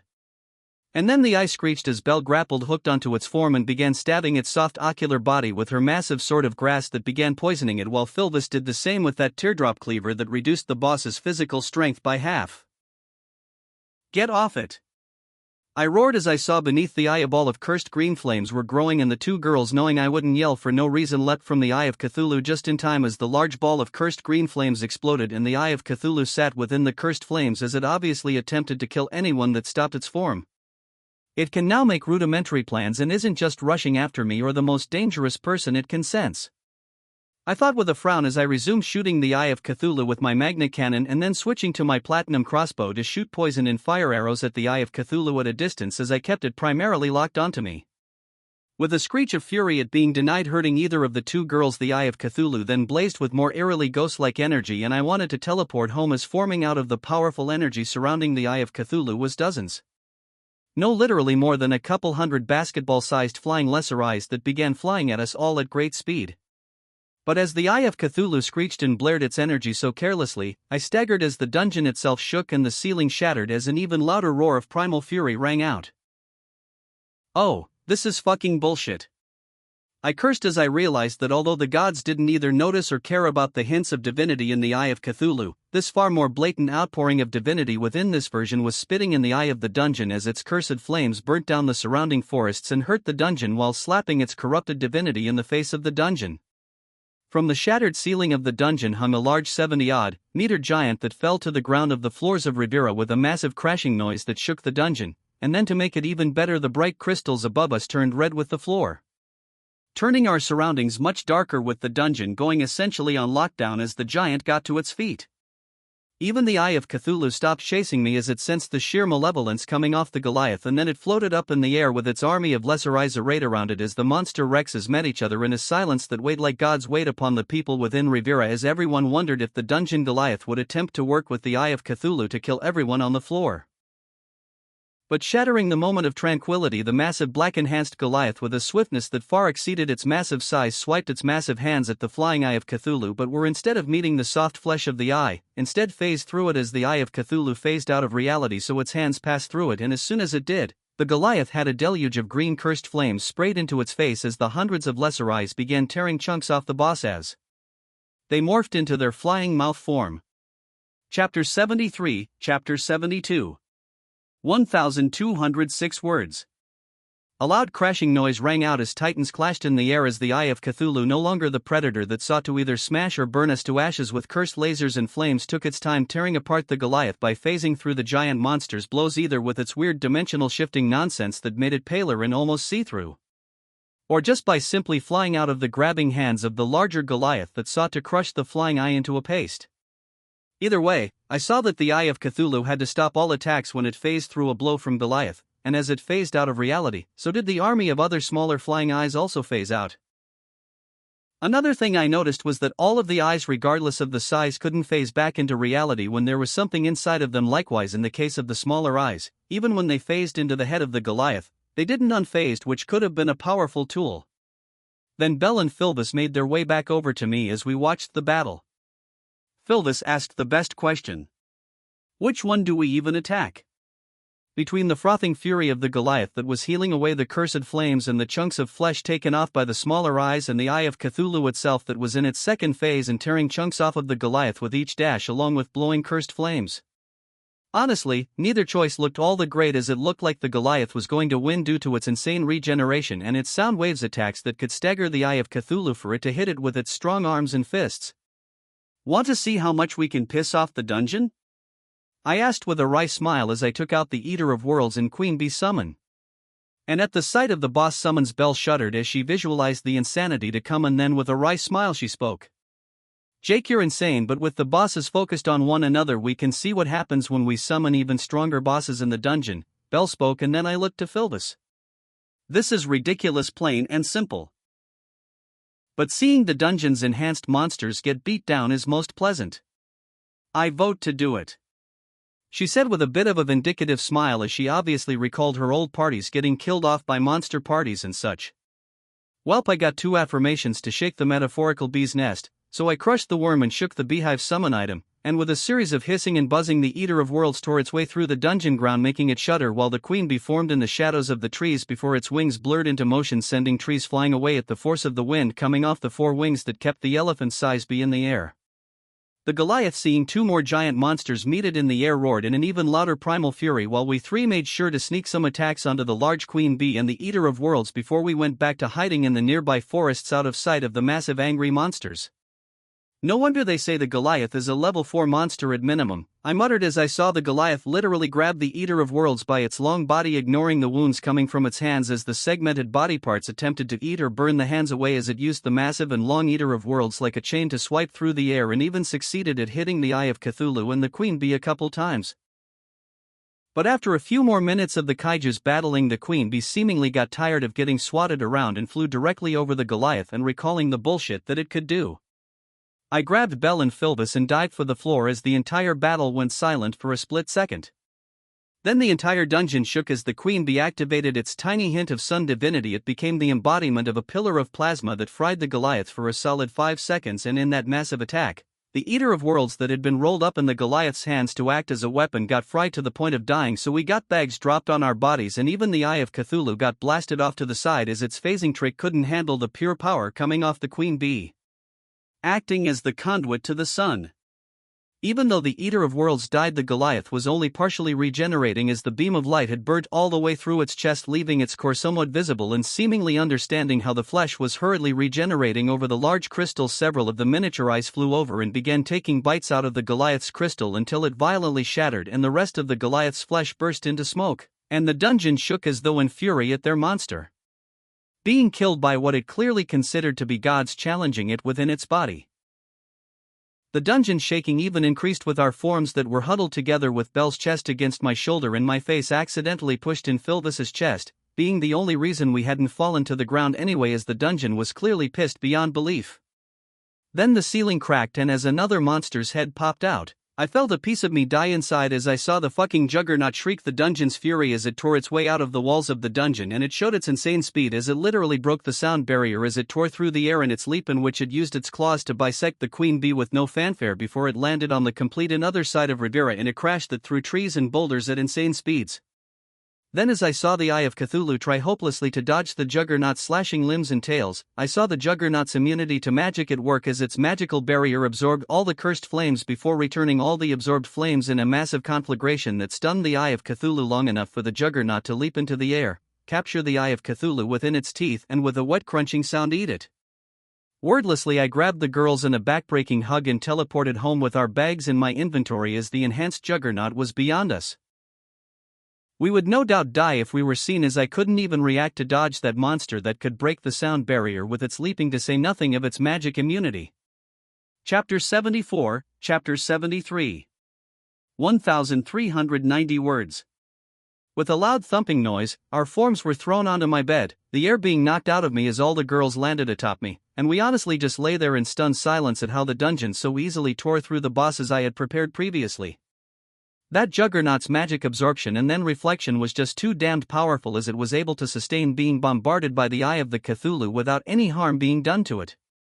Then to say nothing of its whole form being covered in a strong, dense exoskeleton that would protect it from errant blows, as well as act as the monster's weapons that it was able to use when it dashed around at speeds that broke the speed barrier. Jake, can that juggernaut kill the queen slime boss? You needed the materials from the potions to heal Ina? Belle finally broke our stressed silence, and at her question I thought she wanted to back and piss off the dungeon again to the point of it summoning the monster again, but I could see the fear in her eyes and knew she didn't dare as I did. Yes. With its magic absorption and exoskeleton, I imagine it probably could kill the queen slime. I said rightly, as I knew the queen slime in this more realistic world wouldn't have the massive health pool it had in the game, and its body would still be slime. More compact and dense slime, but a slime body none the same, and the juggernaut would claw through it like it was nothing. Belle just silently pushed her head into my shoulder as she took a deep breath, but I soothed her and Philvis, who was still frozen at the sheer violence of the juggernaut. Belle, the juggernaut is the defensive measure of the dungeon, and it can and has killed level 5s like they were nothing.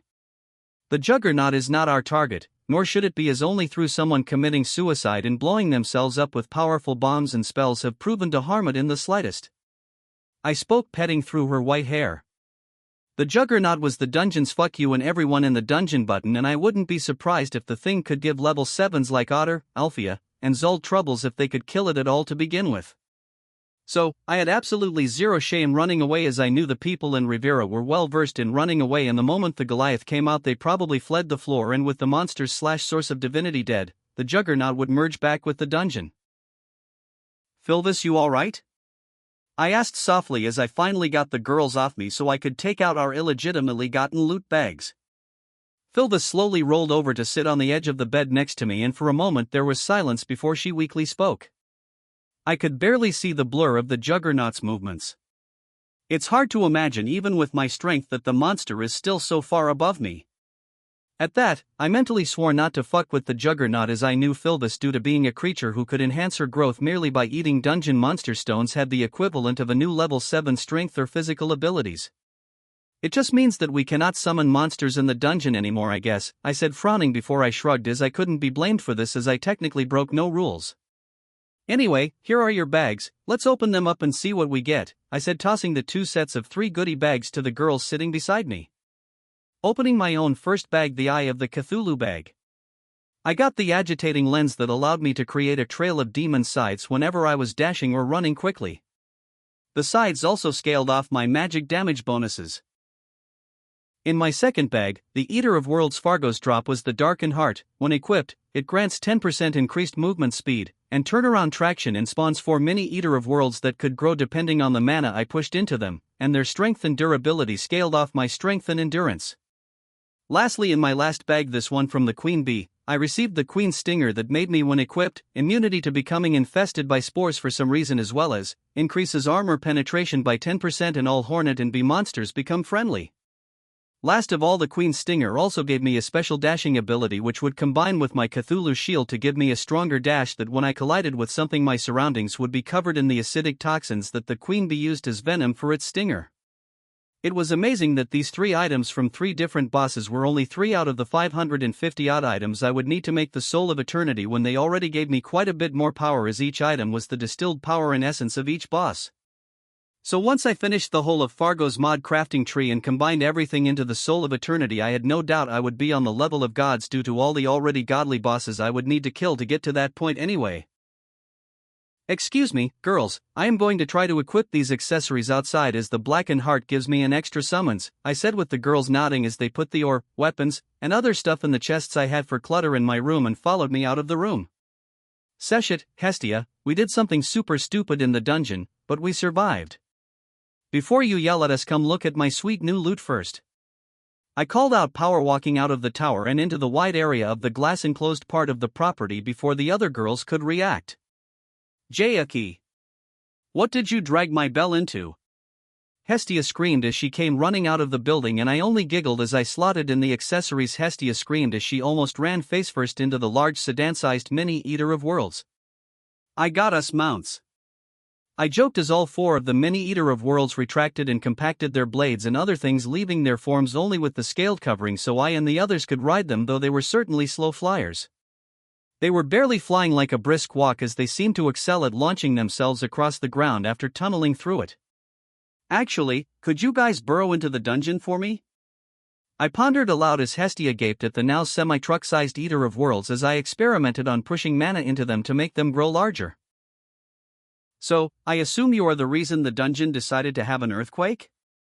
Seshet dryly spoke as she leapt over the new summons and landed beside me, and I nodded to her question. Yes, with the new Fargo's mod, the previous bosses were made much stronger, with them having pseudo-divine domains or were the remains of a god. The dungeon wasn't happy at feeling gods fighting within it.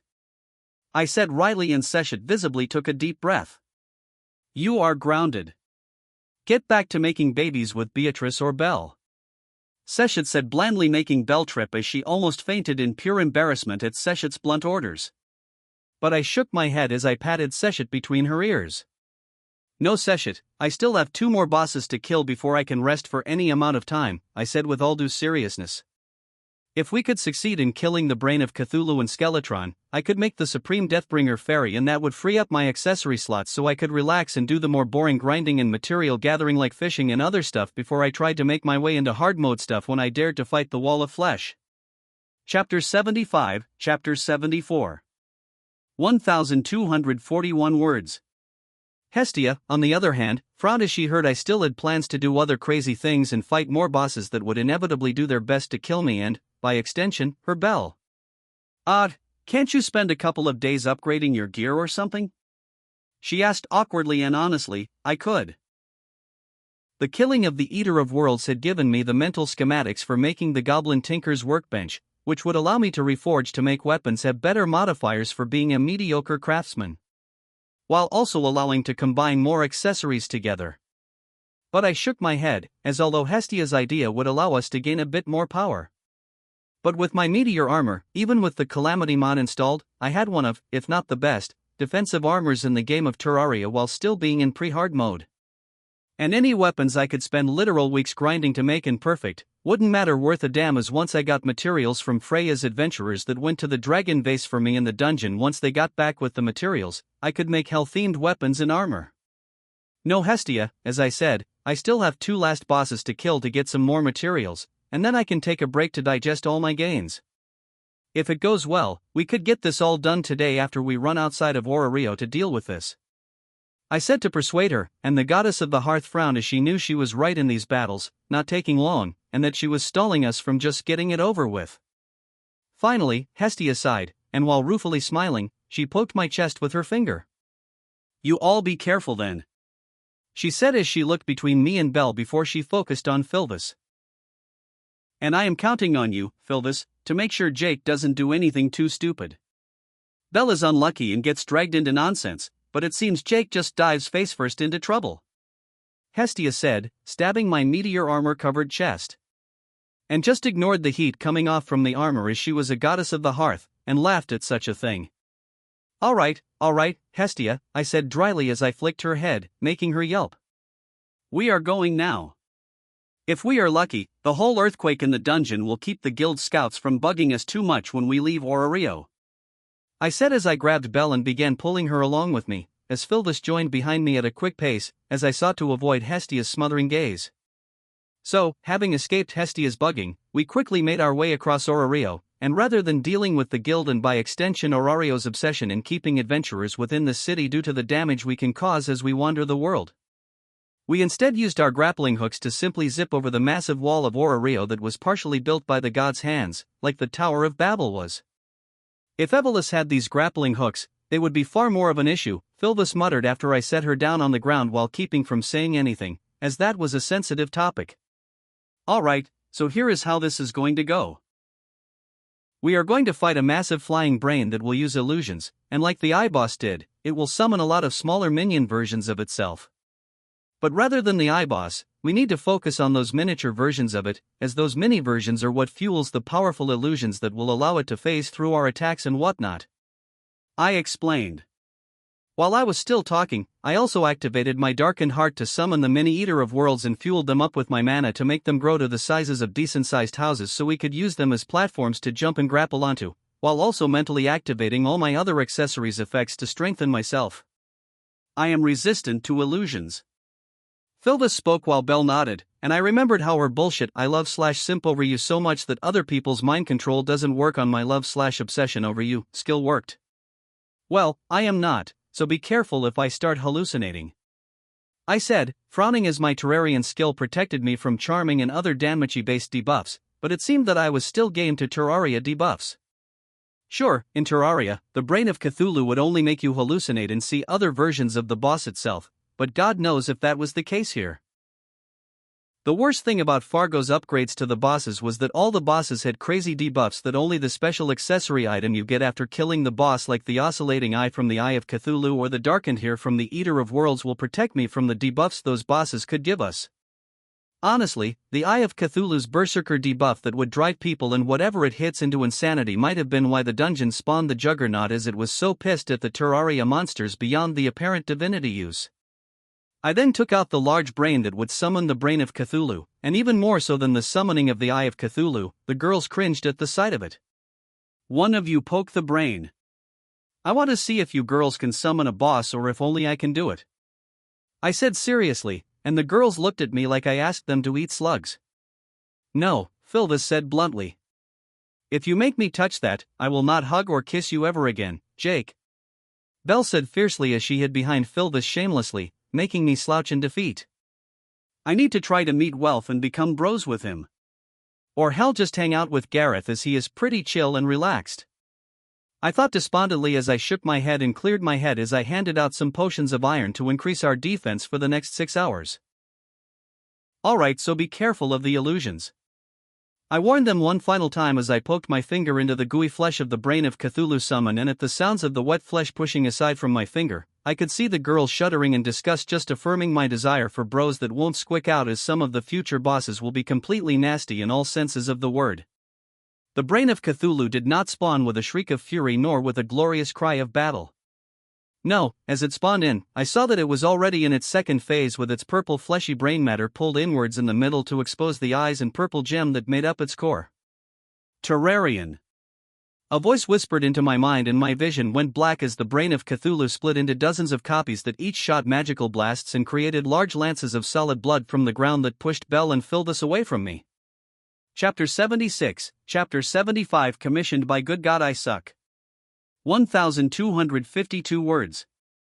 Terrible lances of pain filled my head as the surrounding light greatly brightened, and I saw how thick, dense strings of what looked like light were stuck into the purple pulsating flesh and gems studded into the brain of Cthulhu, with the strings seemingly going all the way into the sky. Then that powerful female voice that echoed with power and harsh divine might filled my ears again. The Terrarian. Working with mortals so much is pathetic. Your predecessors did not, and they slayed gods alone. The voice spoke, and I realized as I could barely see out of my eyes at both the mental pain of whatever was assailing me and the harsh light holding the brain of Cthulhu still, that Philvis and Belle were just frozen in place, with their bodies twitching ever so slightly in place like they were in some kind of illusion. Once again, the voice spoke to me, and this time, I could tell the voice was at the end of its patience as she spoke boredly, and my lips twitched into a wry smile as I could honestly care less about what she said.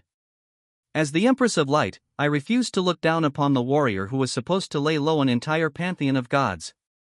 I refuse to be a footnote in your story, whether you succeed with your fellow mortals and slay all and become gods, or simply die and be forgotten. I refuse, so know this, Terrarian, this Empress shall watch your actions from here on, and your next first great kills must be done alone, lest I refuse to serve you after you defeat me and my fellow royal, the Queen Slime.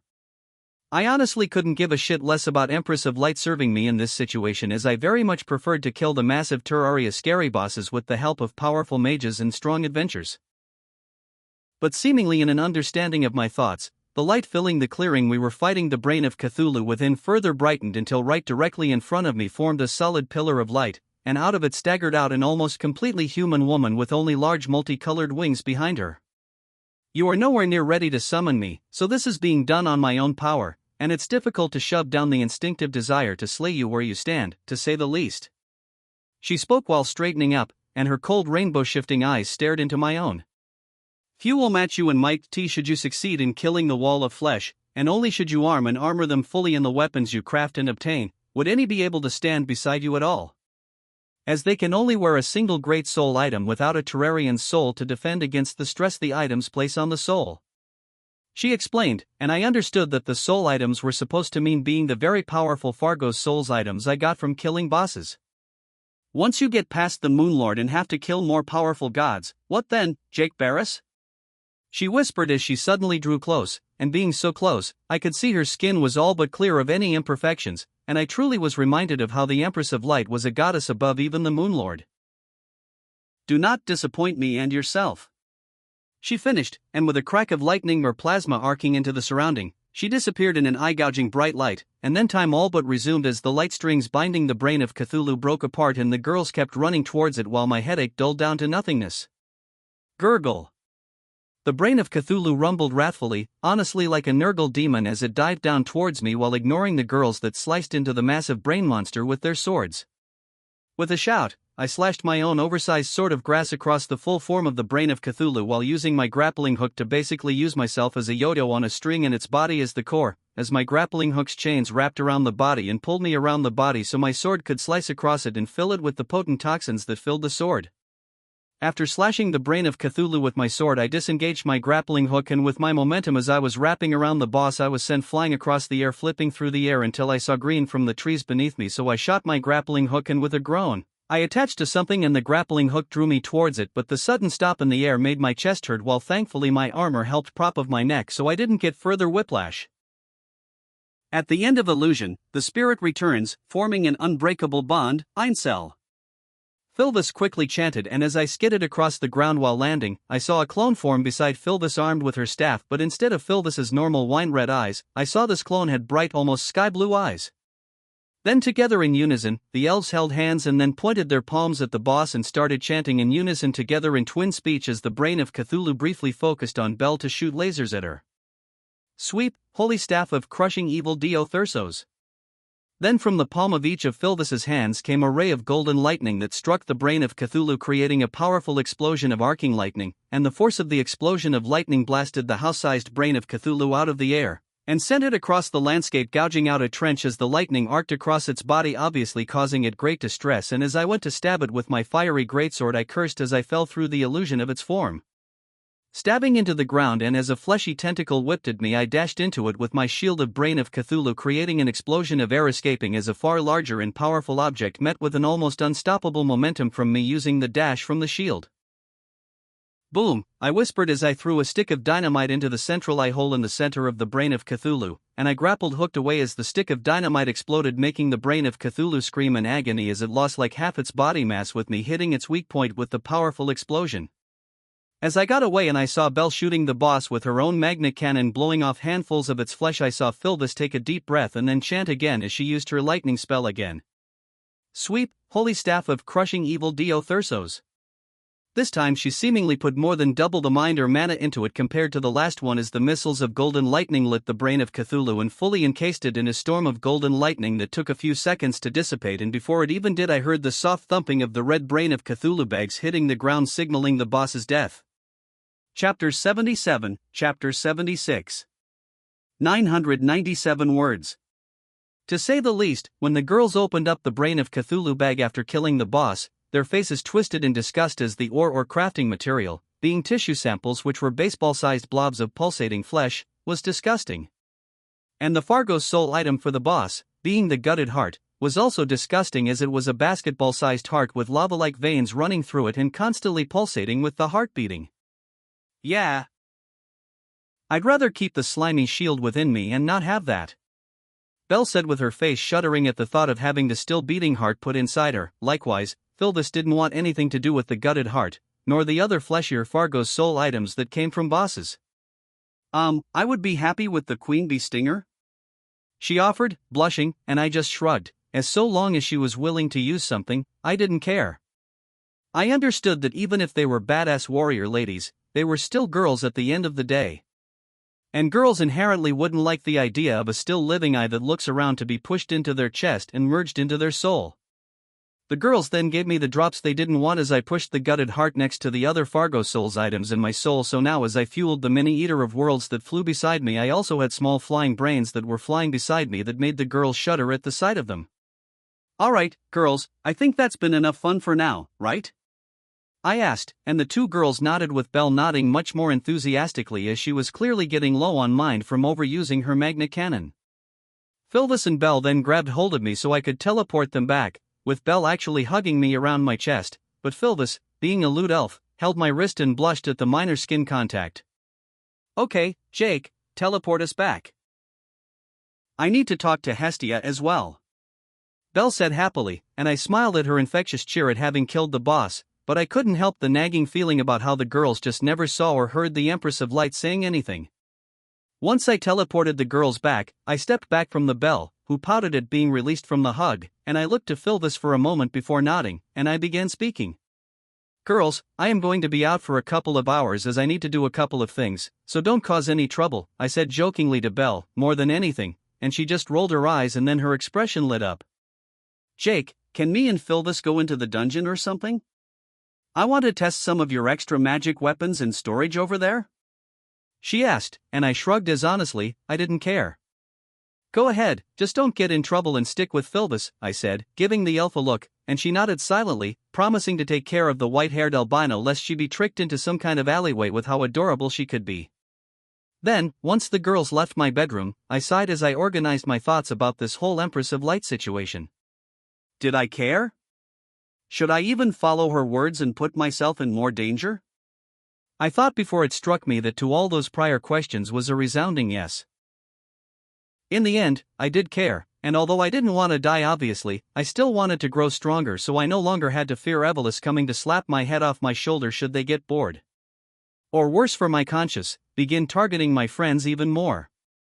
So with that settled, I looked to see how I could get stronger, and the largest amount of strength I could realistically gain at this point was combining my slimy shield, agitating lens, queen stinger, and when I get it, Skeletron's necromantic brew into the supreme Deathbringer fairy accessory that will combine all 4 accessories into a single one that's even stronger than all 4 of them should be due to all the boss's souls being merged together with Hellstone bars and a new mana source.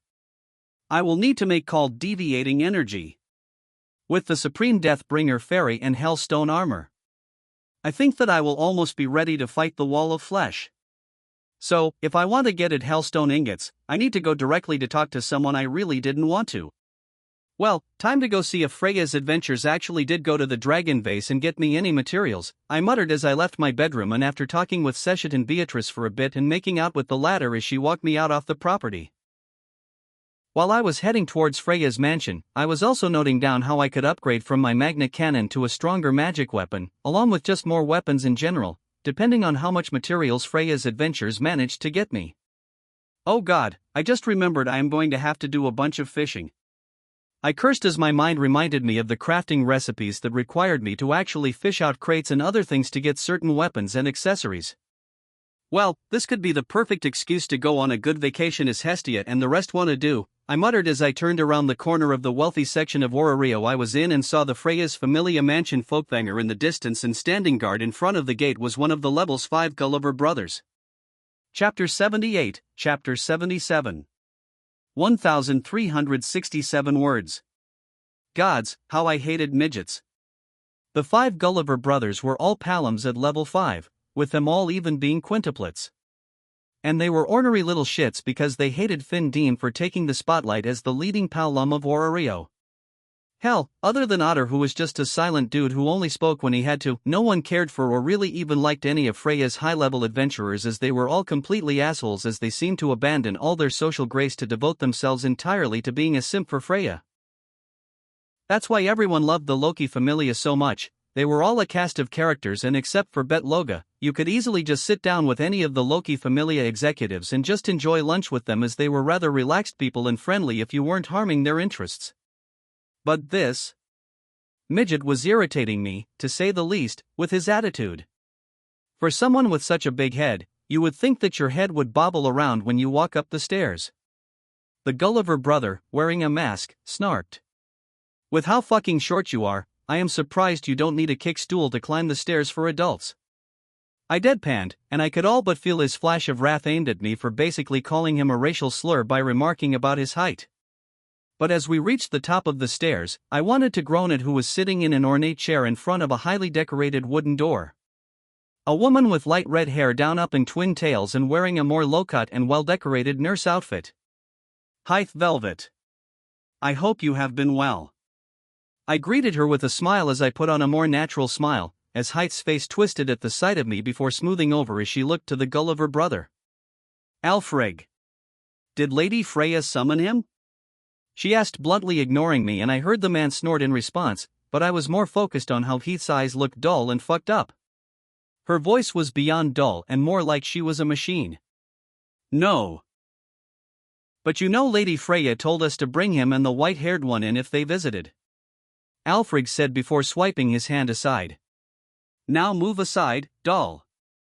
He ordered, and Heath blinked before nodding as she moved aside, and honestly, that dull stare was starting to freak me out. Was that soul stuff Seshet told me about her even worse than she guessed? I thought that Seshet's words about the red-haired healer's soul being a twisted up not due to Freya's charm were underestimated, and instead her soul was falling apart or something. Either way, Heath moved out of the way from standing guard in front of the door, and Alfred, the eldest of the Gulliver brothers, knocked on the door, and then a moment later a bell beside the door gently jingled 5 times in a row as Freya obviously pulled a string or something so she wouldn't have to shout to come in. "Don't do anything stupid, as Otter is just down the hall, and before you can even climb out of a window, you will be dead," Alfred warned me fiercely as he glared at me before he glanced at the bell that was inlaid above the door and blended in with the dark wood of the dew, making me realize that the 5 rings of the bell were meant to be a code from her, to only allow me into the room. For a moment I feared that Freya would attempt to fry my brain with her charm before I shook that thought away, as that wasn't in her style at all for her targets of interest. The door silently swung open at Heath pushing the door, and I walked into the highly posh room and saw a beautiful decent-sized bed and a large couch positioned in front of the large open glass doors that led out onto a balcony. But my gaze was drawn to the form lounging on the couch, and I saw that she was wearing a scandalous outfit that was her almost torn-looking body glove outfit that was black and red, with the edges of the outfit being red. "Lady Freya," I greeted while focusing more on her face as I realized her exposed skin was a bit too distracting. Sure, Freya was troublemaking, but no one would ever deny her status as one of the purely most beautiful women in the world, and I was still a red-blooded male, so my gaze wandered a bit. Jake Barris, record breaker, summoner of calamities, captain of the rising Seshet Familia. You have already earned an interesting number of names in so little time, that even with my own interest in your path I cannot seem to catch up with them, hee. Freya daintily giggled as she crossed a leg over the other as I strode to one of the seats arrayed next to the couch and sat down in it. "Oh, you could have just sat beside me?" Freya pouted, and I smiled wryly at Freya's pout that made me pity her a bit, but thankfully with my Terrarian logic, I didn't have to worry about her charm. "Lady Freya, have your adventures had any time to go down to the dragon vase to get the ores I asked for?" I asked, trying to get straight to business, and at that, Freya clicked her tongue in annoyance, not necessarily at me but at her own situation apparently, that she began to explain as she swirled her wine glass. Freya eventually sighed before she threw me an apologetic smile, and my heart sank as I realized I was going to have to make a trip to get those hell-themed resources on my own. Or more specifically, I was going to have to travel outside of Rio to that nearby volcano so I could get the materials I needed from within it. I had no way to survive getting to the dragon vase on the 59th floor of the dungeon, as the monsters were too numerous and strong for me to push that deep even if I cheated and tunneled. I would still get killed by the army of dragons that filled the dragon vase even if I tunneled outside the dungeon and down to its floor. "Jake, I apologize, but with Loki's familia down doing their own expedition that had already been pushed back, and with Evolus raising their head up again to cause trouble, my familia cannot delve down to the depths of the dungeon to retrieve those ores, as they are all needed to protect Rio," Freya explained gently, and I nodded in understanding. Sure, it was inconvenient, but super terrorists were more important than my desire for some superheated materials. It just meant I needed to get my own at the volcano that even Asfi Al Andromeda, the captain of the Hermes Familia, went to get the materials needed to make her bombs that almost her entire fighting style revolved around. "Then I apologize for my intrusion, I will dash." Before I could stand up, Freya coughed, raising an eyebrow as she looked at me with an unreadable emotion as she stared into my eyes, and I likewise met her lavender eyes. "Jake, why don't you share lunch with me?" she offered, smiling softly with true welcoming care in her voice as she continued. "I would like to have some words with you. I would adore hearing about your adventures and how you came to be so strong and with such a vibrant soul to match."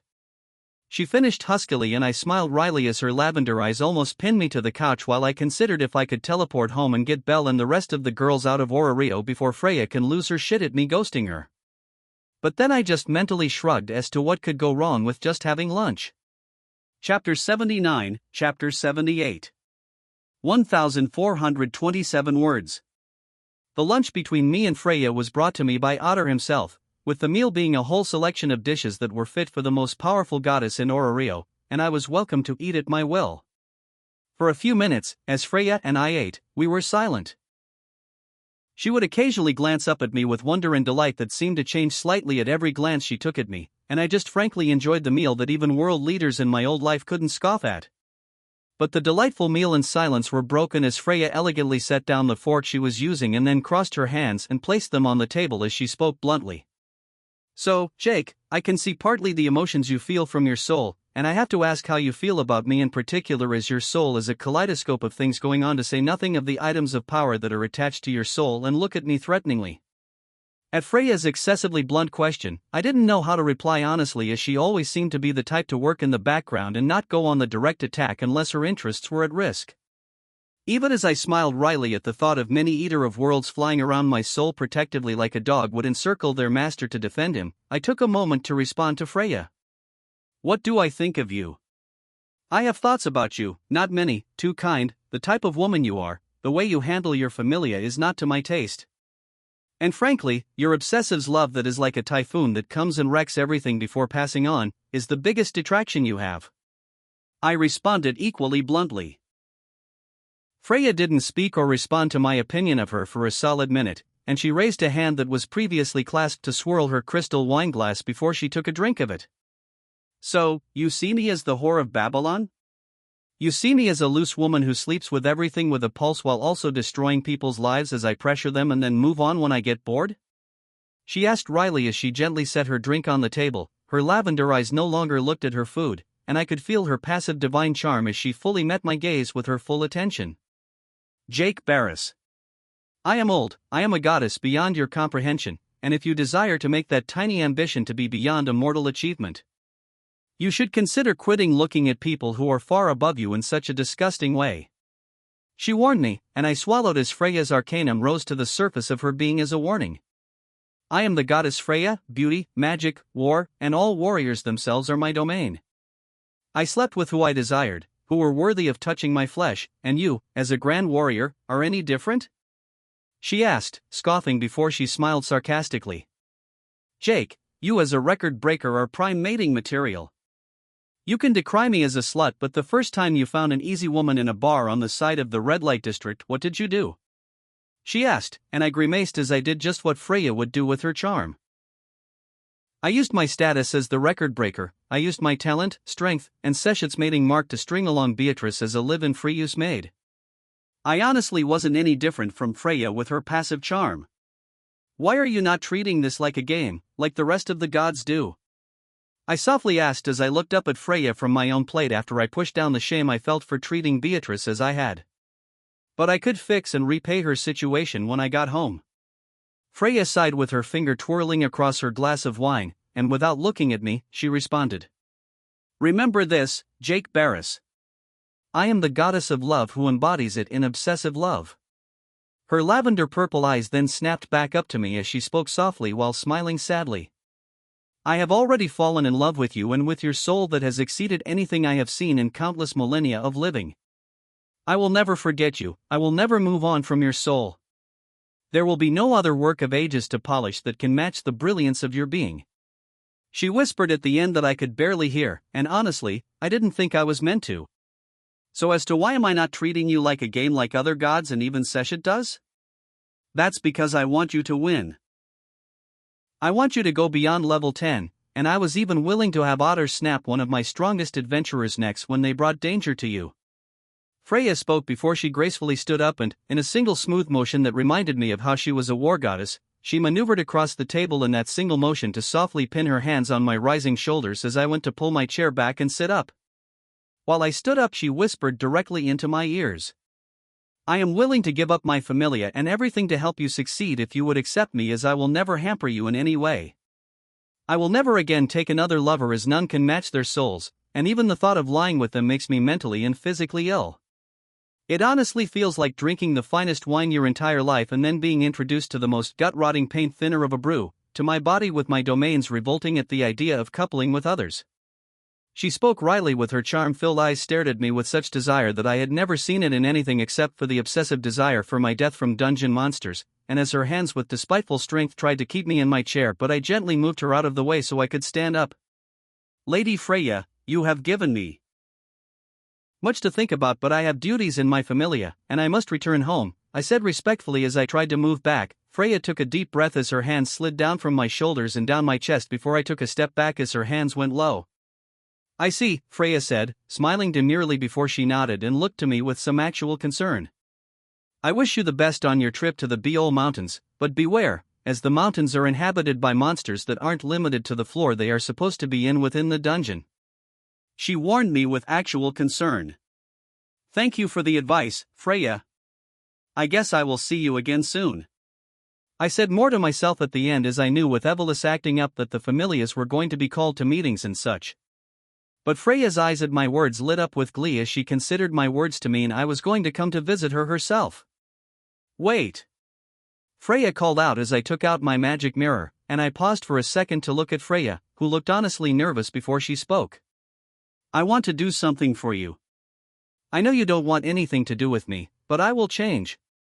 I will become that what will earn your desire, and I will have you, whether it's one day or millennia from now, as I won't give up. She said proudly, and I wanted to just teleport before a thought crossed my mind, and I decided fuck it. Kill Ishtar for being a subleader of Evelys tonight, then, I said, and she blinked with her head tilting to the side in confusion. That's it? That's nothing, alright, I will do it tonight, dear. She said cheerfully, and before I could recover from the Yander acuteness, she used a dainty finger to tilt the mirror to my face, and then I was teleported back home. Chapter 80, Chapter 79. 1,364 words. After dealing with the usual vertigo from teleporting, I just face-planted into my bed and screamed, with said scream being swallowed and kept from spreading due to the thick pillow with an undine cloth pillowcase to keep it cool. Was spending like 100,000 valis on a bedspread extravagant? Yes, most certainly, but when you go to sleep with someone else and don't want to wake up in a pool of sweat, having a water spirit cloth solves all such issues. Ugh, hi! I groaned, rolling over onto my back and staring up into the ceiling windows that led into the false night sky above. Why couldn't Freya just be an insane bitch that will make it easy to hate her? I moaned as I petulantly kicked my feet up and down on my bed in frustration. I just wanted to get some materials and take advantage of her, but now I feel sympathy, and worse, my dumbass decided to get her involved with the best girl Harrowheim. Granted, I wasn't obsessed with getting Harrowheim and my familia due to my own strength growing so fast, and apparently, I was needing to fight bosses on my own lest I face issues from the sentient bosses themselves. But still, Harrowheim was the best girl in Danmachi, and I feel like I should have taken care of her issues myself if I was going to drag her into my familia and thus my mess. Fuck it. What's done is done. I just need to make the best of it. I grimaced as I rolled to my feet and took a deep breath, and then I grinned as I realized that I was actually going to be the one to bring someone into the familia on purpose. And if Seshit gives me shit for dragging in my own waifu stray off the streets, well then she could suck it up. With the lovely petty thought in my head, I literally skipped, all but gliding out of my room and also somewhat of Belle's room when she didn't want to read at night on her own. How did the meeting with that Freya go? Hestia asked me as I came into the lobby of our shop, and I shrugged as it could have gone better and a lot worse, but either way I was torn on what to think of Freya right now. Only got molested by her a little bit before I could teleport and flee.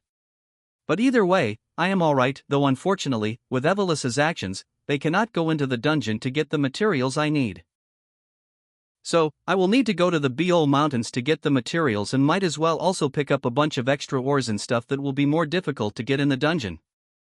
I announced as I picked up some potions that we had to put in my inventory. Huh, figures, she flaked, Seshit remarked lazily as she lounged in her large throne couch thing that overlooked the shop. So, you going to begin heading over there, or do you have some kind of plan to get out of Warario without Evelys following your every move?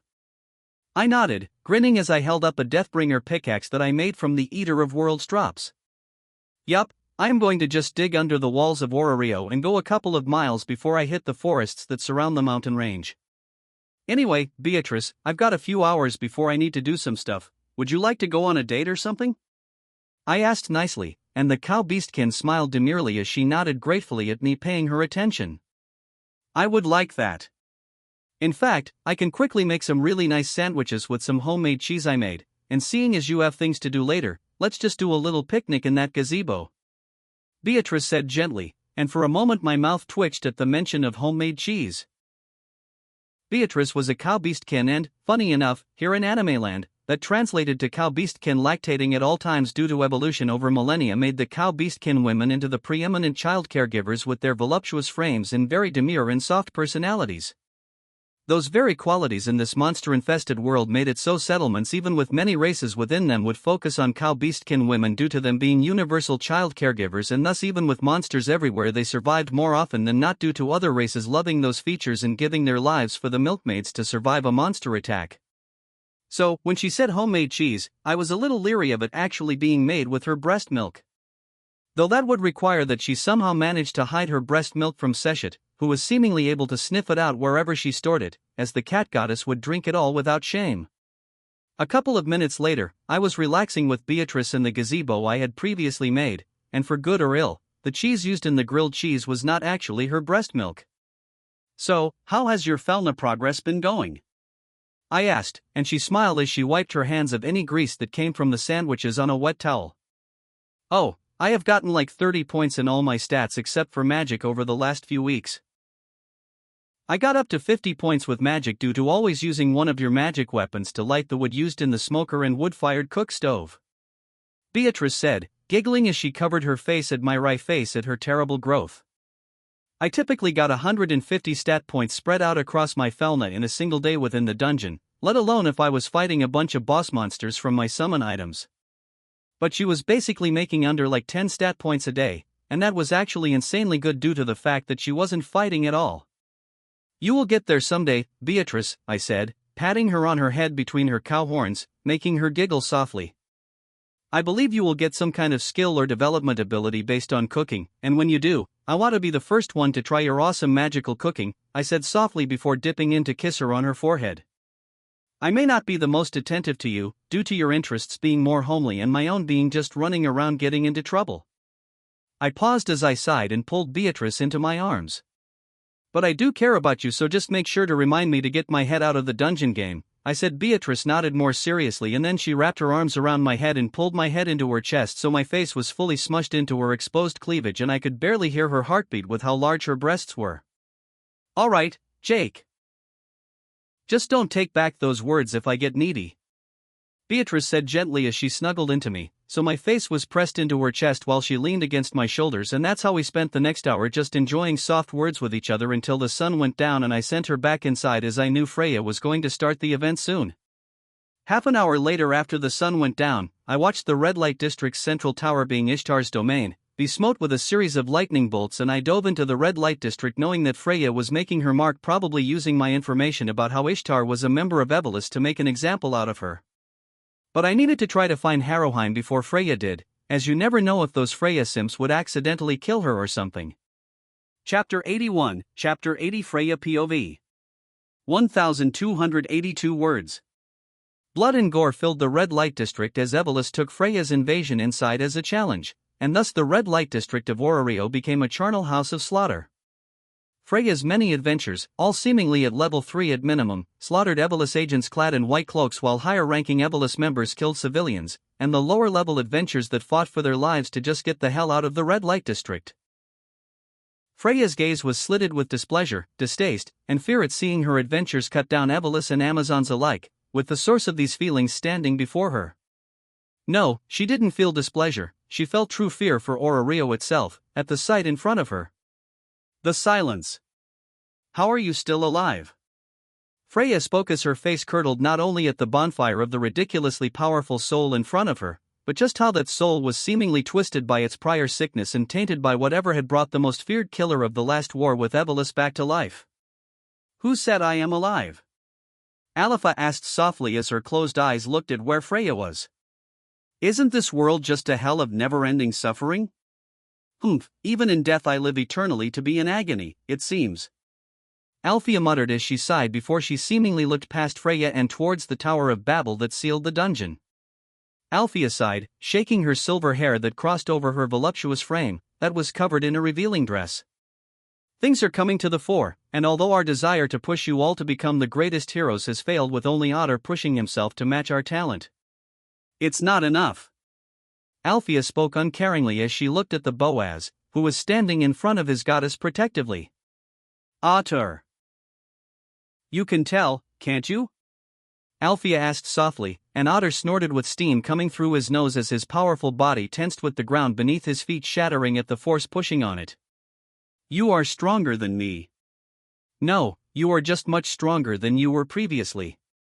Otter grunted out as with a loud rasping noise, he unstrapped his large sword and wielded them in his hands.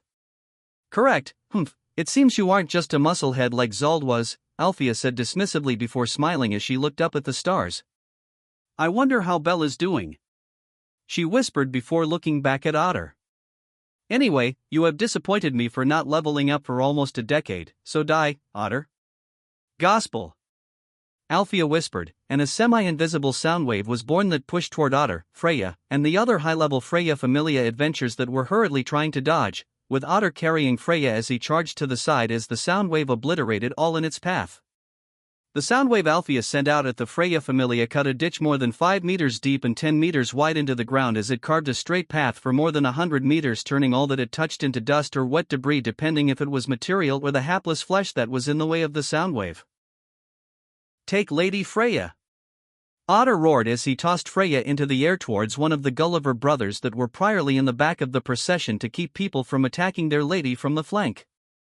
So they had more time to use their super strength and speed to get away from the coming sound wave. Then, as Freya passed out of the range of the sound wave, Otter, Hedin, and Hogni met with the sound wave. Otter brought down his dual swords with a roar, and likewise, Hedin and Hogni met the sound wave with their magic. It's still not enough, Althea muttered as the green-tinged sound wave gained power, and with a shattering noise, Otter's dual almost fishhook swords shattered like a mirror, sending shards of ultra-hard adamantine into the large man's chest as shrapnel, but it wasn't over as Althea whispered. Lu Geo. And then the sound wave's brightness increased and then exploded violently. So you came to destroy Orario Althea, the silence? Freya demanded to know furiously as she watched Otter stubbornly climb to his feet despite his chest armor being shattered and large gashes being torn across his body. Althea tilted her head to the side as her gloved hands creased into a fist as she spoke slowly. I don't like shouting. But no, Zold and I gave our lives to better Orario, but you all have rested upon your laurels and have done little since then. I have decided to claw my way out of my grave to do it myself. But the sight of Otter is an eyesore with how he has not leveled up despite him having stats at all, S rank at level 7. Althea snarled at the end as she stomped towards Otter, who held up his fists, unwilling to go down without a fight. I will send him to level up then. Freya said hurriedly as she caught the crux of the issue. Althea, that was glowing and clearly about to send another sound wave that would kill Otter, paused as she looked at Freya in interest, so the goddess of beauty continued. I will send him a pilgrimage and he will level up or die. I swear by my name of Freya as I have held my end of the deal with Hera for all these years, so you know my word is good. She offered, and Althea's hands that were at her sides pulled up to softly clap in front of her chest as she smiled at the goddess with her eyes still closed, having never found the Freya Familia worth looking at. Freya didn't even bother attempting to charm Althea due to her ridiculous willpower that exceeded God's own willpower, as she knew the moment her purple eyes glowed with her charm, she knew without a doubt that Althea would kill her regardless of any curse she could lay upon her from Tenkai for the killing of her mortal form. You hear that, Otter? Go save a kingdom from a monster tide or something, and maybe you will be worthy of leveling up. But should I see you in Orario without leveling up, I will kill you where you stand for disappointing me for the third and last time. Althea said uncaringly to the plight of the Freya adventurers who were attempting to heal Hedin and Hogi, who had their arms and most of their bodies mangled by the exploding sound wave previously. Then Althea turned around and walked into the darkness of a nearby alleyway, leaving Freya's adventurers fearful of the future due to a stronger Althea having made a return, and more importantly, not looking to commit elaborate suicide again. For a moment, there was a harsh silence in the street where Freya's executives stood, but with a snarl, the goddess of beauty looked to the 5 Gulliver brothers who were still unharmed. Kill Ishtar's adventures and drag her to me by the end of tonight, now go. She ordered with her fingernails biting into her hands so hard that her hands bled crimson divine ichor onto the street. Then Freya turned around with Hedin and Hogni, who were mostly healed by Heath Velvet, guarding her as she made her way back to the Tower of Babel, while Otter silently and with great purpose walked out of Orario to find his fortunes in order to save his goddess from the silence's displeasure. Chapter 82, Chapter 81. 1,477 words. When I asked Freya to get rid of Ishtar, I had zero idea this event would explode into an incident that would shake Orario to its foundations. Ishtar's connection to Ebolus was in full swing as, from alleys and tunnels into Orario's sewer, Evolus members clad in white cloaks poured out and slaughtered everyone that wasn't wearing a white cloak. Within the red light district, sure, there was a great number of adventurers blessed by a Felna that gave them strength above their civilian kin, but in the end, for the most part, the level 1s and even levels 2s were ground down by the white cloaked psychopaths of Evolus who were brainwashed into only killing those that stood in their ways. I could only hear the screams of the civilians and adventurers that were unlucky to survive being mauled by the Evolus members who were armed with cheap weapons, to say nothing of the people who were grievously wounded by the Evolus members with alchemical bombs strapped to themselves. Get out of the way, damn it!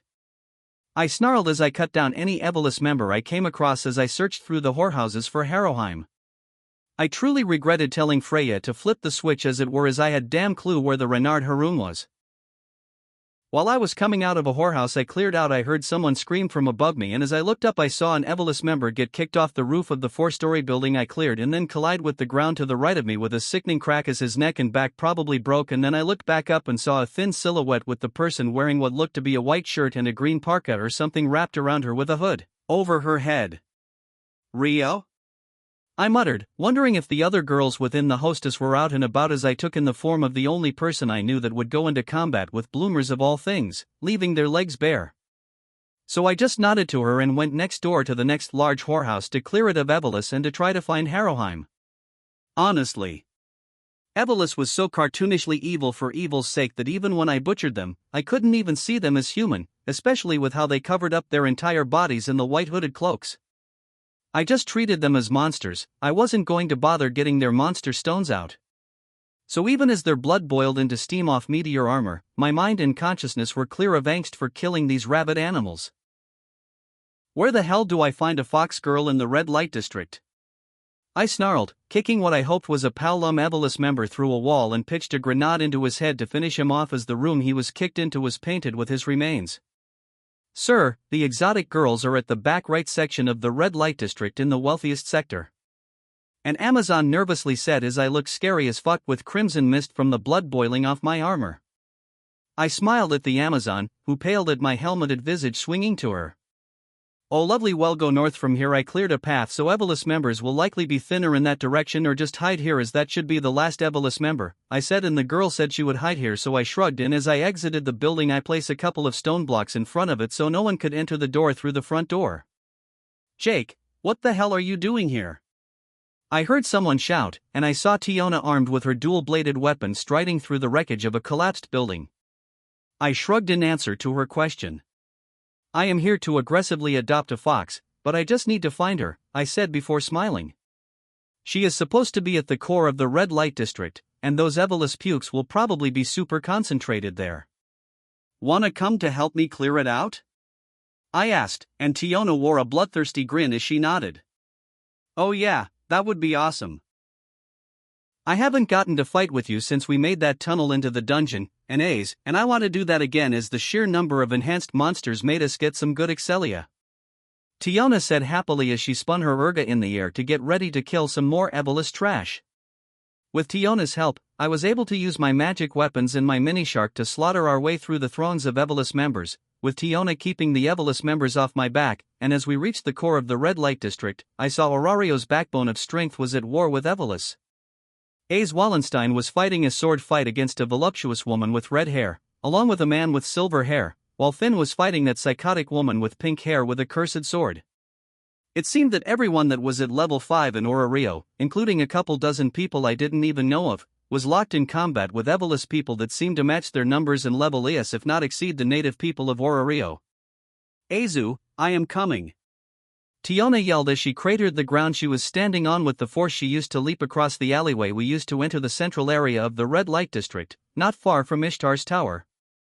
I took one view of the battle that was shattering buildings with all those high-level adventures, and shook my head. Nope, fuck that, I said primly as I spun on my heel and kept on my way towards the right side of the red light district in search of my fox girl. 5 minutes later I was laying limp on the ground after one of the Evolus members caught me by surprise when they had a short chant of suicide magic to go along with their alchemical bombs, so my armor rating got destroyed, but either way, I killed the Evolus member and prevented them from killing the people that were hiding in this whorehouse. But as I dissipated my helmet into my inventory and took out a health potion to mend up my ribs, I had the potion stolen out of my hands by a smooth and thin hand. Sir, your ribs are in terrible condition, and I heard them break when you landed, so don't move, please. I heard a gentle woman's voice speak, and I looked up painfully as the woman carefully brought the potion in her hands to my mouth. I choked on the mushroom-tasting potion as blonde hair trailed over my face with fox ears and green eyes looking down at me as Haroheim Sanjuno gave me a lap pillow to help me drink the potion after saving her life from a suicide bomber. Is it wrong to fall in love with a fox girl priestess after saving her life, and her nursing you back to health? I thought jokingly to mentally push down the pain of my ribs unfucking themselves and healing with the potion so I could sit up with a groan. Hey, you are a slave, aren't you? I said, frowning as I looked at the adamantine collar around her neck. Granted, Ororio had outlawed slavery, but outlawing things in this city with petulant and evil gods was never a guaranteed thing. I knew I couldn't just say, "Hey Haroheim, you are the best waifu in the world. Please come with me so I can take advantage of your cheats and do my best to seduce you." No, I needed to play dumb to her circumstances, though it was a bit scummy, though it was undoubtedly for the best for her. I am not much of a slave, but my life is bound to the Ishtar dash. Before she could say anything, I poked the adamantine collar bound and welded around her neck, and it broke apart into motes of light as it instantly disappeared around her neck and entered my inventory, and for a moment Haroheim froze. "So, wanna join my familia? We have cookies, and I will give you head pats?" I offered goofily as Haroheim gingerly touched her pale neck that had obviously been covered by the collar and had changed the color of her skin like when people wear a cast on a leg or arm for a couple of months. Chapter 83, Chapter 82. 1284 words. My abrupt removal of her cursed collar and stupid as hell method of asking Haroheim to join my familia completely stunned her. So I decided that, as she was so stunned, I should keep up the nonsense and just drown her in a tidal wave of nonsense until her mind shut down and she would just nod in agreement. "You said your name is Haroheim, right? Well, as a hero, record breaker myself. Yeah, anyway, I am kidnapping you so you can meet back up with your old friends in the Takamikasuchi familia after joining my familia," I said shamelessly as I picked up Haroheim in a bridal carry and kicked the sliding door aside as I went into the back little porch area. Jake, I deeply appreciate your actions, but the Ishtar familia is going to give you trouble and I don't want to bring you trouble," Haroheim said softly, but she didn't struggle in my arms as I leaped a dozen feet into the air to jump atop one of the nearby buildings. To Haroheim's words, I just paused and took in the burning red light district, and then as though in a divine message, a massive pillar of golden light pierced through the sky on the edge of the red light district, and Haroheim inhaled greatly as her hand went to her semi-exposed cleavage as she hissed, "Ishtar's fauna. I don't have it anymore," she whispered, grimacing, and I doubted that having the divine framework that boosted your soul to demigod levels torn apart would feel great at all. "Ahem, see Haroheim. As you literally said, Ishtar was going to be an issue. She died and got sent back to Tenkai. I didn't think you would ever see such a blunt sign from a higher power that you should come with me," I said, smiling with Haroheim snickering at my words, and then rolling her eyes as she relaxed in my arms. "Fine, my dashing hero, take away the used whore and fall to fate's machinations," Haroheim whispered so lightly that I could barely hear her, but I was a level 2 that had superhuman senses and could make out her words, but those words only made my own eyes. Sure, she was a whore in name, but she was still a virgin in all senses of the word, due to her senses being overwhelmed and making her faint at the mere sight of a man's collarbone, to say nothing of seeing more of a man.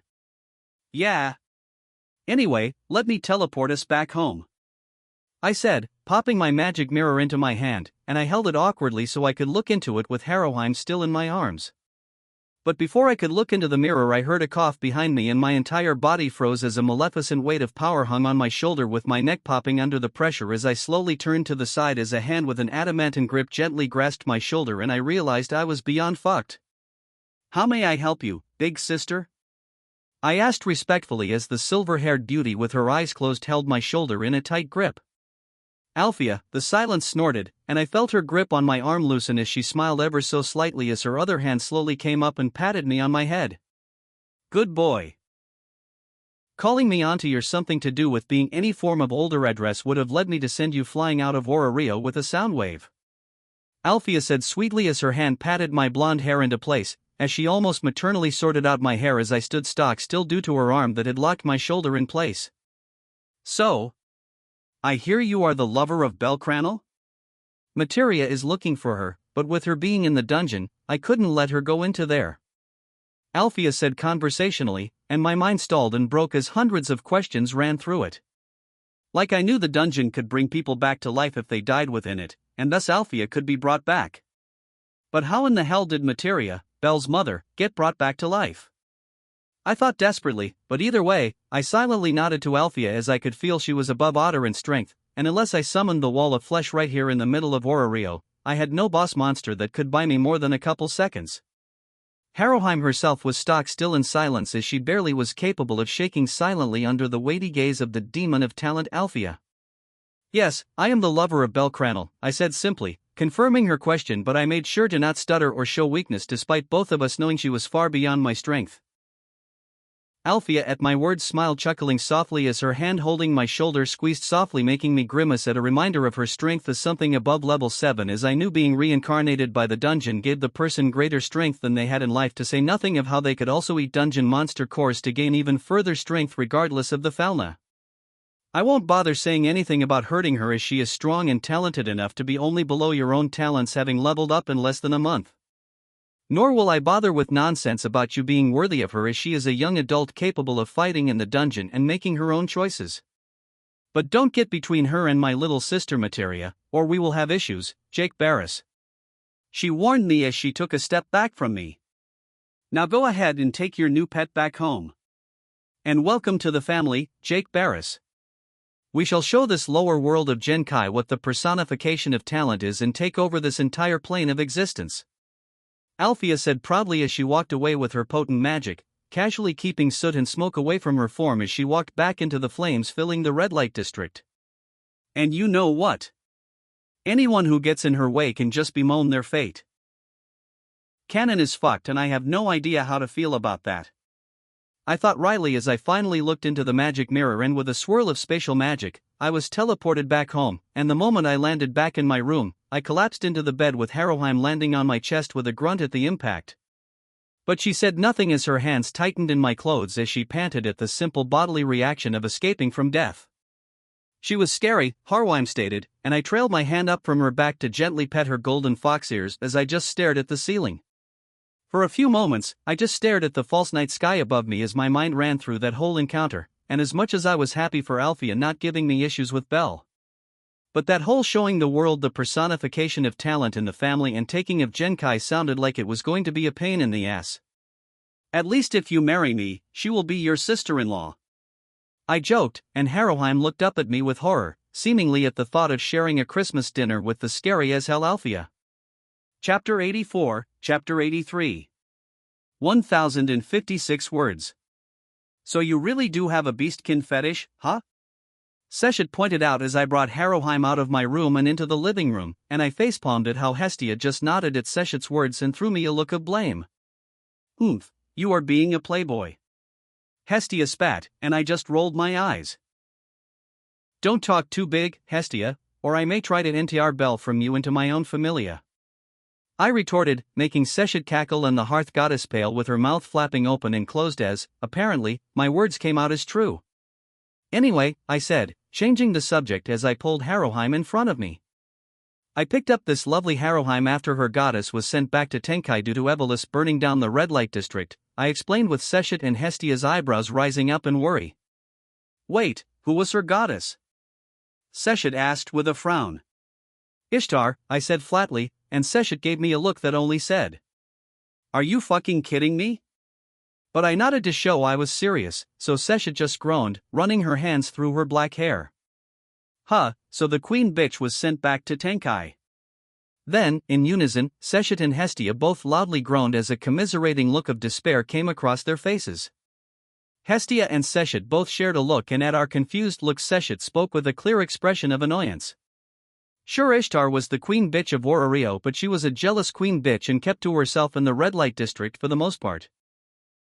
But now with the Queen of Whores executed, the other goddesses of love and beauty will be beginning to take over the prime location to fuel their domains. As she said that, I recalled how, when I first went to the guild to find a familia and was told by Misha how the Kama/Mara familia was recruiting, and I wondered what kind of goddess of love she was. All the love goddesses of Danmachi were very different in how they used and were controlled by that domain. Ugh. Aphrodite, and the others are going to make a mess. Hestia grimaced, and I wanted to scream at the oncoming thoughts with charm nonsense that was inevitably going to cause trouble as they attempted to claw their way to power in Aurorio's meat grinder. And with Evolus causing issues, it's almost certain those psychos are going to try to kill those familiars that try to climb the ranks or just arrive in Aurario. Seshet agreed as she grunted at the sheer effort of getting up from her plush couch to approach Harrowheim. Alright, girly, I am your new goddess Seshet, worship me for I am mighty blah blah. Yeah, I am slapping my tramp stamp on you, so don't cause Jake any issues as he is a bleeding heart with a dick that has bigger ambitions than his body can handle. Seshet said bluntly as she expertly pulled her hands across Harrowheim's waist, and before Renard could react, Seshet pulled open the rope that tied together Harrowheim's kimono. Eep! Harrowheim gasped as she wrapped her hands around her chest as her kimono got pulled off, and I realized that Harrowheim went the traditional way in wearing a kimono. So she was nude underneath it. I turned a bit and focused on Hestia, who was frowning at Seshet's treatment as Seshet manhandled the shy Renard so she could put a felna on her. I spoke to Hestia to try to break the awkward silence. So is Belle still in the dungeon or something? I asked, and Hestia blinked and shook her head as she refocused on me. Nope. She just got back a bit ago and should be in the bath. Hestia told me, and I blew out a bit of air as I nodded, and Hestia raised an eyebrow at my reaction. Why is something wrong? Hestia asked with some concern for me.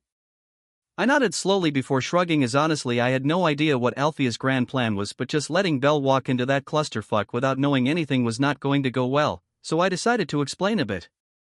Yeah, I am not sure, honestly. Somehow, Belle's crazy aunt who demands to be called an older sister because she hates the idea of being called old, got resurrected by the dungeon. I said drily, and Hestia's face twisted at my words with Seshet looking over at me with some true concern, which made sense with how our Egyptian pantheon was so into how the dead should be at rest and whatnot. The best part is who her aunt is, I said as I sighed before speaking wryly. Yeah, her dear aunt is the Silence, Althea, and apparently her mother also got resurrected somehow despite her not dying in the dungeon at all, I said, frowning at the end as it truly made no damn sense to me. Like plenty of people in canon got resurrected after dying in the dungeon. Literally, every Xeno was the soul of a monster who decided to say fuck you to the dungeon after dying too many times and got tired of being used as cannon fodder.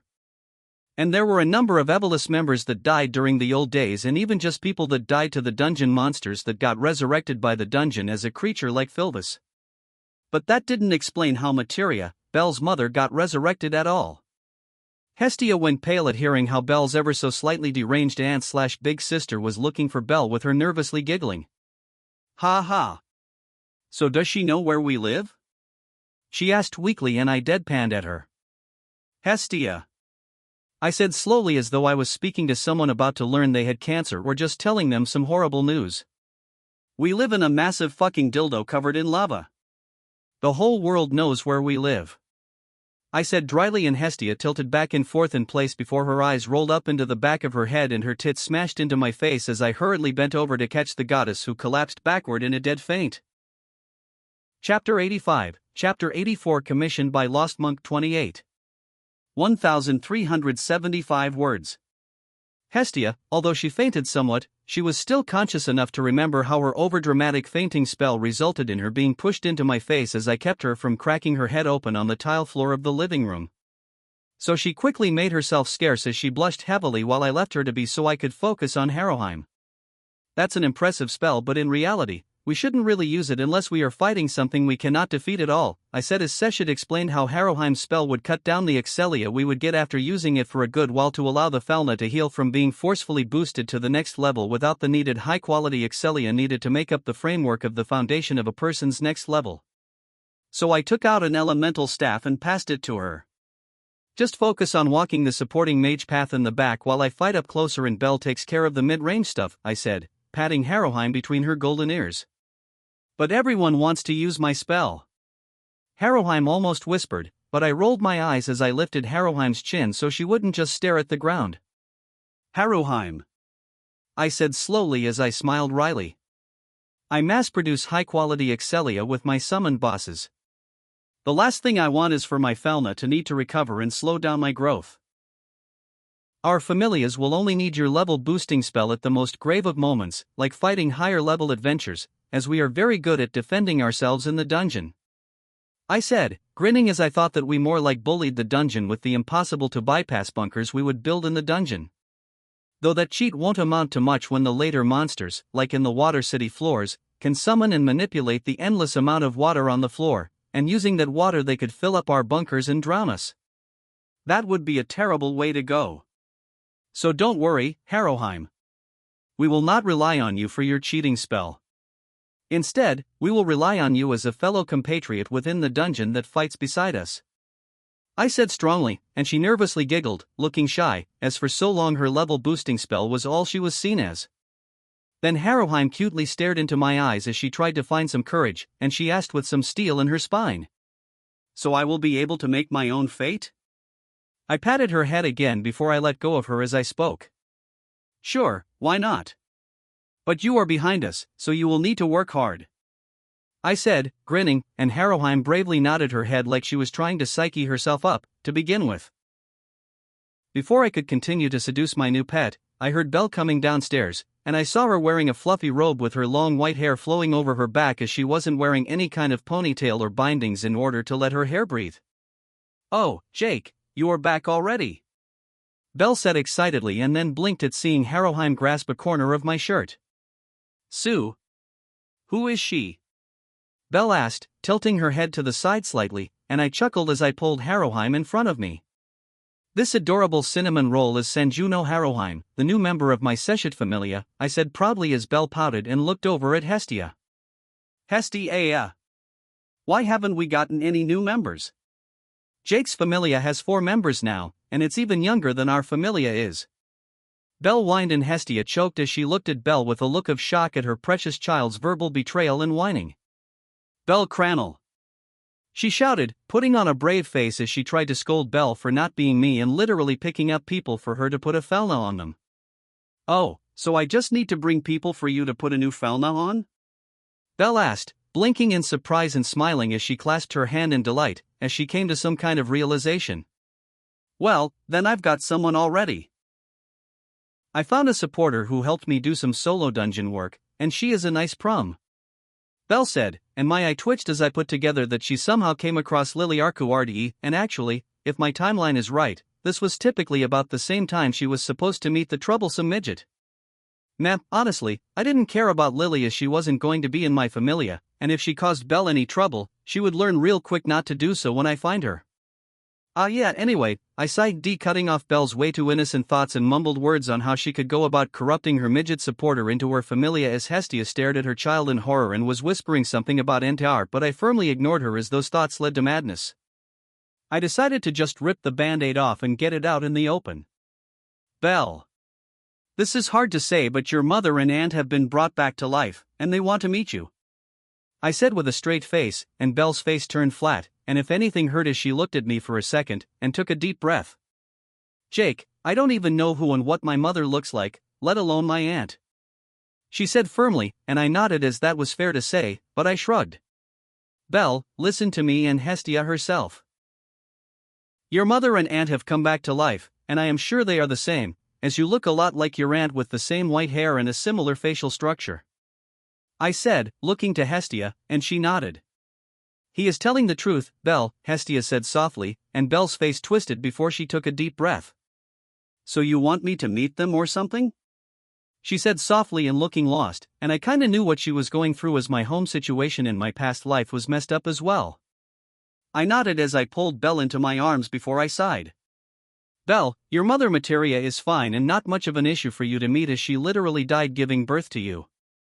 But your aunt, Althea, the Silence has a lot of baggage as she did some crazy shit before she originally died as she lost everything when the Hera and Zeus Familia perished fighting the one-eyed black dragon," I explained, and Belle went silent as she rested in my arms. Finally, though, as Beatrice pulled Harrowheim aside to show her around the house and the enclosed property, Belle finally spoke when Hestia subtly snuggled up against Belle as well. "I don't mind meeting them, I guess," she muttered weakly, and I patted her on her back as I took a breath. "Well, either way, I wanted to ask you if you want to come with me to Beer Mountains. I need to go mining for some special resources that I cannot get in the dungeon," I finished, and Belle grinned looking over at Hestia. "All right. Let's go on a vacation as there is supposed to be a massive hot spring due to the volcanoes in the Beer Mountains. Belle said excitedly, and I nodded while Hestia chuckled and said she would also invite some of her other divine friends like Mayak and Takumi Kazuchi. With that in stone, I then realized I would need to tell Althea that we were going on a vacation and that no, we weren't fleeing Orario in order to not deal with her. Oh god, Althea is going to break my legs. I mentally groaned as I wondered if I could use Belle as a shield for the inevitable soundwave that was going to yeet me across Genkai. Chapter 86, Chapter 85, commissioned by Faultless Elm 16. 1139 words. I was right, Althea was not at all fucking impressed with my desire to go mining for resources to make the better weapons, armor, and accessories that I needed. To begin with, finding Althea wasn't an issue as she made no attempt to hide her presence as she heralded her arrival into Orario by throwing all of Freya's furniture off her balcony when she claimed the love goddess's apartment near the top of the Tower of Babel that only gods and goddesses should have been able to have. But apparently, Arenas decided to make an exception for the new strongest adventurer of Orario. So here I was, with my fucking body embedded into a wall as Belle fretted over me, and a thin woman who looked a lot like Belle with green eyes instead, was scolding the unrepentant Althea for blasting me into a wall. Truly, the best first impression I could make to my mother-in-law. I just told him not even half a day ago that our family would be coming together finally, and his very next conversation piece is, let's run off across the land to go watch you mine a couple of miles into the ground and just stand around. I would rather just directly take you all into the dungeon and at least watch you all grow stronger. Althea said bluntly, shutting down Materia, who pouted. Materia was the spitting image of Belle's feminine form, but thinner with a soft appearance that made you want to protect her, and her bright green eyes brought so much life to her face that it reminded me of how Belle's ruby eyes would light up when she got excited about something.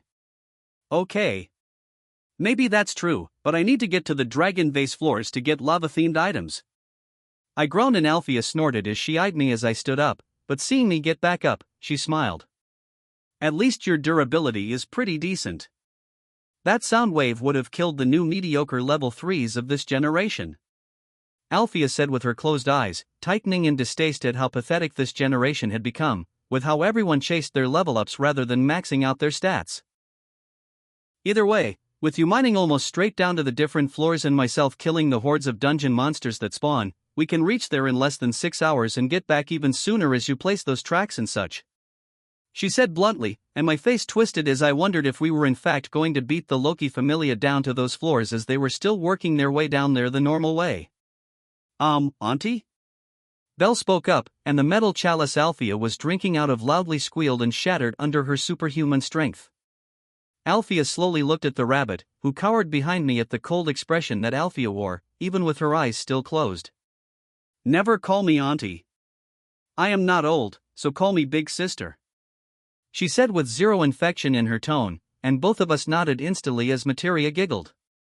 Belle, could you spend today with me while big sister and Jake go into the dungeon?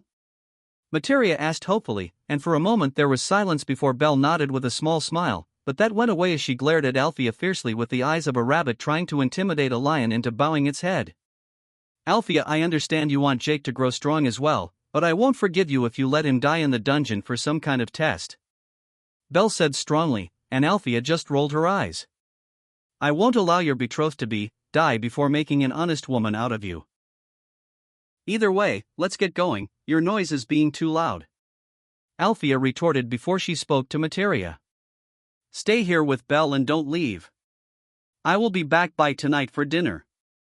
She said that like going down to the dragon vase was no damned big deal.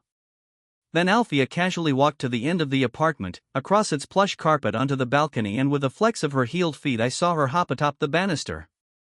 Come on Jake, I refuse to take the elevator. She said, smiling as she somehow saw my not all too happy expression at the tiny ants on the ground thousands of feet below me that were the people entering the Tower of Babel to enter the dungeon.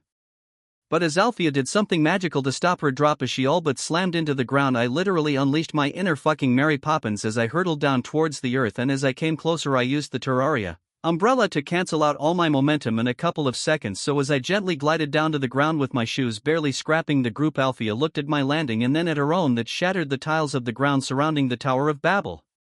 That was the most homosexual thing I have seen in my life. Please don't catch yourself the next time you think to break your fall with a rain umbrella. Althea said with her face twitching as she obviously held in her own smile at my shameless smile at having landed without wasting magic or even causing damage to my surroundings. Don't make me tattle to Belle about you being mean. I already can tell that she inherited her puppy eyes and pouting from her mother. I joked and Althea actually shuddered with her heterochromia eyes opening up to take me in. You could actually withstand a version of the materia pout that could make even that bitch Hera cave into doing whatever she wanted? She demanded with her hands on my shoulders in a flash, and I blinked before realizing it must have that mega pout Belle sometimes used when I teased her by kissing her forehead instead of her lips, or played a game and teased her by being over affectionate with one of my summons while she was sitting next to me. Either way, I broke the ice with Althea, and I realized as Althea walked into the dungeon being whatever she was. Yeah, she was hilariously overpowered as she smacked goblins, kobolds, and other monsters' heads. Not into pasting or knocking them off with the force, just ripping the flesh away. No, Althea had reached a level of physical power that her blows actually made whatever she struck explode into a blood mist, and that realization made me realize how far above merely physically she was of me. To say nothing of how she was a mage that could already level Orario. Chapter 87, Chapter 86. 1201 words. I had thought that Riveria was a powerful mage, but Althea completely eclipsed the royal elf in the scale of power and control of her magic. It was like comparing the strength of a level 5 to a base level 1 who just got their Falna. It was truly that big of a difference compared to the times I was near Riveria when she had used spells around me, either on bosses or when I dug through the dungeon to make the tunnel toward the Riviera. But even with Althea's far greater power, even she had to wear a wry smile at how I seemingly effortlessly dug through the floor of the dungeon and its walls while she would just mutter the soft words of her single-word chant of Lugio to wipe out armies of monsters that would be wiped out by an invisible sound wave that would make all the monsters just explode into a bloody mist as literally, the being's molecular bonds broke apart. It was honestly bullshit. Why are you an adventurer, Jake Barris? Althea finally asked as we entered the safe floor of the 39th floor. We were taking a small break so Althea could recover her mind after pushing through 20 floors and their enhanced hordes of monsters that made their displeasure at us tunneling through the dungeon very fucking clear. At my scary sister-in-law's question, I could only shrug as I had no definite answer. To become as strong as I can? To protect the people I care for, to experience the finest things in life. Hell, I don't know. Maybe the rush I get when one of my summoned bosses charges after me and I narrowly dodge it, kill it in a counterattack, and then enjoy the loot I get from the bosses. I finished and Althea chuckled. Ha! I hoped you had some grand dream like changing Orario or killing the one-eyed black dragon, but perhaps a smaller dream is better for a level 2 like yourself. She said somewhat uncaringly as I rolled my eyes. Althea. Belle and I broke Asa's record. Who broke your records? We leveled up in less than a month with maxed out stats. Given a year or two we will probably be a level higher or match you at 7. At my reminder, her face twitched and her closed eyes looked toward me. Don't get arrogant, Jake. The most talented warrior in the world is merely the most talented. Not the strongest, and even the strongest can die to disease, their own hubris, or a monster, or even a god if forced to that extent. Althea said softly, and I realized she was thinking of how her own familia and the Zeus familia got slaughtered by that dragon. At her warning, I could only nod, as God knows what would have happened if Freya wasn't a thirsty slave to her domain and already was pining after my Terrarian soul. What if I came into this world with an ugly and foul-looking soul due to having a connection to the corruption in Crimson from Terraria? Leading to her having Otter kill me before I made a name for myself? Not much I could do with Otter even now. If he decided I was to die at that particular moment other than teleport away to safety. So what made you crawl out of your grave? I asked jokingly, and Althea actually chuckled as she followed me into the next tunnel that would lead us into the 40th floor. But before she could answer and I could react, a tight grip grabbed the back of my armor and I felt my neck pop as Althea threw me up the tunnel behind her as a massive spiked worm slammed into and dragged its form across the tunnel I built, with a screeching noise, and as it tensed its armored frame. It looked like it almost was instantly growing fur as it sucked in the air, and then it made a large gaseous noise as all those thin hairs shot literally thousands of those hair-like quills into the tunnel. But with a simple casually whispered Lugio, the hairs were rendered into dust, and the monster with its level 4 ranked durability was only able to resist for a split second before it popped like a watermelon that had a firework stuffed into it. I didn't account for interfloor monsters like the worm well or lambton to become an issue.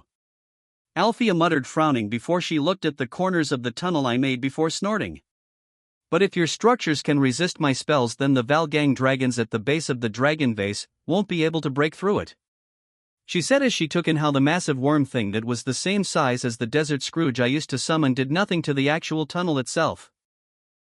Well, at least I am also almost fireproof as well, I muttered as I kept mining and replacing the walls with tunnels as we headed down towards the next safe zone on the 50th floor.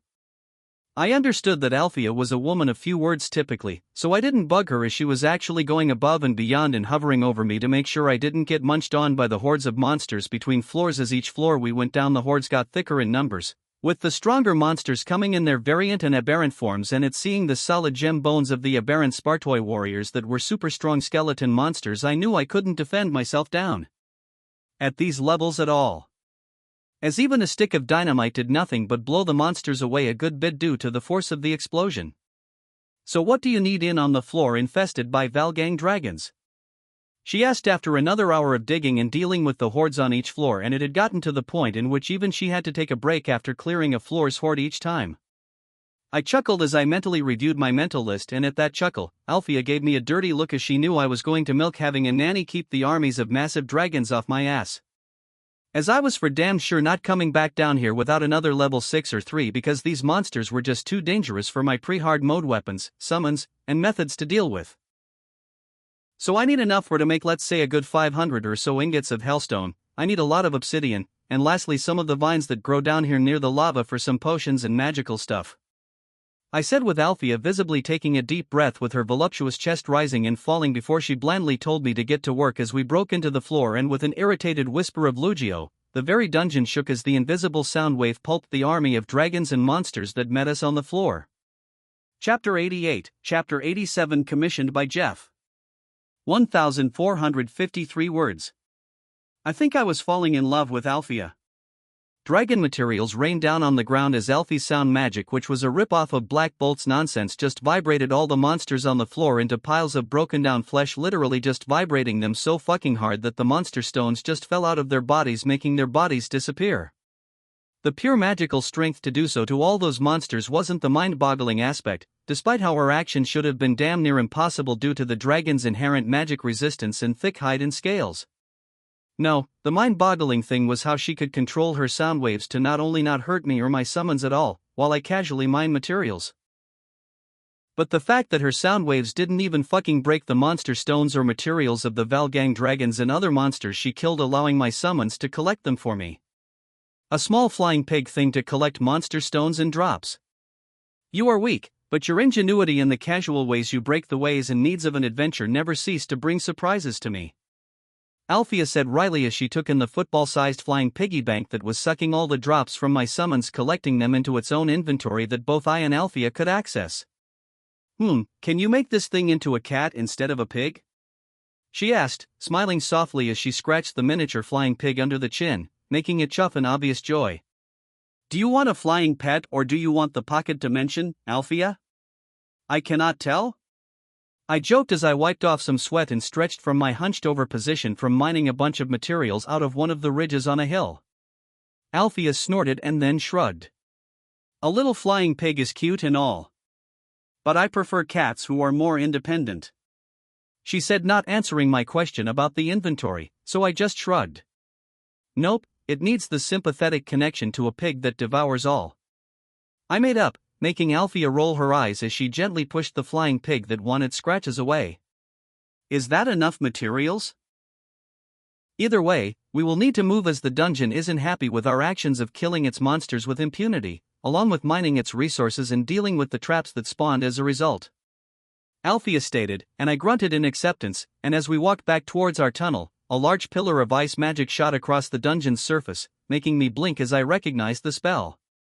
Holy shit! We literally did beat the Loki Familia down here, hahaha, I said, chuckling as I recognized that pillar of ice magic as Riveria's spell. That tunnel you created is just another reason I call you an aberration to adventurers. Althea snorted, looking at me with pride. Not only the Loki familia but even the Hera and Zeus familias working together would take on average a week to get down to these floors. The fact that your tunnel can take us to these levels and to the surface within 3 hours in one trip is just mind-boggling. Althea groused with a wry smile as she was ruminating on the time her familia spent just getting down to these floors. Should we go say hello or something? I asked, and she paused before snorting with a soft smile. Oh. Such a reunion shouldn't be missed, I suppose. She said elegantly, and then she took my arm into the crook of her own as she continued to speak. Well, Jake Barris, lead on, while I rest my eyes. She said with that same soft smile that gave me chills down my spine, as I already knew that closed-eye smile meant someone or something was going to get blasted across the world by a sound wave. We quickly made our way across the surface of the dragon vase floor, and in minutes we reached the horde of monsters that were attacking the Loki Familia group of elite adventurers. Then Althea whispered her short chant spell, and a haze of green light flowed around her for a moment as an invisible shock wave of power, of the sound wave, rushed through the air, and with a harsh cracking noise, all the Valgang dragons and the other monsters exploded by Althea's sound waves. As we walked down the small hill towards the Loki adventures, they were all in shock at seeing us down here with Riveria frowning, especially seeing Althea. You are supposed to be dead. I heard from eyewitness accounts of you falling into the dungeon. Riveria said, holding her staff tightly, and Althea merely sniffed. Yes, I did die, but staying dead is for the weak, so I grabbed my sister's soul in Tenkai and came back down to torment the living into actually amounting to something. And just like Otter, you all, except for Ace, have disappointed me. Althea said bluntly, making me smile wryly as the Loki adventures bristled at the accusation. Am I wrong? The Zeus and Hera families both had more than 50 level 5s each. There aren't that many in Rio at all in this era under Loki and Freya's familias. Only Poseidon and his familia seem to still be pushing themselves, and they don't even have the dungeon to sharpen their teeth on. Althea mocked before she looked towards Ace, who stilled under the weight of Althea's closed-eyed gaze. Ace Wallenstein, you are a broken doll who has lost the fire you had when you were a child and settled into mediocrity in the name of calming down, Althea said, honestly disappointed, before she nudged her head at me. Look at Jake Barris, only spent a month as an adventure, and he has leveled up. Sure, the mass production of high-level Excelia has done a good deal for his growth. But Ace, I have a question. Althea said, smiling pointedly as she whispered towards Ace from across a half-dozen meters that separated our parties. For all your skill, for all your talent, and even your heritage as half a spirit, why do you only have a single skill and magic spell? And before you bother, I know how to read a locked Felna, and you run around in a backless dress. Althea bluntly said, an A's handle on her sword that I made from the brain of Chuthla staggered in place. You rushed to level up, so all your stats except for your magic and agility were fucking D rank at each level, and combined with you being an unfeeling doll you literally only got a single skill that is an expression of your single-minded hate towards dragons, and your wind spell was literally given to you from your mother, a wind spirit. No, differently from a beastkin getting the bestial transformation spell at birth. Althea said with disappointment, clear in her voice. At her explanation, even I myself looked at A's with a few different thoughts, as I realized literally every other person in the Loki familia, even lower-leveled ones, had more skills and often magic than her. Get better or die, A's. You are wasting Jake's time asking for his weapons and accessories to fix the gaping holes in your potential that you wasted. Althea bluntly said before looking to the rest of the Loki familia. If you value your lives, don't bother going ahead to the next floor as it's a trap. Now, Jake, I am done with this conversation. Let's get back to Rio. Althea finished and then turned around with her long dress swishing and exposing her heeled feet as she turned her back to the Loki familia. I could only wryly smile at the group before waving to Riveria. Yeah. Anyway, Riveria, we built a tunnel down here using the same tunnel method as before to Rivera. So you can use the key I gave you to get back up to Rivera and then take the other tunnel that's attached to this one. I quickly explained, hearing the stomping of another Valgang dragon coming this way, so I quickly turned around and ran to catch back up with Althea, as there was no way in hell for me to deal with it, and with Loki's adventures obviously going to be pissed, I wasn't going to rely on them to bail my ass out. The sooner we got back to Rio, the sooner I could revamp my whole kit to become stronger and not need Althea's dummy big sister energy smothering me. Chapter 89, Chapter 88. 1,133 words. Sitting back home in the comfort of my workshop while Althea went back to her sister and Belle, who were supposed to have spent the day together, I stared at my anvil with a terrible weight on my shoulders. The soul of eternity. Literally godhood in a fucking miniature black hole that could fit in my pocket but required over 400 items I needed to personally craft, to say nothing of the dozens more I needed to get from bosses. But such an item was far from me now. Now I was just making the damned best shoes I could get in pre-hard mode Terraria, being the Terra Spark boots. Green-colored, almost comic-looking boots that had a whole list of things that they could do, and after I made sure the obsidian shoes merged into the other Zephyr shoes and were thicker with denser materials, I got the warding enchantment on the boots so it provided some extra armor while I inspected the boots I spent 3 hours making. Terra Spark boots.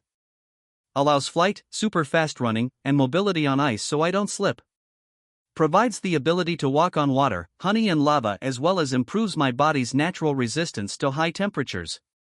I spoke as I listed what the dozen-something accessories I merged into the Terra Spark boots did. With my centerpiece of mobility complete, I couldn't help but chuckle as I hopped into the air with green flames shooting from the bottom of my feet. And I felt my mana minutely drain as I directly fueled my boots to give myself a true flight for a couple of minutes before I cut off the mana, dropping me to the ground. I got mobility out of the way, so I don't need to be using my grappling hook as much until I get one that teleports me to wherever it grabs, I muttered as I adjusted my tools and took a breath. Alright, let's upgrade my weapons, I said wryly with a sigh as my handling of all the hell materials filled my mind with all those crafting recipes. And I realized how my sword of grass melee weapon, even with its poison, was lacking compared to swords that used hellfire that targeted the soul, or a sword that allowed my body to phase out of reality for a couple of seconds whenever my sword parried an attack. To say nothing of magic weapons that did any number of things, from sending a spinning scythe made out of solid shadows to attack people. So I got to work. I made the Demon Sikthy book for magic, which would allow me to use that spell, and likewise made the Opal Striker, a strong revolver that I would end up fusing into my Magna Cannon anyway when hard mode rolled around and would become my ranged weapon of choice for a while. But for melee, I basically already had the best pre-hard mode melee weapon in the Teardrop Cleaver that I got from the Eye of Cthulhu, which made anyone struck with the blade curse to be half as durable and physically strong. After I was done making the weapons and accessories with all the hell materials over the next half day, when Seshit asked me something rather bluntly, I realized her words were all too true. So what else is there for you to craft in this supposed block of information and gear you face? She asked, and I was struck by that knowledge. I realized that literally only 2 bosses remained in this pre-hard mode soft lock I was facing. Skeletron and the Wall of Flesh. I already basically had the best armor for myself until I hit hard mode, and with the Empress of Light's warning, I realized I needed to do this alone, and more importantly, out of the dungeon, so it didn't freak out. Yeah, you are right. There's not much else for me to make as I can't use more than 2 weapons at once at most, I said wryly as I sighed before looking at Seshit seriously. Seshit, I'm going to push through my limits and reach the next major step in my growth, so I don't plan on coming back for a week or so. I finished, and her amber-slitted eyes tightened at my purpose-filled form, and then she smiled softly. Very well, Jake Barris, go with my blessing. Hunt your prey and come back home with trophies of your kills, she said, giving me a tight hug before tilting her head to the side as she looked up at me from the hug. So I assume you will not be taking Belle with you? I smiled wryly, and she giggled as she danced out of the hug with her snickering. Oh, Belle is going to kick your ass when you get back, huh? Seshit laughed, and then the door to the room was shoved open, and I blinked as Haroheim came into the room with a large backpack on her back, and she was wearing a look of determination. I want to go too. I want to get strong as well, she said fiercely, and I couldn't help but coo at the sight of the golden-haired fox girl trying to sound so determined. Then she continued. Jake, you need a supporter while you go on an adventure, and I would happily take up that responsibility while you teach me how to get stronger. She partly argued and almost seemed to beg, and I just nodded with a chuckle. All right, Haroheim, relax, I said, smiling before I nodded. You can come with, and sharpening your teeth on the weaker monsters outside the dungeon can be a good way of easing you into combat anyway, I said partly to myself, and then when I pocketed the large backpack hanging on her shoulder she pouted. But although I have no need for a supporter, I wouldn't mind a friend going with me, Haroheim. I offered, holding out a hand to her, and she smiled brightly as she took it, and I heard Seshet gag in the background. I looked over and she rolled her eyes and began pushing us out of the sitting room of the workshop. Ugh, just take her into a tent and mount her later if you both are going to get so damned mushy. Now get out so I can have a drinking night to break into Flithus's shell. Seshet said bluntly as we were pushed out of the building, and as we went past the kitchen I saw the elf in question blushing lightly with her ears turning pink as Seshet said the elf needed some kinship in the bath or something to get the stick out of her ass. Chapter 90, Chapter 89, commissioned by Jeffrey. 1009 words. Taking this trip with Haroheim was a fantastic idea, honestly. Getting to know the demure fox girl was a relaxing experience as she wasn't a pushy woman at all, and if anything tried to make my trip towards the Beer Mountains as easy as possible. Every night we would sleep next to one another in our covered cart, and to be a man who wakes up each morning with a blonde submissive and breedable Renard who wanted to make breakfast to start your day. Words cannot describe the wifey energy she had. But Haroheim wasn't just doing menial tasks like acting as my supporter or whatever. While we traveled through the countryside, she killed some goblins and kobolds that attacked our carriage, and I even cut the arm off of a minotaur and partially crippled one of its legs before letting her fight it. To give her a good challenge, as she was still only level 1 and she needed to grow stronger. Haroheim, I was curious. I started off while we were taking a break, and Haroheim's blonde fox ears flickered atop her head at my words. Why didn't you go back to the Takamikazuchi familia with how they were your childhood friends? I asked, and she smiled wryly while shaking her head. For a moment she clearly considered her words and thoughts before she finally spoke. Well, Jake. For one, you kinda press-ganged me into your family before I could react, she said, hiding a smile behind the sleeves of her kimono as my face froze at her words, but she thankfully continued. Granted, I do in fact know that my purity is still intact due to my fainting spells, but I just feel like I wouldn't fit in with Lord Takamikazuchi's familia, she finished with a small smile. I had to think about her words for a moment as I ran them through my head. And honestly, so long as she was happy, I was glad for her to find her place in my familia. So I just placed my hand on her head and ruffled her soft blonde hair while gently scratching behind her fox ears, making Haroheim giggle before I retracted my hand, and I sighed while looking around at the seemingly deserted plateau we had traveled to after 3 days of travel from Orario. All right. I think this is far enough, I grunted while smiling wryly at Haroheim. Now Haroheim, I need you to take the carriage a good while away or something from here. I will be fighting the monster I summon alone, I said with finality, and Haroheim didn't like that at all. Not at all, as she immediately began pouting with her eyes shining with a watery light that made her green eyes shine while her cheeks also puffed up a bit. Can't I boost your level or something with my spell? She whined, and I couldn't help but chuckle as I shook my head. I needed to do this stuff alone for as long as I could, as I did in fact want the boss's hard mode minions that could help me fight later on. To say nothing of how the sentient bosses may just decide to not allow me to get specific items out of their goodie bags somehow, and that could truly fuck me over, honestly. Either way, Haroheim couldn't help me, so I had her move with the cart a good mile or so away, well within my visible distance in case monsters came out of the dense grass surrounding the road we were on. But still far enough that she shouldn't get the attraction by the boss I was to fight. So once Haroheim got far enough away, I took out the boss summon for Skeletron, being the suspicious skull, and as I took it in I realized just how weird I have become in making and using these boss summons. Squeezing an eyeball to summon the Eye of Chuthalu or shaking a beehive to summon the queen bee. All of that paled in comparison to how I had to spit on and wipe some imaginary dirt off the suspicious skull in order to activate it. Due to myself having the Fargos and Calamity mod within my soul, the many bosses of Terraria were buffed and made stronger while also dropping better stuff, so there was a very good reason why I was fucking terrified of Skeletron. Because with these mods enabled, once I brought him down to low health, he would enrage with his massive skull flying directly towards me. But the issue is that he would transform into his Dungeon Guardian state in his enraged state.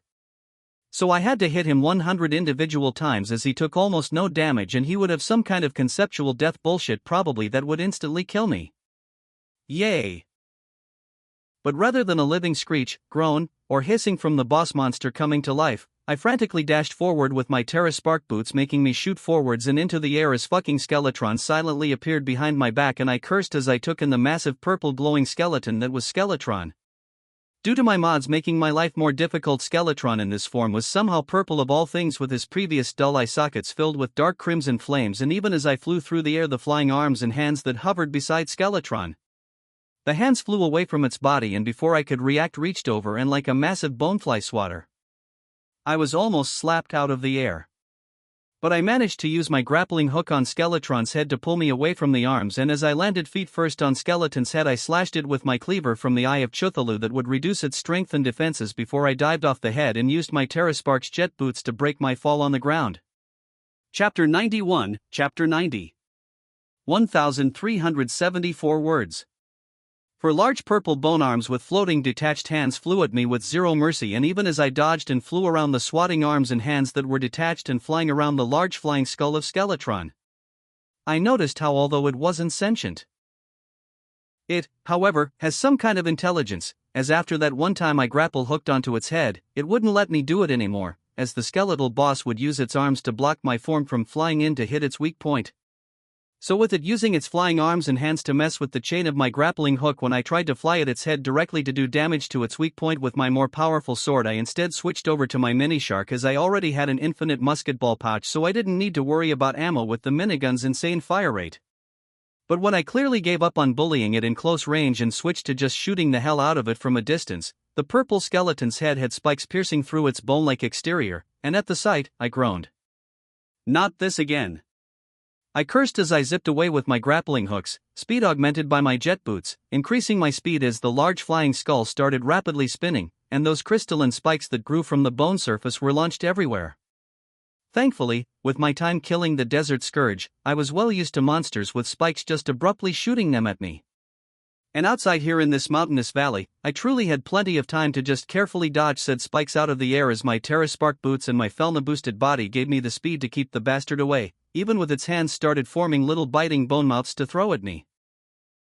Unlike Terraria, where if you got too far away from the boss, it would basically teleport or just speed up and ram into you for daring to run away, in this real world, I was able to punish the much slower flying skeletal boss. Truly, the Terraspark boots were playing the greatest of dividends, as I was literally able to bully the boss to death with its skeletal arms and hands breaking apart under the hail of endless minigun fire. I need to make the flying carpet, so then I will literally be an attack helicopter. I couldn't help but mutter before I cursed as the arms of Skeletron violently exploded, sending shards of the arms and hands everywhere, but I was far enough that it was no issue. No, what I was cursing about was how Skeletron's spiked head was now flying directly at me with the sounds of bones violently rattling against one another, telling me how it was in an enraged state or something.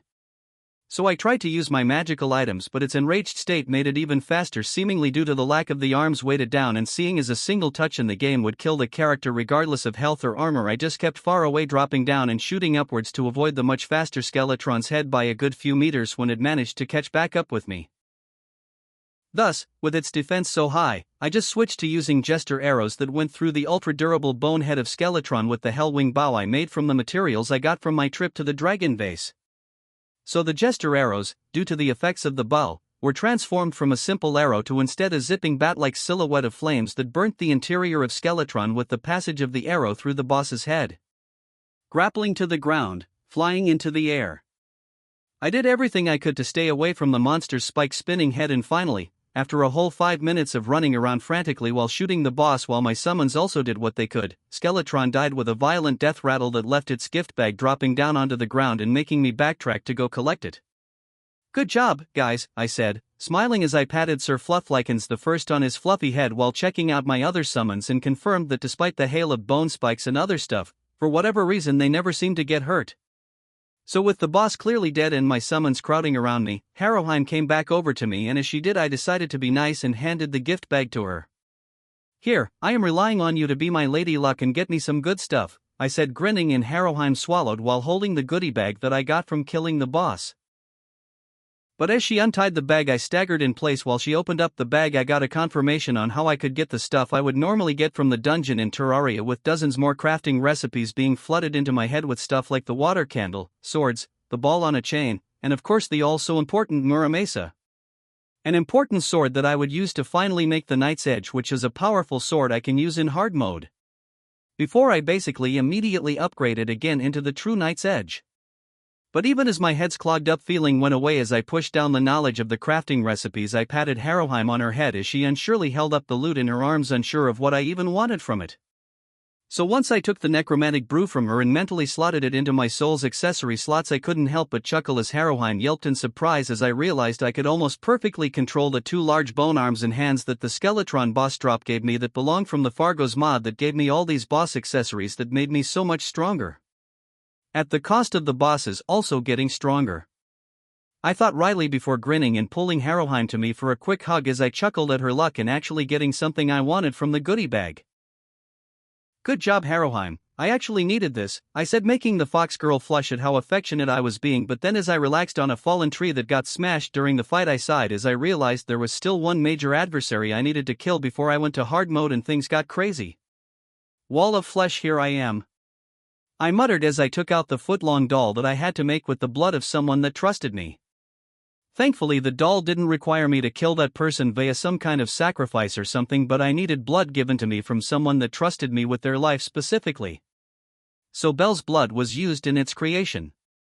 "Harrowheim," I spoke up as I looked over to the fox girl, who perked up as she was sitting next to me with her knees up against her chest and staring at my side a bit. But when I spoke, she looked up to me, and after a moment of looking into her green eyes, I spoke.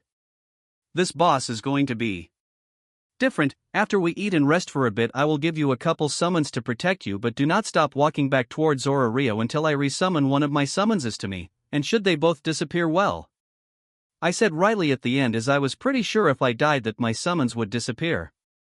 I had zero idea of how huge the wall of flesh was to be. And I refused to have my adorable fox girl smashed into pieces by the tidal wave of corrupted flesh that would seek to kill me. Chapter 92, Chapter 91, commissioned by Bleach Boy. 1,202 words. While Harrowheim made her way back to Orario with the guidance and protection of my weaker summons, that I couldn't rely on, I was mentally preparing myself. As other than the Juggernaut and Althea, the Wall of Flesh was going to be the strongest thing I would have met in my life. And the Wall of Flesh wasn't just a being, it was a force of nature. It was the world of Terraria's guardian, and once killed, the Hallow would break into the world to protect it from further harm. But I was as prepared for it as I possibly could. I had all my buff potions, I had gun summons, my accessory slots were filled with all the previous boss's souls from the Fargo's mod. It was time. If the Terrarian could do it without a Falna, I most certainly fucking could it, with one. The very world seemingly went silent as my grip on the bloodstained doll tightened. And then it happened. Like a drop of thick blood falling into a puddle of thick slop, making a terrible, ominous noise, I made the very world of Gakkai and Damachi shudder. The wall of flesh outside of Terraria and in reality was ginormous. To call it a living being was an understatement, as I truly couldn't see all of it. From the ground to the very clouds was a wall. A wall of blood-red exposed muscular flesh, with countless massive eyes each larger than an elephant was tall. And of course the mouths. The mouths were the most terrible thing, as each and every single one of them was original, different in many ways from size to teeth shape to having tongues that were forked and others that clearly looked like they had spiky hairs on the tongues like cats would. And without a roar, a snarl, or declaration of murderous intent, the wall of flesh moved towards me, like an unending tide, as the sea of monstrous flesh as tall as the very clouds and stretching beyond the horizon. I could see in the distance all but float at me like a fast-moving tide of lava. The mouth snapped at me, and I began the process of whittling down the wall of flesh. Powerful explosions of glowing water cut through the flesh. Sir Fluffykins the First dropped countless activated grenades upon it, and I realized how the wall of flesh worked as a being. It was a massive singular creature, but as I blew it up, froze it, and my summons cut and further blew it up, I realized a couple minutes into the fight, as I used my fledgling wings to fly away from the wall of flesh and dodge its slow-moving lasers it was shooting at me via its many, many eyes. I realized during the fight that it ever so slightly was becoming smaller with the damage being done to it. But as I did more damage to it, the faster it seemed to move. Whereas at the start, I could just power walk and skip to avoid the slow-moving, high-temperature cursed lasers, now I needed to be at a jog to keep the endless wall of flesh from gaining on me. I used jester arrows and crystal bullets that did massive piercing and area of effect damage to the wall of flesh via my hellfire bow, and my trusty mini shark. Oh, which Sir Fluffykins was also using his own mini-shark as he flew atop the Wolfram drone he was so prone to, being how he was a sentry and thus couldn't move from his position, sadly. And that demented squirrel didn't miss. He gallantly guided the drone through a hail of laser fire and shot into the eyes of the wall of flesh, all the while chittering his unknowable speech but obviously cursing the wall of flesh's ancestors as being someone who was descended from fornicating with a goat. That or your mama jokes. Sir Fluffykins had an issue with constantly using those bombs, spells, exploding arrows, and countless bullets. My several summons boosted by my own buff potions and the Fargo Soul's modded boss souls effects were doing phenomenal damage to the wall of flesh, with my fledgling wings allowing me to dodge the wall of flesh's lashing mouth monsters and the lasers without many issues. But the wall of flesh became enraged as it seemingly hit a form of critical mass when it seemingly lost a quarter of its great height that had previously reached the very clouds. It shuddered, and like a bruise crossing its raw red flesh, it became purple. And with a sloppy lurching noise, its speed literally doubled. No longer could I take it easy in using my fledgling wings.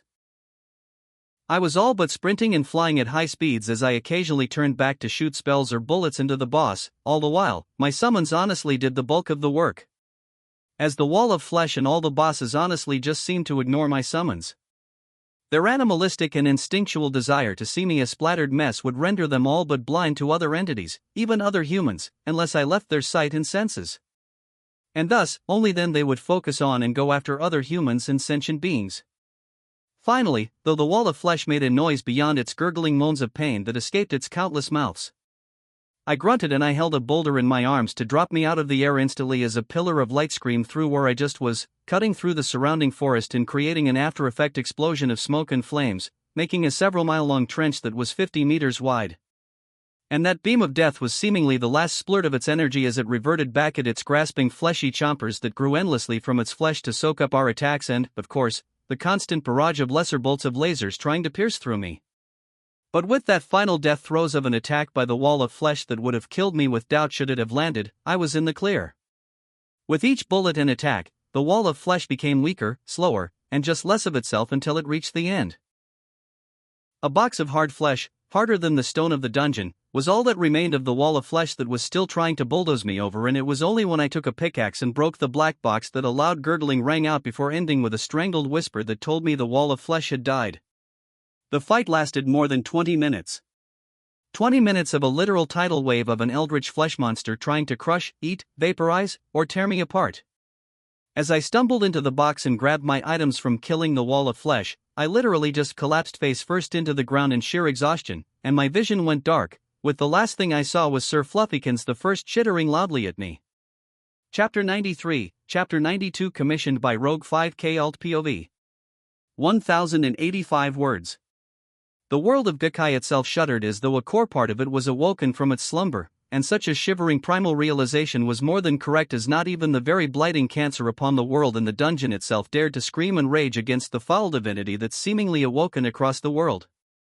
Seshet and Hestia alike, both of whom were working within Seshet and Jake's shop to keep busy, shuddered as the alien feeling tickled their divine senses that were leashed within their mortal forms. What the hell was that? Seshet muttered as Belle came tearing out of the back armed with her sword in hand with her eyes widely searching around. It felt like someone was walking over our grave. Belle, did you feel that as well? Hestia spoke and looked to her precious little bunny, who hurriedly nodded with a frown. Belle visibly chewed over her thoughts before speaking. It felt like innocence was lost in a violent upheaval, and I lost something I didn't know I had? Belle said unsurely, and the goddesses shared a look at the mortal's point of view over the feeling. Then Hestia said flatly, "It was certainly Jake's fault." Seshet raised a hand and was about to slam it on her table to give a strong and brutal denial. But then her hand slowly fell as she sighed and groused. With his track record, it is far more likely that Jake did something. I just hope he is still fine. Seshet finished, and then Hestia and Belle consoled her and reminded her that she could still feel Jake's Felna.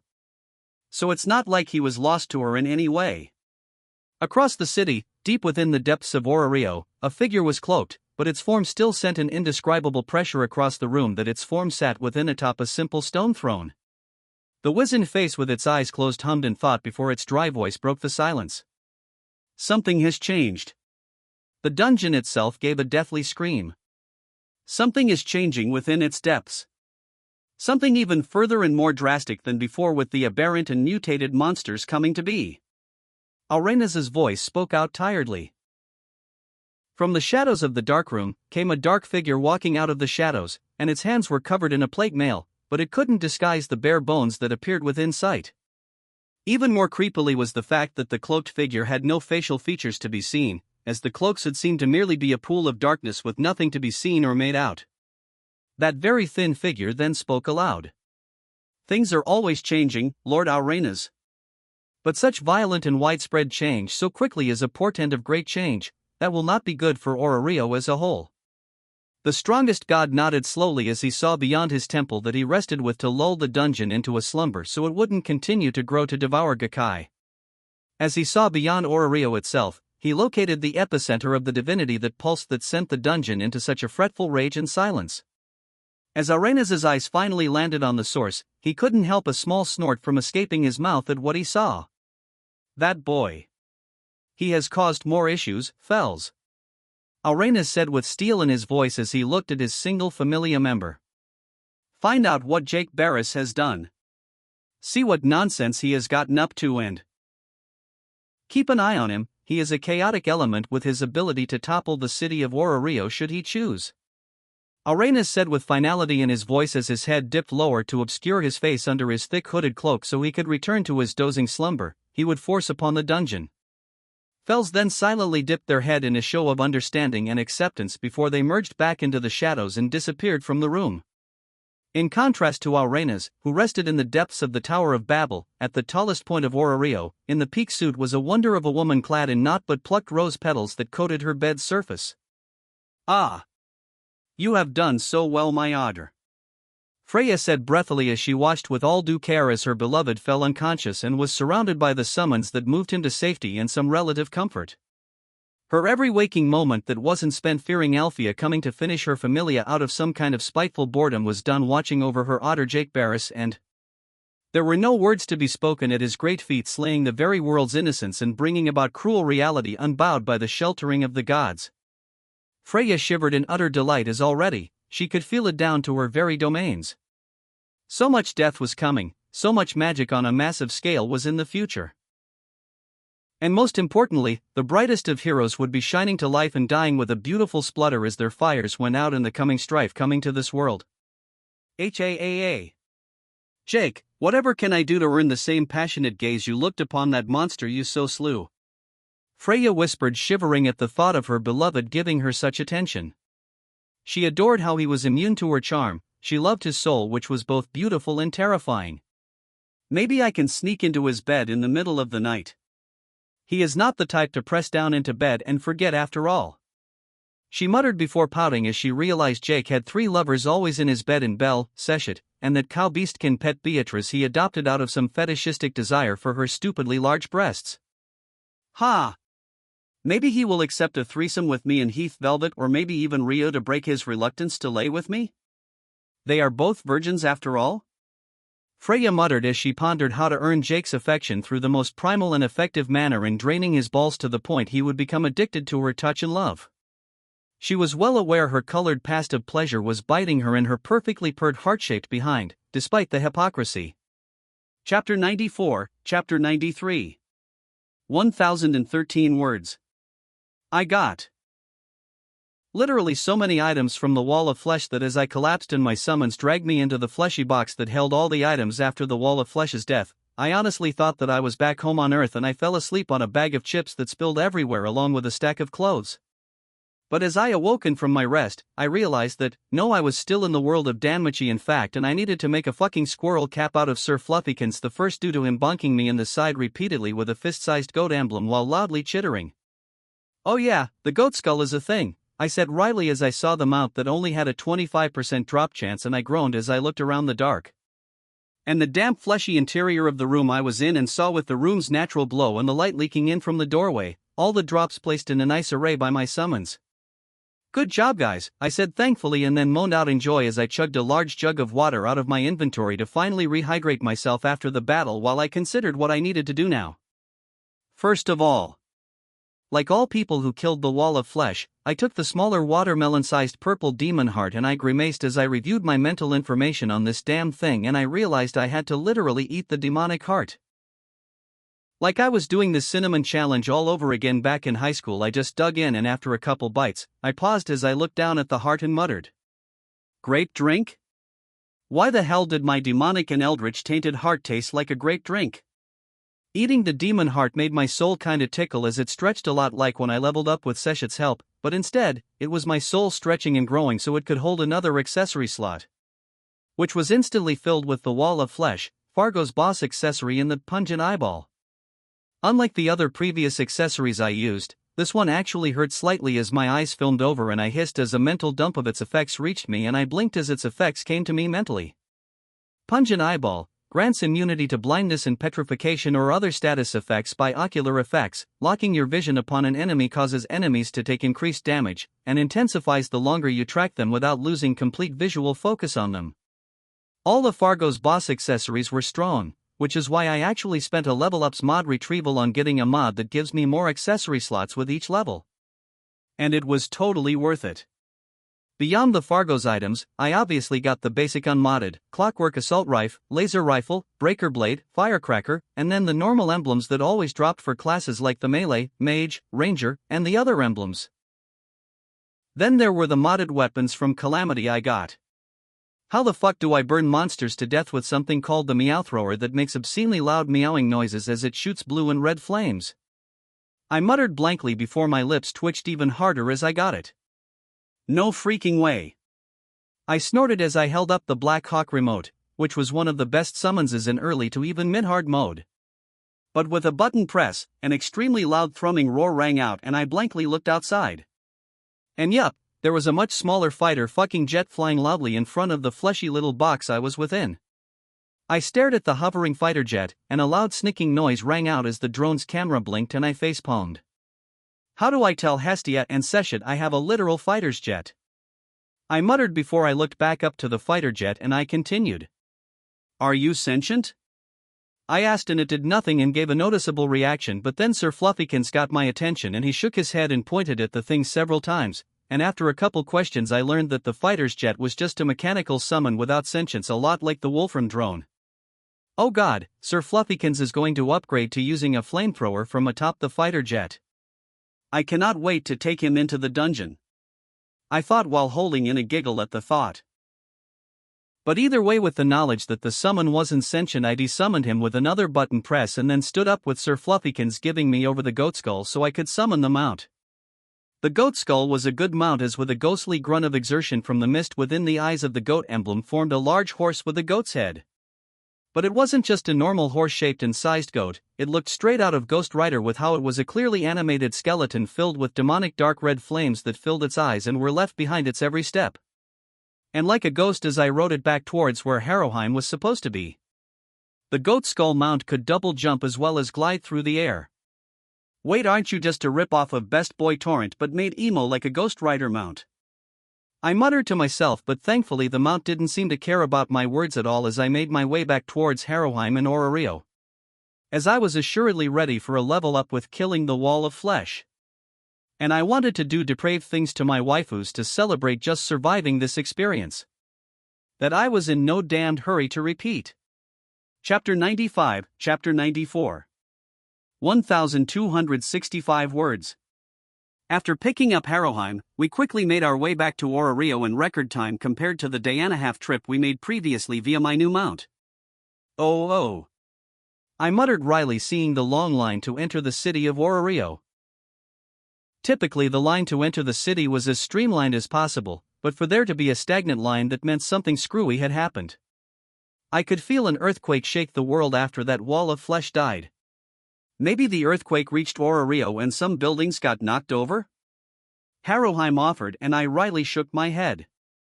Orario's buildings were built with rowdy adventurers in mind. And buildings or infrastructure of note wouldn't be destroyed by the very small earthquake the death of the wall of flesh created. But as we got off the mount and entered the lines, we quickly realized that an emergency donatus had been called, and thus most adventurers, including the Ganesha members who typically did a lot of the more security and municipal things of the city, were busy elsewhere. Which meant The guild employees were overwhelmed as hell, as on average a good couple 100,000 people entered the city a day. "Harrowheim, hold on to me," I said flatly, seeing the literal miles-long line, and as the blonde Renard held onto my chest as I picked her up in a princess carry, I activated my new summon and the Black Hawk fighter that summoned the smaller jet fighter plane, to which I carefully jumped onto its hovering form. "Slowly take us into the city and to the lava tower," I ordered, and I used my enhanced body with a grunt of effort to hold onto the fighter jet, as its idea of slow was very different from mine, as it zipped through the air silently past the wall of Orario and then banked slightly toward the literal pillar of endlessly flowing lava that was the Sechet Familia. Ah! Harrowheim grimaced at the very potent G-forces she was put through, and I was reminded of how she was still only level 1, while I was the most bullshit level 2 soon to be level 3 in existence, as I had made sure to max out my second level stats as well as my first. And I was waiting on the wall of flesh high-quality Excelia to be the catalyst of my growth into level 3. But either way, Harrowheim's endurance and thus her durability was garbage, so she wasn't comfortable atop the fighter jet, and by the time we got home she was looking rather pale, if not green to the face. "Jake eee." I heard Belle scream joyfully as the summon we rode thrummed loudly as it came down for a landing on the ground for me to jump off, and as I set Harrowheim on the ground, I had to grunt as Belle all but tackled hugged. "I missed you, and Sechet and Hestia already knew you did something stupid," Belle babbled, and my face twitched at that. I just nervously chuckled and then groaned as Belle's also maxed out level 2 strength audibly made my back pop as she growled cutely and demanded, "Jake, what did you do?" "I couldn't help it. I used your blood to summon a monster and slayed the miles-large monster that represented your future periods." A loud choking noise rang out as Hestia and Sechet both left the lava tower, and they gaped at me in fucking denial at my words, but Hestia shook her hand dramatically at me as she shouted, "No! Don't lie, Jake Barris, what did you do? You made the dungeon pissed and now it's mutating or something deep within its floors." Hestia shouted, and I blanked out. Oh. Maybe I need to make a decontaminator to change the dungeon biome back to normal? I thought wryly before shrugging as I said evenly, "I killed the next major boss on my tier list. I am ready to become level 3, and I already have methods of fixing the dungeon if needed." Sechet just patted my arm, and I looked down at the more petite troublesome goddess of my own, who smiled as she spoke. "It's fine, you did what you did. You are stronger, and Althea and Materia are ready to meet you in the living room." She finished with an evil smile, and my pride at my achievement shriveled up as I realized, to spend time with the scary in-laws. I whispered to myself, making Belle snicker. But she wasn't the one with a crazy possessive aunt who loved to blast people into splatters of blood mist or just blast them out of the city and into the countryside. But as though a reaper laying its scythe onto my neck, I shivered as a soft voice reached my ear. "You are right to consider me your scary sister-in-law."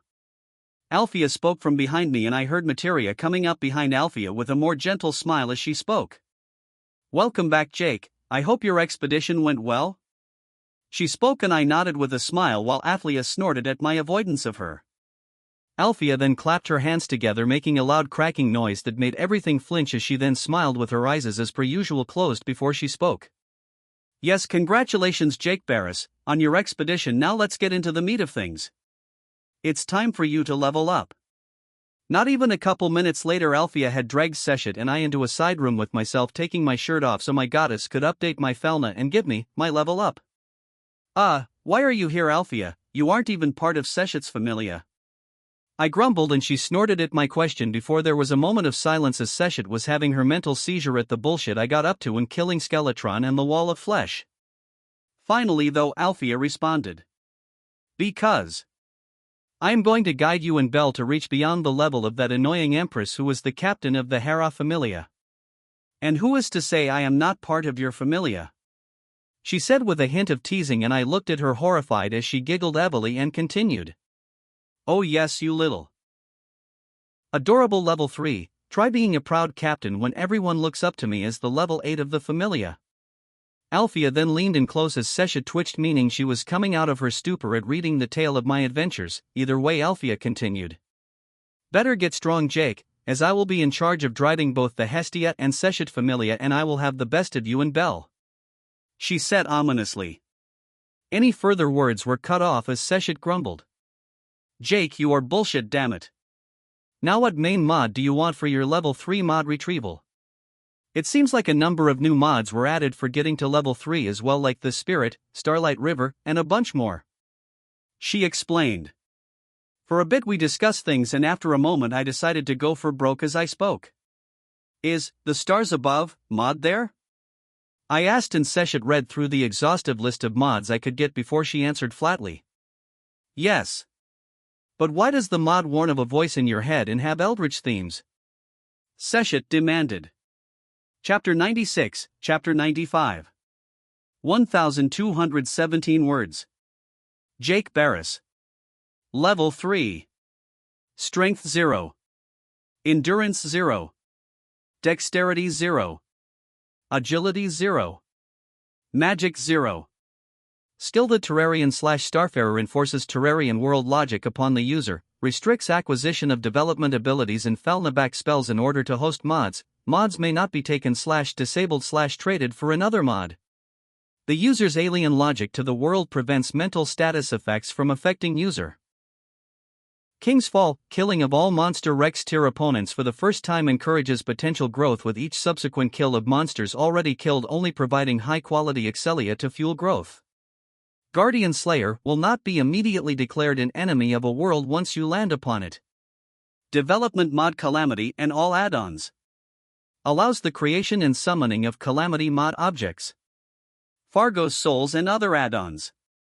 Allows the creation and summoning of Fargo's modded items. Accessory expansion.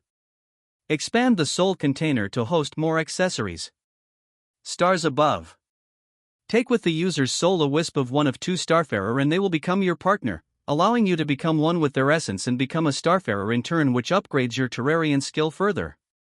I could feel the upgrade to my soul as I leveled up, very clearly changing my body as Seshit hissed at something happening, but as she went to speak her words were like hearing them underwater as a weight seemingly fell upon my back, and for a moment I thought it was Seshit belly flopping into my back or something, or even Althea doing something.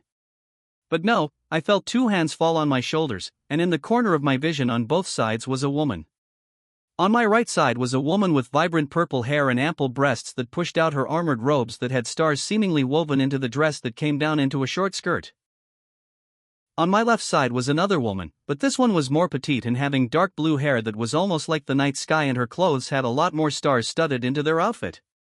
The one on my right spoke softly and soothingly with maturity. I am Aradani, my methods are that of precision and overwhelming power within that precision. Then the one on my left spoke in a more excited voice that belied her more youthful and energetic nature. I am Asphodine. I am the best for overwhelming power that cannot allow anyone to dodge, as everything in sight will be destroyed. And then in perfect unison, they spoke together in a haunting voice as all sounds from Althea and Seshit were muffled beyond recognition by whatever binding ritual this was.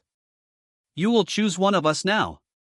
Not only did I take Stars Above due to the extremely great power within the mod due to the Starfarers being bargain bin Planeswalker, but their crafting recipes were literally almost entirely shit they stole from other worlds. They stole Nihitho's weapon from Genshin Impact, in the Irminsul's Dream. They killed Margot in Elden Ring and used his corpse to make Ashen Ambition. They literally mugged the Elden Lord and his wife Runni for the carry in Dark Moon. They used a Mind Flayer to eat Shiro Amiya's mind to get his Reality Marble Unlimited Bladeworks. They didn't fuck around, in other words. But already I got the crafting recipes for what the different girls offered me, and after checking the weapons and items each girl had, I made my choice as I knew I couldn't have both of them. Aradani, I want you, I said finally, and the blue-haired girl pouted but then sent me a wink as she seemingly spun in a circle, and then with a pop she disappeared. Leaving me left with the purple-haired girl who squeezed my shoulder, and she seemingly broke into a mist that merged into my form.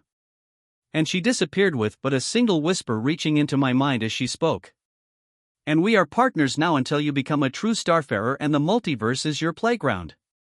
With that last statement finished, I groaned as I felt a pain in my chest, and I finally could hear Seshit as the first thing I heard was her scolding me. Damn it, Jake. You fucking mangled your soul.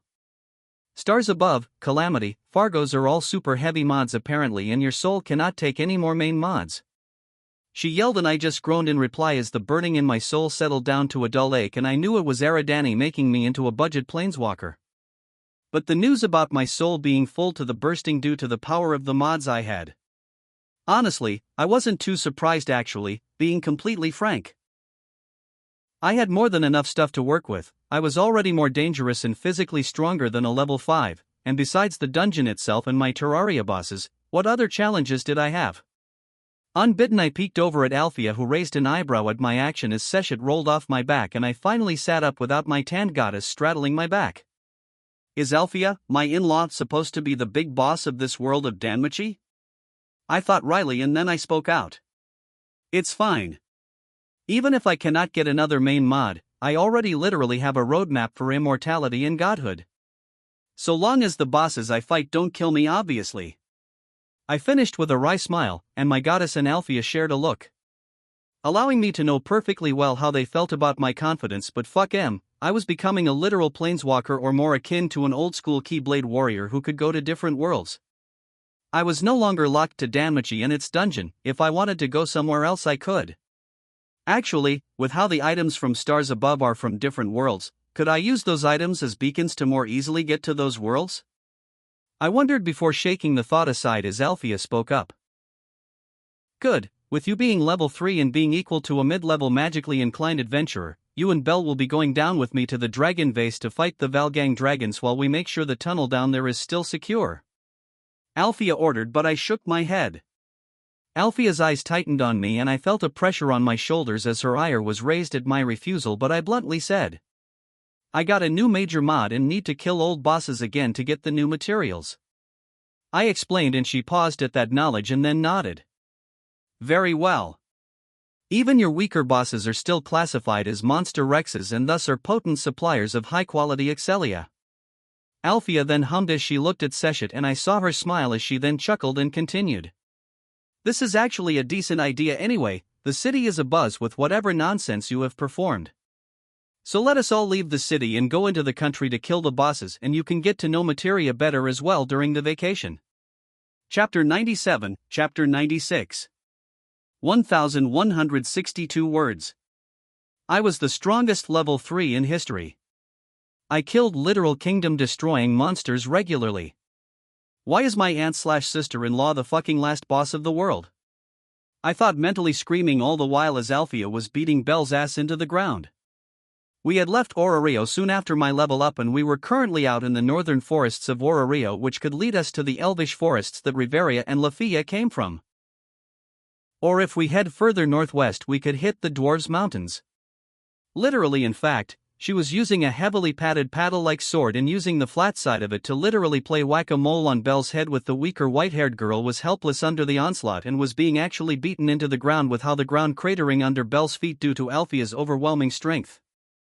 I myself was currently nursing a lovely concussion as Althea decided that after realizing my armor was indestructible, decided that the only way to harm me in the name of training was to shake my head like a baby rattle. My armor is unbreakable. My soft innards aren't. I groaned and I heard Hestia and Materia snicker at my misfortune. Materia was a mirror image for Belle, busty and with healthy curves, with snow-white pure hair. But instead of how Belle looked like a rabbit with her red eyes, Materia invoked the image of a beautiful pine tree with her emerald eyes that seemed so alive, with the white hair being like snow that covered the pine tree in the deep winter. And she was the biggest sweetheart, honestly. She, Haroheim, and Hestia typically got along really well with their kind-hearted nature. But that didn't mean Materia didn't have some spine as she spoke softly. Jake, Althea is making sure to train your endurance stat, which is extremely important due to how you aren't getting development abilities like abnormal resistance. I couldn't help but roll my eyes as I stated flatly. I got a Bezoar equipped. If Sesha checked out my status right now, she could see I had poison immunity. I just wish she didn't decide that using my body as a weapon to beat Phildus unconscious was the most efficient. I deadpan, putting emphasis on the elf who was being fussed over by Haroheim, who was using one of the healing weapons. I had to shoot little pink beams at the elf to heal her. Materia and Hestia had no answer for that fair response, and then a yelp got our attention as Belle's luck development skill had seemingly been activated, and through a literal miracle, as that's what her luck skill was, in being a whole cannon clear extra set of plot armor.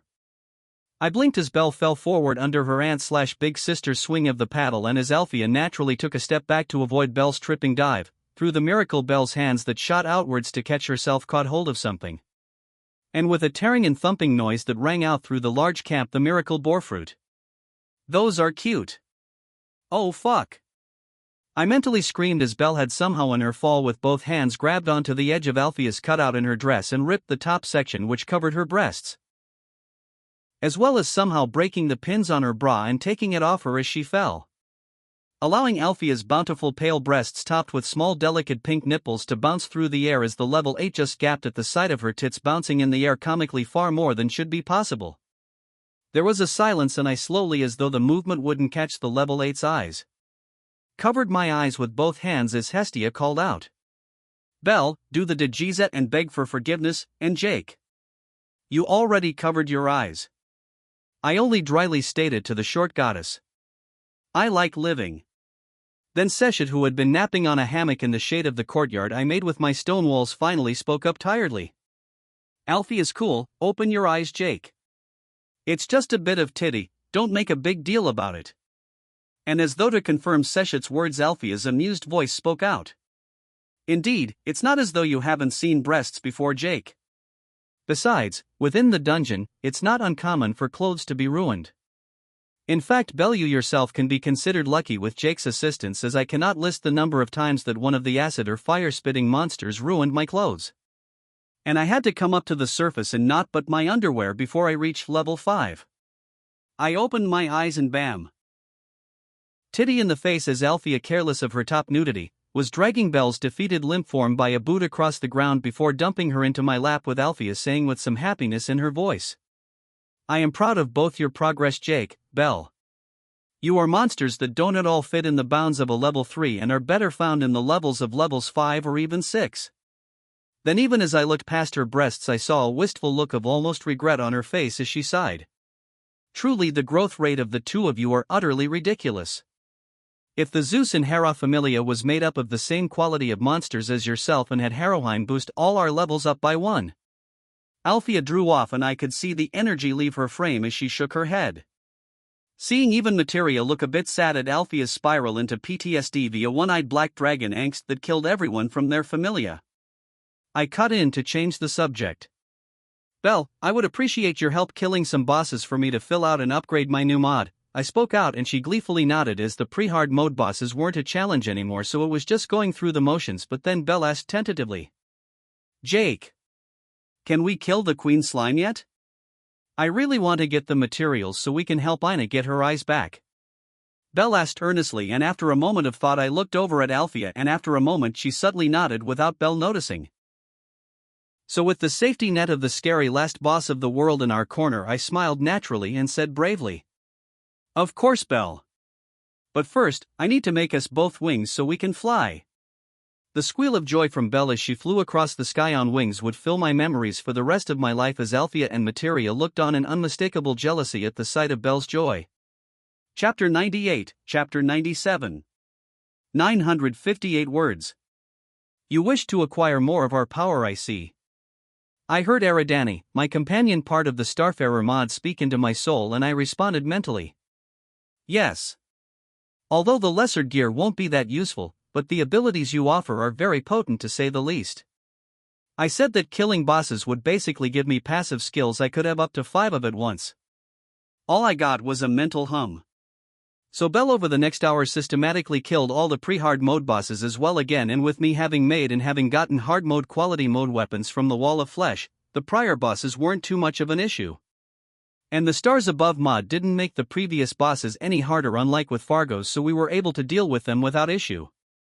It was just a matter of time and patience while using our wings to whittle them down. "These lesser beings aren't much of a challenge to you, Jake," Eridani spoke softly, and I nodded as I relaxed, with Belle and Haroheim leaning into me for a nap after the day's excitement consisting of being abused by Althea in the name of training, and of course the bosses I killed to grab their essence to create Eridani's items she supplied the recipes for. Though in reality, it was just using the local material and the essence to make the items she had stolen over her many years as some kind of planeswalker. Indeed, they are not.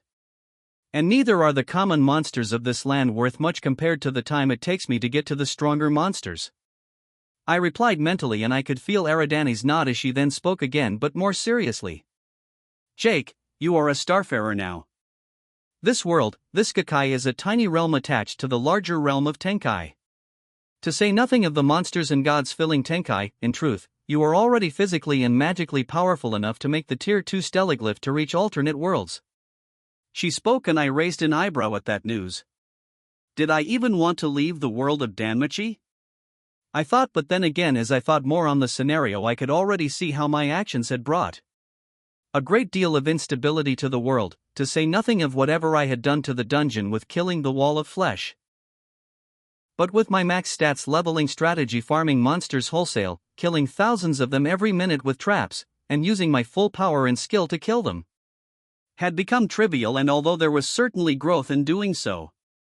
The Felna was a storybook, and the story about Character A walking into the dungeon for the 100th time and flexing his magic to atomize every monster in a mile.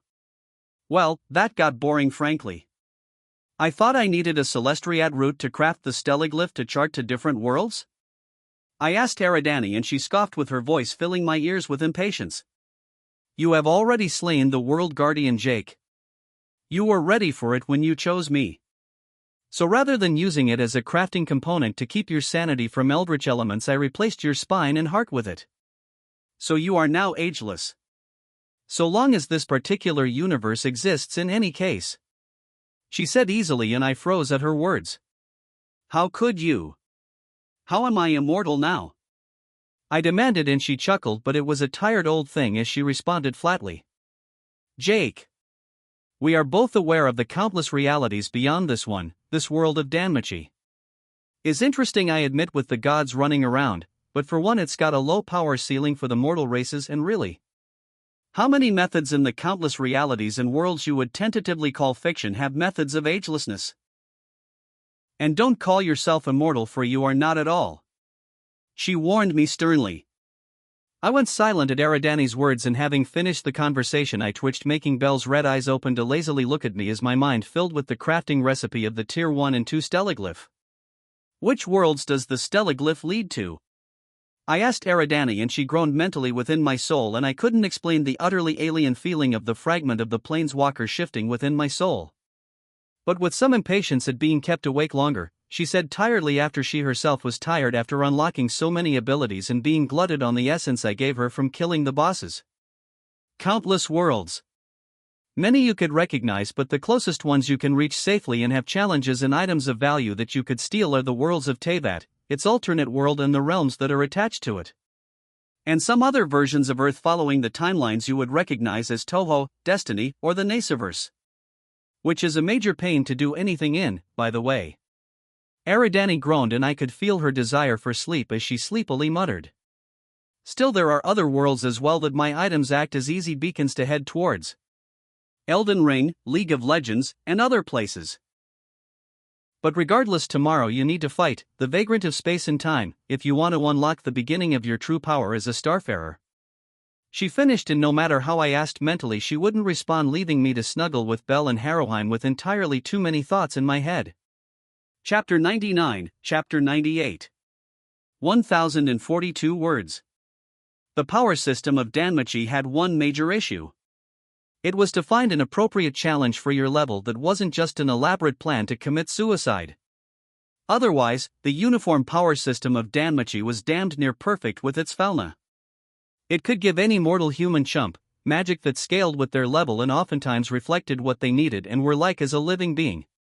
But once again, growing the fauna required you to connect with the divine and then do deeds worthy of a god, reading and enjoying your trials. Now I was facing the same issue as most level 4 and 5s here in Danmachi as a level 3. I could slaughter individual monsters easily enough without issue regardless of the dungeon floor I was on.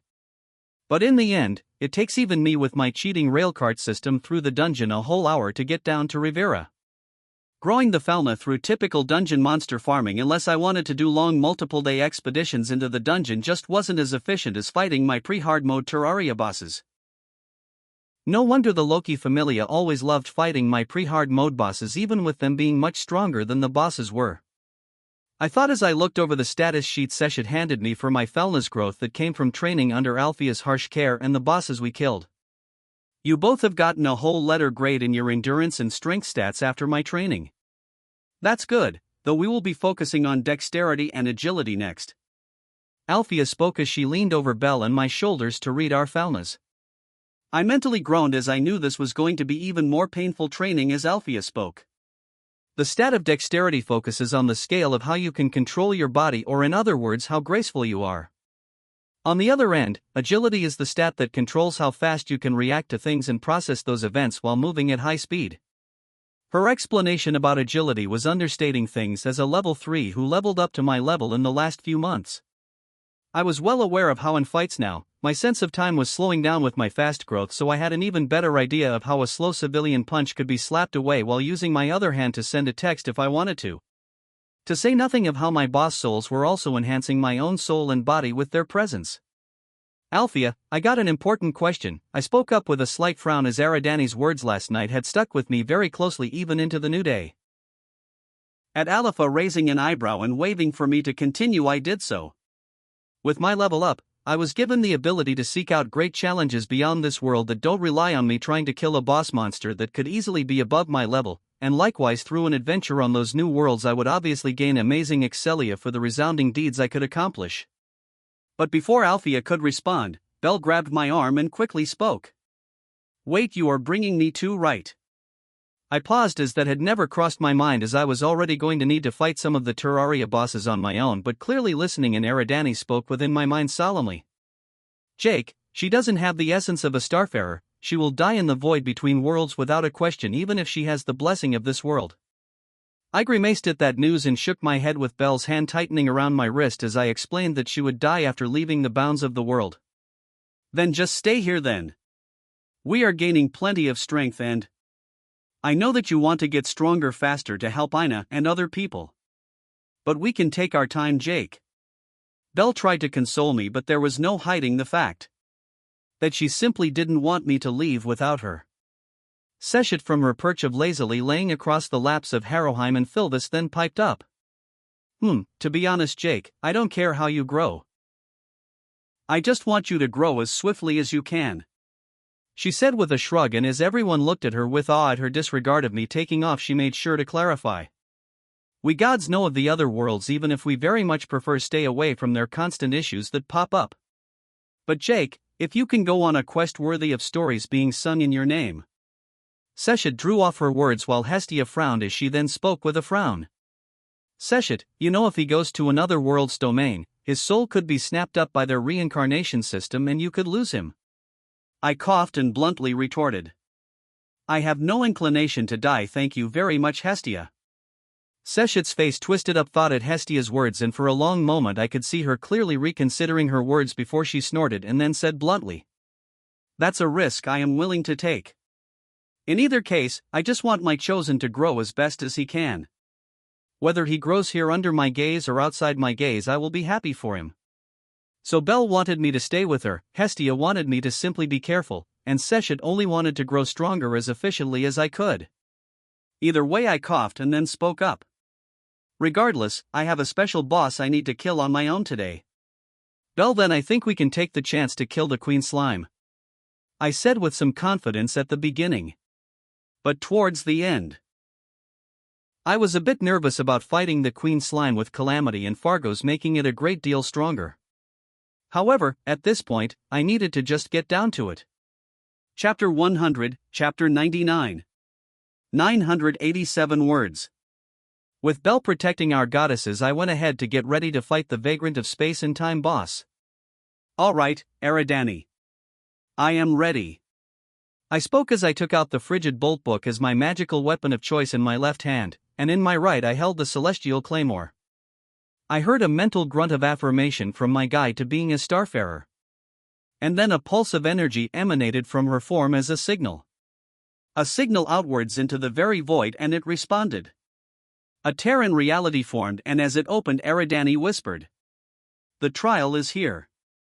And from the Terran reality came the Vagrant of Space and Time. A humanoid armored shape of pure darkness that was armed with an arm cannon that covered his left arm.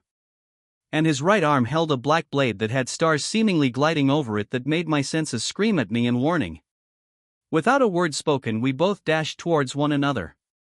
As there would be words spoken. The vagrant were the entities that failed their ascension into a true starfarer and be graced by the energies which permeated the void between worlds. Should I fail to kill it, I myself would become a vagrant of space and time, stuck endlessly challenging aspirants who desired to walk the path. I opened the battle using the frigid bolt book, using the magical book to send a stream of glacier blue cold flames that swirled around opposite, scalding crimson flames. The flames collided with the failed starfarer, making its form shimmer before a wave of darkness pushed back the flames from its frame, and I dodged to the side to avoid a long lance of star-filled purple darkness that was shot from the arm cannon. It seemed that the vagrant was a melee specialist, though, as it kept moving closer to me as it shot its long lances of darkness at me, but I was giving it a good beating to it with the frigid bolt flames as its darkness power was being wasted, stopping the magical bolts from doing damage to it. And finally it shot its powerful lance of power behind itself to propel its form to me to close the gap, and I met its darkness sword with my celestial claymore, and the collision of our blades made dense energy crackle furiously. My eyes, partially blinded by the eldritch exchange of energy, didn't mean my other senses were blinded as I ducked under a lance from its arm cannon, and then with a grunt I drop-kicked the vagrant in the chest with a harsh cracking noise as my level 4 strength cratered its chest and sending it skidding across the ground. Your body is much stronger than most baseline starfarers who haven't visited multiple worlds, Jake. Eridani whispered into my mind, and the Felna was a damned good increase to my baseline strength, so I couldn't deny it. Regardless, though, it was clear that the vagrant, at least this one, was an entity of powerful weapons. But not nearly so much a powerful body as I could feel its bones shatter as I kicked it in its chest like the level 1 Evolus members I killed. However, I didn't respond to Eridani as I circled the vagrant patiently. I had learned in the dungeon on my own and from Althea that rushing in to kill a monster was never the right choice. It was better to slowly and methodically tear them apart with overwhelming firepower until nothing was left. Unless you needed the monster's material anyway. With a swish of rushing air, once again the vagrant used its arm cannon to blast its way toward me with its sword swinging down at me, but as it came down on me viciously, I simply smiled as from the ground below my feet came 2 large skeleton hands that slapped the vagrant out of the air onto the ground, and from the ground came a massive worm larger than a cargo ship as my fully empowered Eater of Worlds summon tore into the vagrant before a roar rang out as the vagrant managed to cut the front head off the summon. That's one head. Have fun with the other 99. I thought coldly, but then a scream of gunfire rang out as the Blackhawk jet fighter I got as the wall of flesh drew a line of explosive rounds across the ground as it passed, made a fly by sending the vagrant skidding across the ground with its arm cannon missing. I didn't need to do anything thanks to my extra accessories mod, meaning I had the majority of the Fargo Souls boss accessories, which meant I had a dozen something summons smashing the vagrant to death. Even Eridani muttered, "This is kinda cheating. But I like it, haha." She finished chuckling as Sir Fluffykins the First got the killing blow by shooting his mini shark into the boss. As the vagrant of space and time died, I felt a weird energy filling my body. Honestly, it wasn't something noticeable as I couldn't feel the energy within myself, but Eridani explained quickly, thankfully. "You received the blessing of the void, Jake. Now you can travel the void between worlds so long as the worlds aren't too far from one another." Would that show up in my Felna and make Sesha jealous? I thought wryly to myself, but regardless I nodded and said, "Alright, let's get going back then. I am going to spend some time with my friends before I figure out what world I want to head to anyway. I need to go to a world that can challenge me and provide a good tale of my challenge." I finished with Eridani muttering in agreement as I felt her mentally curling up to go back to sleep. Chapter 101, Chapter 100. Woohoo! 1034 words. After slaying the vagrant of space and time, I had the multiverse at the tip of my fingers basically. And I wasn't exactly in a rush to run off to another world. As in reality, I needed a world that would allow me to create a valorous tale rather than just challenging myself in simple combat. Good work on your battle, Jake. Are you ready to fight the Queen Slime on your own? Althea asked, and I hummed as I recounted that I was already in basic hard mode armor, which was adamantine armor, which was the best armor I could really make now without getting stupidly difficult to make materials or boss materials. And in the end, I nodded with Belle looking a bit upset, but Materia gently spoke to her. He needs to take the challenge on his own if he is to reach his fullest potential. My crimson-eyed murder bunny sullenly nodded, but I reached forward and took her hands into my own as I said my own piece. "Belle, you just stay back and watch the boss. Make sure to memorize its attacks and other abilities so next time when we fight it together to farm its drops, you can kill it as soon as possible." Belle pouted but nodded, with her voice coming out somewhat sullen as her eyes bored into my own. "Then you be careful then." The wall of flesh literally made the world shudder. I don't want to know what the monsters you summon are going to be like and who are considered stronger than the last monster. I just nodded in understanding as gave Belle's hands a good squeeze in showing my understanding before I took a breath and responded as Haroheim walked over with a drink to hand to me. "I will be fine. I have all my summons to cheese the boss after all."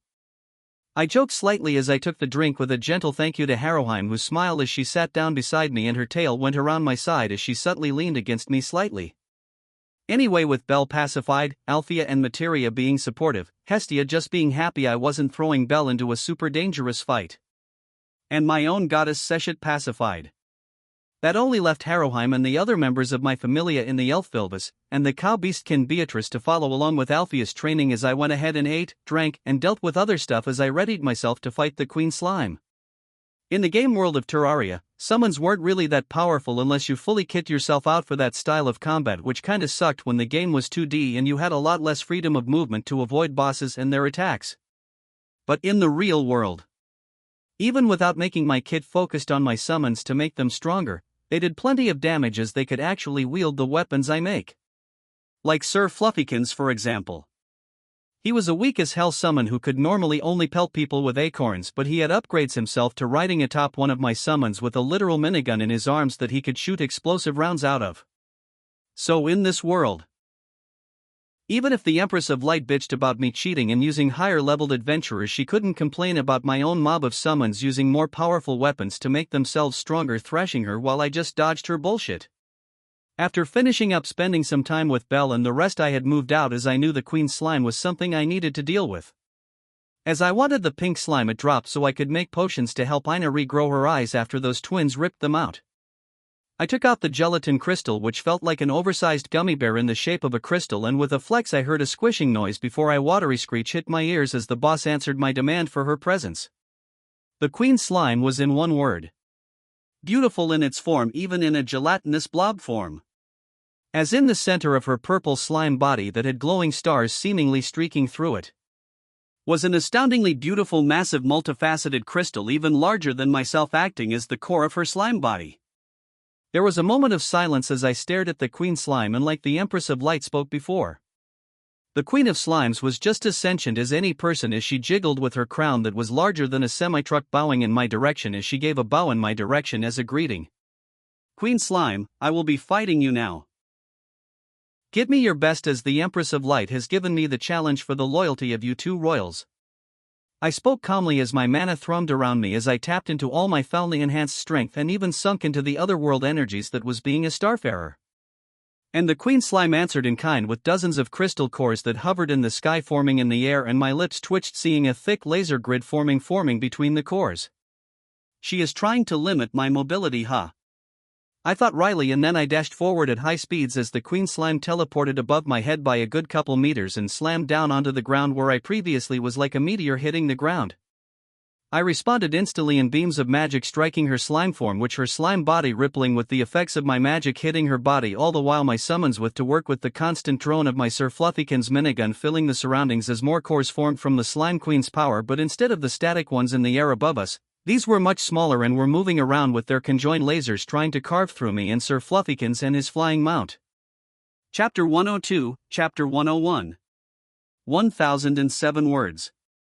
The Queen Slime's style of combat involved conjured crystal clusters that would float in the air, and then from those crystal structures, lasers would shoot off everywhere, and when those lasers hit other crystal structures, that hit crystal structure would be supercharged, sending out even more powerful laser beams. I had my summons focus on destroying her crystal structures while I more directly attacked the Queen Slime, and no matter how much a bullet sponge she was, I eventually wore her down in a matter of time with my wings, allowing me to avoid her favorite body slam attacks that would normally make me into mush if she landed atop me.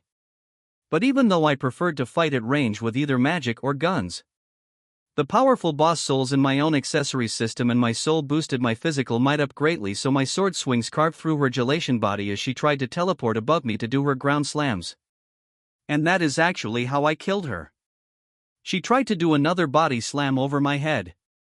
And instead, as she slammed down onto me, I cut her in half with her body parting around my own before it faded away into ashes as the Queen Slime boss bag slapped onto my head almost insultingly. I took up the bag with a wry smile as this was one of the easier bosses I had fought honestly with all my summons, but I knew a lot of the reason I was able to almost bully the Queen Slime was the fact that I had a Felna enhancing my body so much more than a normal Terrarian would just have their physical body. Alright. It's getting to be about time to head on off. I thought with a sigh as I realized that I had basically hit the lower ceiling in Danmachi honestly. The dungeon was a complete unknown past level 50 basically, and even the previous floors weren't that explored with much knowledge of them being available. And with Freya being a simp for my soul, it's not like she was an adversary for me to grow off of. So combined with the dungeon simply being a stupid pain in the ass where to make it worthwhile I would have to dig my tunnel through it for next couple of weeks and deal with the endless waves of enhanced dungeon monsters. It was better for my Felna growth if I used my Starfarer powers to go to a different world in general. But before I just zoot off to another world, I needed to do some stuff to tie up loose ends even if the time in this world wouldn't be passing as I would just return the moment I left. I made my way back to everyone with Seshad nodded while Belle ran up to me excitedly as she asked, "You got the purple slime right?" And I nodded with her grinning happily in response as I mentally opened the Slime Queen's boss bag inside my inventory and then I took out a few of the pink slime balls to prove it. Yup. So now I can make an enhanced healing potion to heal Ina's eyes. I spoke as I grimaced at the thought of how Beatrice needed to watch over Ina in the Seshad compound due to the half-elf being completely blind after what the Dis sisters did to her. Giving Belle a nod I said more seriously, "Alright, let me make the potions, and then I will need to go Belle." She knew what I meant too. As her face tightened with Materia walking over to put a hand on her daughter's shoulder. "We got to let our loved ones go and become stronger Belle. After all I watched my sister going to the dungeon every day as well." She spoke gently to console her and Belle nodded with her ruby-like eyes staring into mine as she said firmly, "Then you be careful. I love you after all." She almost shouted with her face flushing deeply and with everyone's eyes on her for the shout she covered her face and her mother chuckled as she led Belle away while I coughed as everyone's eyes naturally slid to me. "Excuse me, I got potion crafting to do," I said rightly as I moved to a different corner of our camp, and as I began working on the enhanced healing potion I went over my options and worlds I could go to that were in my range basically. But as I was going over the mental list of worlds I stuttered upon one option and I realized it was basically the perfect target. As unlike Danmachi whose divines were very much restricted by their rules and the world itself was largely undefended from eldritch bullshit, which was another major reason I didn't want to summon the more eldritch bosses. This world had a great number of gods and entities that passively defended the world. To say nothing of the world being the perfect world for me to have challenges and grow my Felna during great events which would allow me to level up beyond slaughtering chaff in the dungeon. "Eridani, I am ready." I spoke as I finished the healing potions and then handed them off to Hestiad as Belle was super embarrassed still with her emotional goodbye. The shade of a planeswalker made a mental humming noise before she asked, "You know where you want to go already? Or did you want to do the normal thing for Starfarers and just wander the void between universes?" I shook my head as I held up a low-end stars above mod weapon in the King's Gambit, which was a stack of cards that you could throw magical cards at enemies. But no, beyond it being a really crappy weapon, it was also a beacon to the source of the origin of this item. "Yes, Eridani. I am ready to go to Runeterra." Chapter 103, Chapter 102. 1,175 words. For the first time in literal months, I was all but alone as I left the world of Danmachi. Eridani was in a weird situation as she was just a wisp of a soul that was part of my cheat, and I was honestly kinda iffy on how much of a real person she was. Especially when she could and would happily sleep for years on end in my soul. Either way. Ever since I had arrived in the world of Danmachi, I have had friends and allies with me on every step of the way of my journey for the most part once I got closer to Belle and such. So I was rather nervous about going to the world of Runeterra. Beyond the very rational fear that is, the fact that I was traveling in the void between universes and thus was in the most dangerous if not the safest place in non-reality due to its eldritch and non-Euclidean nature. But thankfully the trip itself was normal, boring, and uneventful besides Eridani whispering the secrets of dimensional travel and the ways of walking between the eddies of worlds being born and dying endlessly in a cycle of renewal. The world of Runeterra itself wasn't even that special upon landing within it either. One minute I was walking through a void filled with stars and the next I was exiting out of a cave with blindingly bright stars hanging above my head as I looked up into the foreign night sky. Yup, this is a new sky, I muttered as I was well used to the night sky of Danmachi as Seshad happily told me how the gods used the stars as a tapestry to weave stories for the mortals to try to sus out of their designs. But in reality, a lot of petty gods made penis-shaped constellations. Loki was most famous for the delightful constellation of her lover in Svaleferi, who she then gave birth to Sleipnir after sleeping with that horse. It was really easy to remember the constellations when the gods who were running around had their sordid pasts painted across the night sky. But either way, beyond just looking into the sky, I began taking in my actual surroundings as I flew into the air under the power of my wings. Now, where in Runeterra am I? I thought as I took in my surroundings. And of which I noticed the area I was in was rather mountainous but also a deep forests as far as the eye could see. And seeing as the forest wasn't fantasy Katakan with hungry plants and endless animals along with clearly not being a jungle at all, I knew that I likely wasn't in the jungle kingdom of Ixtal or the desert kingdom of Shurima. So with that in mind, I kept marking down where I knew exactly where I literally wasn't in the world of Runeterra or League of Legends. So with this place not being some undead-tainted hellhole with ghostly shit everywhere, I also knew this place wasn't the Shadow Isles nor was this Bilgewater, as I couldn't feel the eldritch taint on the air. The area was mountainous but not fuck-off huge mountains that pierce through the very atmosphere and reach into outer space, nor was it freezing cold, so I knew this wasn't Mount Targan or the Freljord. Taking all those very obvious options away only led me to a few options left. And so long as I wasn't in Noxus I was perfectly happy, but either way, knowing that sticking around wouldn't do me any good, I took out a Terraria compass which actually still worked in this world and began heading to the west to find. Although the trees were in fact truly alien in having more color to them and having a thinner, more willowy form to them, they were still normal trees as I felt only normal life force from them and not some form of twisted magic. Flying across the landscape upon on my wings, I kept going. And going. And going until my flying ended as I finally found what looked like a major river, which I followed until I hit what looked like a small town built close to the river. Well, shit, I landed in Ionia, I think. I muttered as I took in the very clearly Asian-style buildings, and then I shrugged as I was fine here in Ionia, as it certainly wasn't the heat of Shurima or the humidity of Ixtal, so I was fine with this.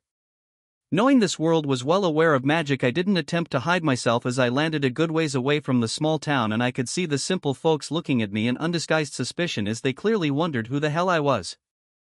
I made my way to an inn or whatever the equivalent was, and as I came in, the owner of the inn said rather bluntly, "You are lost, aren't you?"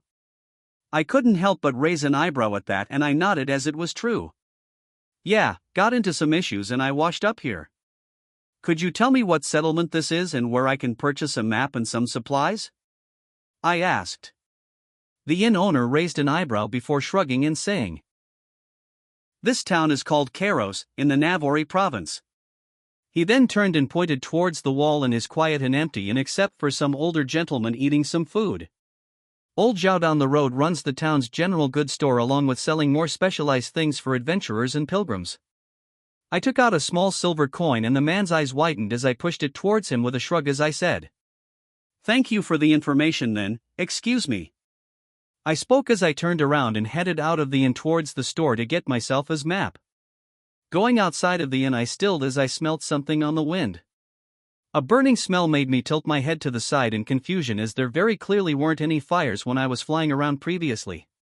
But shrugging off those thoughts I continued on towards the general goods store. But as I reached the store I heard it in the distance of the quiet subdued city. A scream in the distance, a scream that was abruptly silenced, and hearing that my adventurer mind kicked into action as I saw the fires.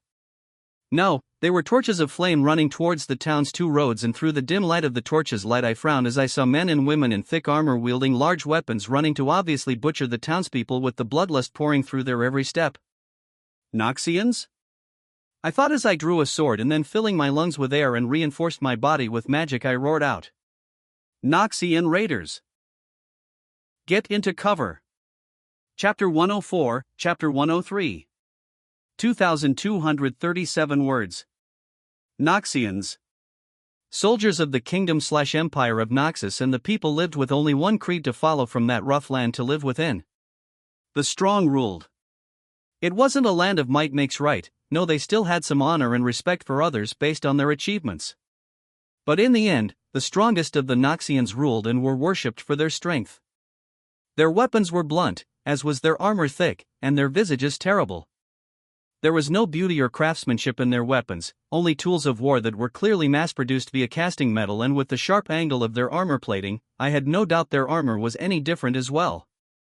I looked upon the Noxian soldiers advancing on the town, and I saw the same bloodlust the members of Evolus had back in Danmachi, but where their bloodlust was driven by gods literally brainwashing them.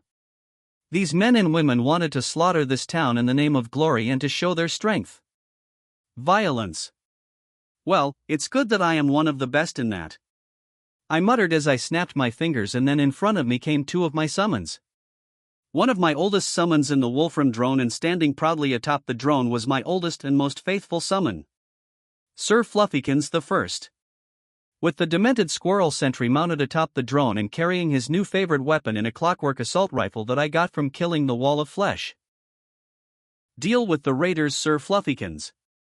I spoke, and the drone shot off with my squirrel companion cackling madly as it began shooting ricocheting everywhere meteor rounds. For a moment I considered calling upon more of my summons and just drowning the Noxian forces in a tide of dimensionally shifted and thus invincible monsters and creatures to these mortal warriors. But before I could do so, I saw a trio of flames walk past Sir Fluffykins' hail of gunfire that was streaming on the soldiers who were screaming in the hail of gunfire and trying to escape the mad squirrel, or trying and failing to shoot them down with a bow. A Yordle and a human warrior. You don't look Ionian. A voice spoke gruffly, and I blinked as I saw a large man stalking out of the glare of the large torches, and from there I saw a very familiar man with thick Noxian armor that had large spikes on his shoulder pauldrons. He had black backwards swept hair, and his face was clean shaved with a scar over his eye. And being held almost nonchalantly in one hand was a fucking massive axe. Not even an exaggeration, the axe was longer than the 6-foot-tall man and seemingly made entirely out of metal that had seen countless battles. Wordlessly I summoned the breaker blade into my hands with a flash as the massive 8-foot-long sword, a near copy of Cloud's breaker blade from Final Fantasy, settled into my hands with it dipping down slightly before I got control of the massive blade. Heh, a mage who uses a warrior's weapon, this should be interesting. The man muttered, and I took a breath as I retorted frankly. Darius of Noxus. My name is Jake Barris, and I will be taking your life today. I spoke, and he raised an eyebrow, but before he could reply I dashed forward with my wings flaring out in a flare of light as I came down on him, with an explosion of mana going off from my sword slamming into the shaft of his axe that he brought up to block my sword. And as our weapons met, I glanced at his elite guard or warriors following behind him, and already my accessory-based summons were dealing with them, so I just focused on Darius as he shoved me back a dozen meters with a grunt of effort. No Falna. But he is physically stronger than me. What a world Runeterra is to make pure physical monsters like this. I thought with a grin as my adventurer instincts that sought a challenge to push myself ever upwards roared for me to destroy this challenge in front of me, to push myself ever higher in strength. I came back down upon Darius with his massive axe making terrible storm-like sweeping motions that threw up stones and debris with every swing. The mere force of his blows was great enough that the winds coming from the blows knocked over the surrounding old Ionian sakura blossom trees, filling the air with light pink petals that reflected the countless lights of fires lit up in the surroundings. Darius had two things over me, his pure strength, and at least a dozen years of wielding an axe to carve people apart with his strength. I more than had speed on him, along with reaction times, and as he slammed down my sword into the ground and went to punch me in the face with an armored gauntlet, I stomped forward and my form became after images moving too quickly for the eye to see. With Darius being blasted backward more than 100 feet away as I dashed forward using my Chuthala shield into him.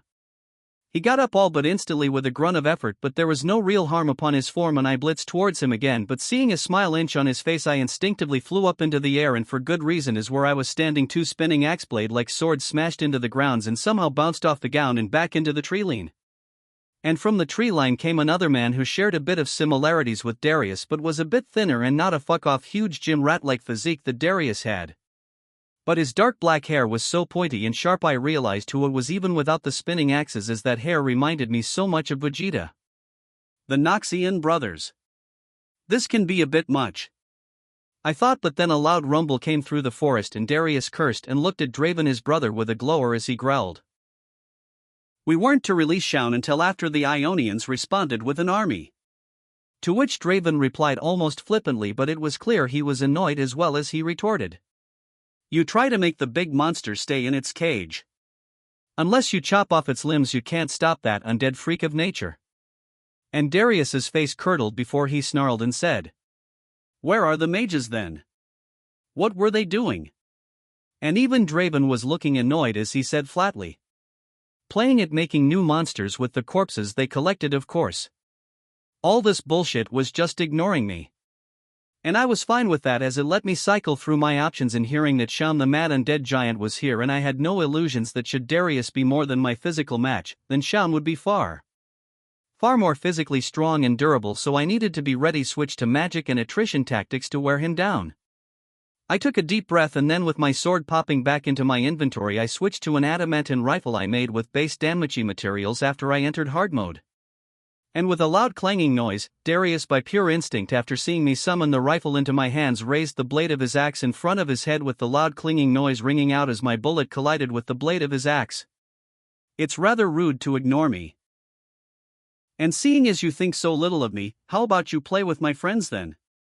I spoke and then snapped my fingers, and I could feel my soul pulse as I activated the Eater of Worlds enchantment, and my summon massive worm exploded out of the ground in front of me with it arcing up into the air and was clearly about to slam home onto the two under my orders. Darius and Draven both split apart as they dodged it, with Draven quickly yelling out as one of his axes went through the head of my summon without harming it in the slightest.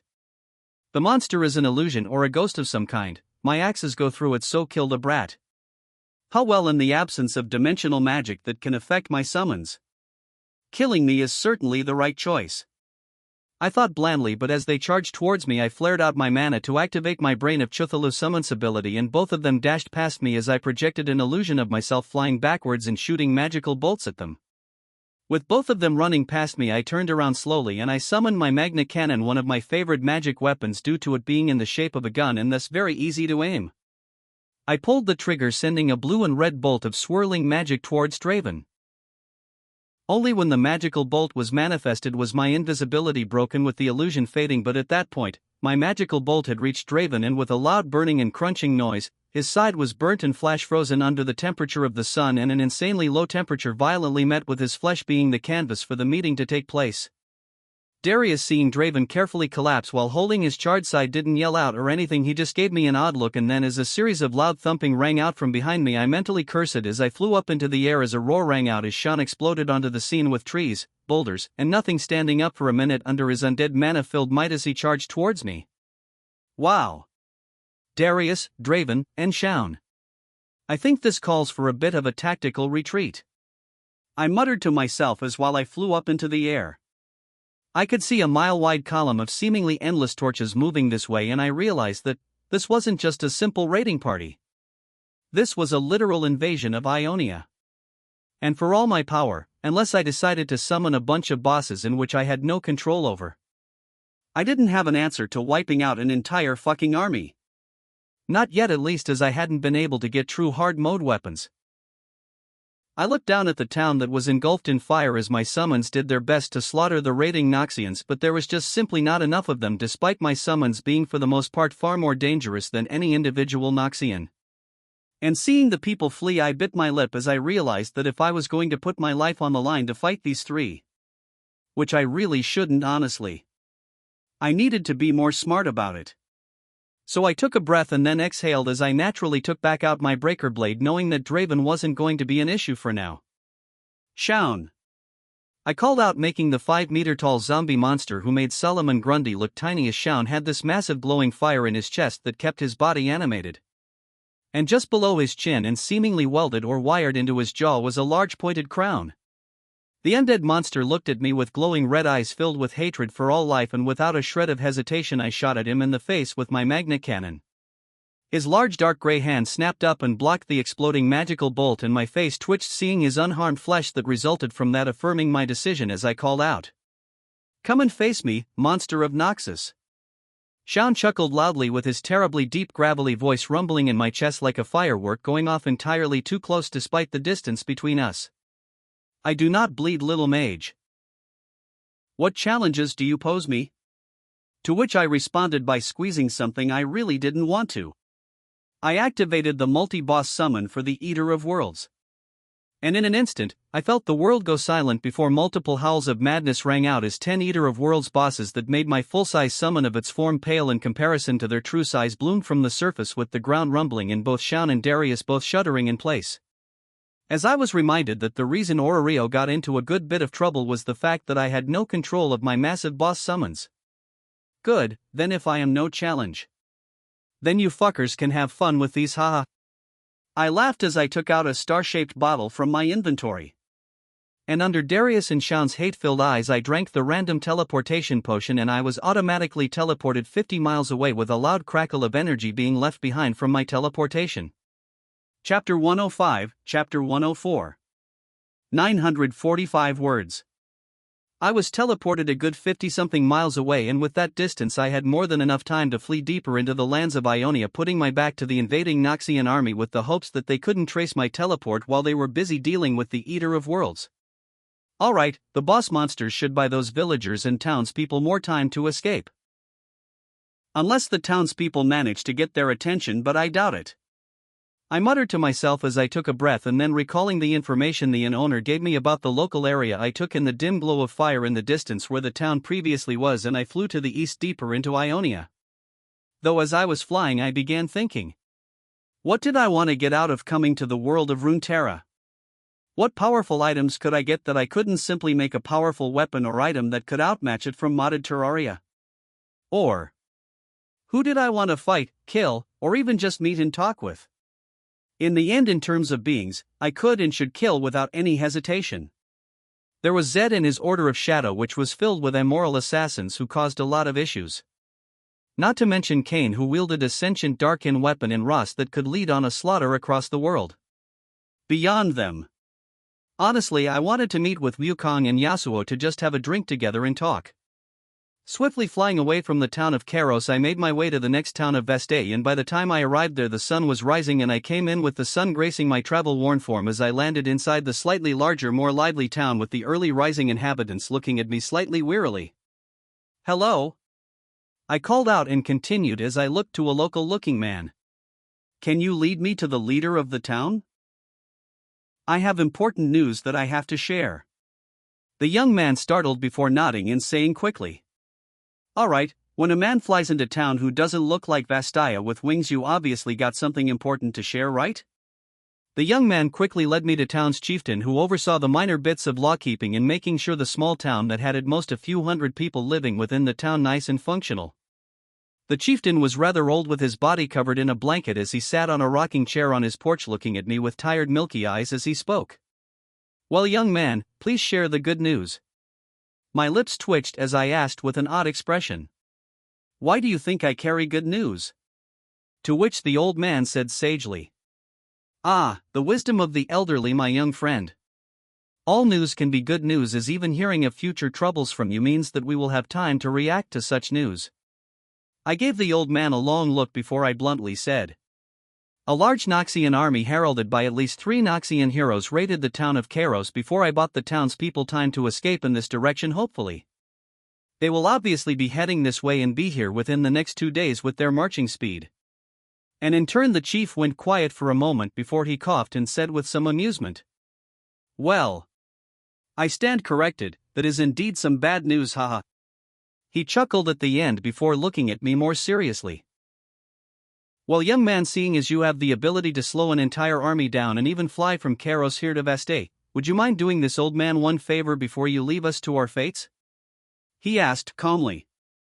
I stilled hearing the surety in his voice, and I couldn't help but ask. I am surprised you believe me so easily. But go ahead, old man, tell me your request. If I can help I will, if it's not an outrageous request. A wry smile crossed the man's chapped lips before he spoke tiredly. Outside the city, towards that mountain over there. He pointed out further north towards a large mountain in the distance. The old mountain over there. The Dark Sovereign of Ionia has been noted as living there. Could you go and tell her that the Noxians are here again? Dark Sovereign, who was that again? I swear I remember. Oh fuck no. I thought as I looked at this shameless old man who coughed weakly at feeling my flare upon his form. You do realize Syndra doesn't even hate Noxians, right? Hell, beyond even how she may attempt to kill me for trying to speak with her, she hates Ionia to the core. I said with a groan. As honestly. Give me Zed, hell give me Jin to work with to convince to kill a bunch of Noxians. But fucking Syndra? She was spite and angst incarnate, with her magic being some kind of darkness gravity manipulation that allowed her rip the life force from her foes and surroundings. After a moment I looked at the old man and pointed at the mountain and said, "That mountain, huh?" To which the old man smiled and said, "Aye, that be the mountain the Dark Sovereign was last seen upon. She has also been seen speaking with some troublesome Bastaians, so be weary of them as well." Chapter 106, Chapter 105. 1058 words. I quickly flew through the air towards the mountain where Syndra the Dark Sovereign was supposed to be living. All the while I was thinking, this is a terrible fucking idea. Why am I even going to mess with Syndra with how fuck nuts insane she is? As there was no guarantee that Syndra wouldn't try to just kill me at the first sight of me. As she hated literally everyone basically. To say nothing of how prideful she was. But my thoughts didn't have too much time to cook, as flying past the mountain the old chieftain pointed me towards. I quickly found my target in a massive temple floating in the air above the forest line but not too high in the air. I flew directly towards the temple. As I came closer, the temple itself glowed with a dark backlight of dark purple magical energy, with a cold female voice coming to my ears. "Begone, lest I rip the false wings from your back, Ionian rat." Syndra's voice carried into my ears, and I sniffed, hearing the plain disdain in her voice. I took a deep breath and flared out my mana to push back her own magic that drifted around my form. "I am merely here to deliver a message from the neighboring town. I am not an Ionian to begin with." Before I could, however, relay said message, a loud sniff rang out before Syndra said coldly, "I do not care for your message. In fact, I refuse to hear it. Take pleasure in not being an Ionian, as it is the only reason you live, and leave my sight." My eye twitched at how much of a bitch she was being, and even as I felt a couple of other somewhat powerful life force signatures come to life in the distance that I didn't recognize, I decided to be an asshole, and I quickly said, "Noxians are invading, haha." I laughed as I slapped aside a small black orb of compressed gravity that sought to suck me in and crush me within its heightened gravity.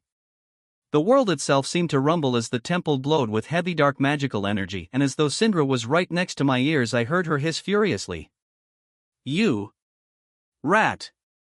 You dare to ignore and disobey me when I offer you the right to live?" It was clear that Syndra didn't give a flying fuck about my warning about Noxus invading. But she had the right with how powerful she was. But as a massive black hole-like gravity spell formed above her temple, I raised an eyebrow as I spoke up. "Syndra, if you continue, I am going to break your temple and put your ass over my knee to spank you."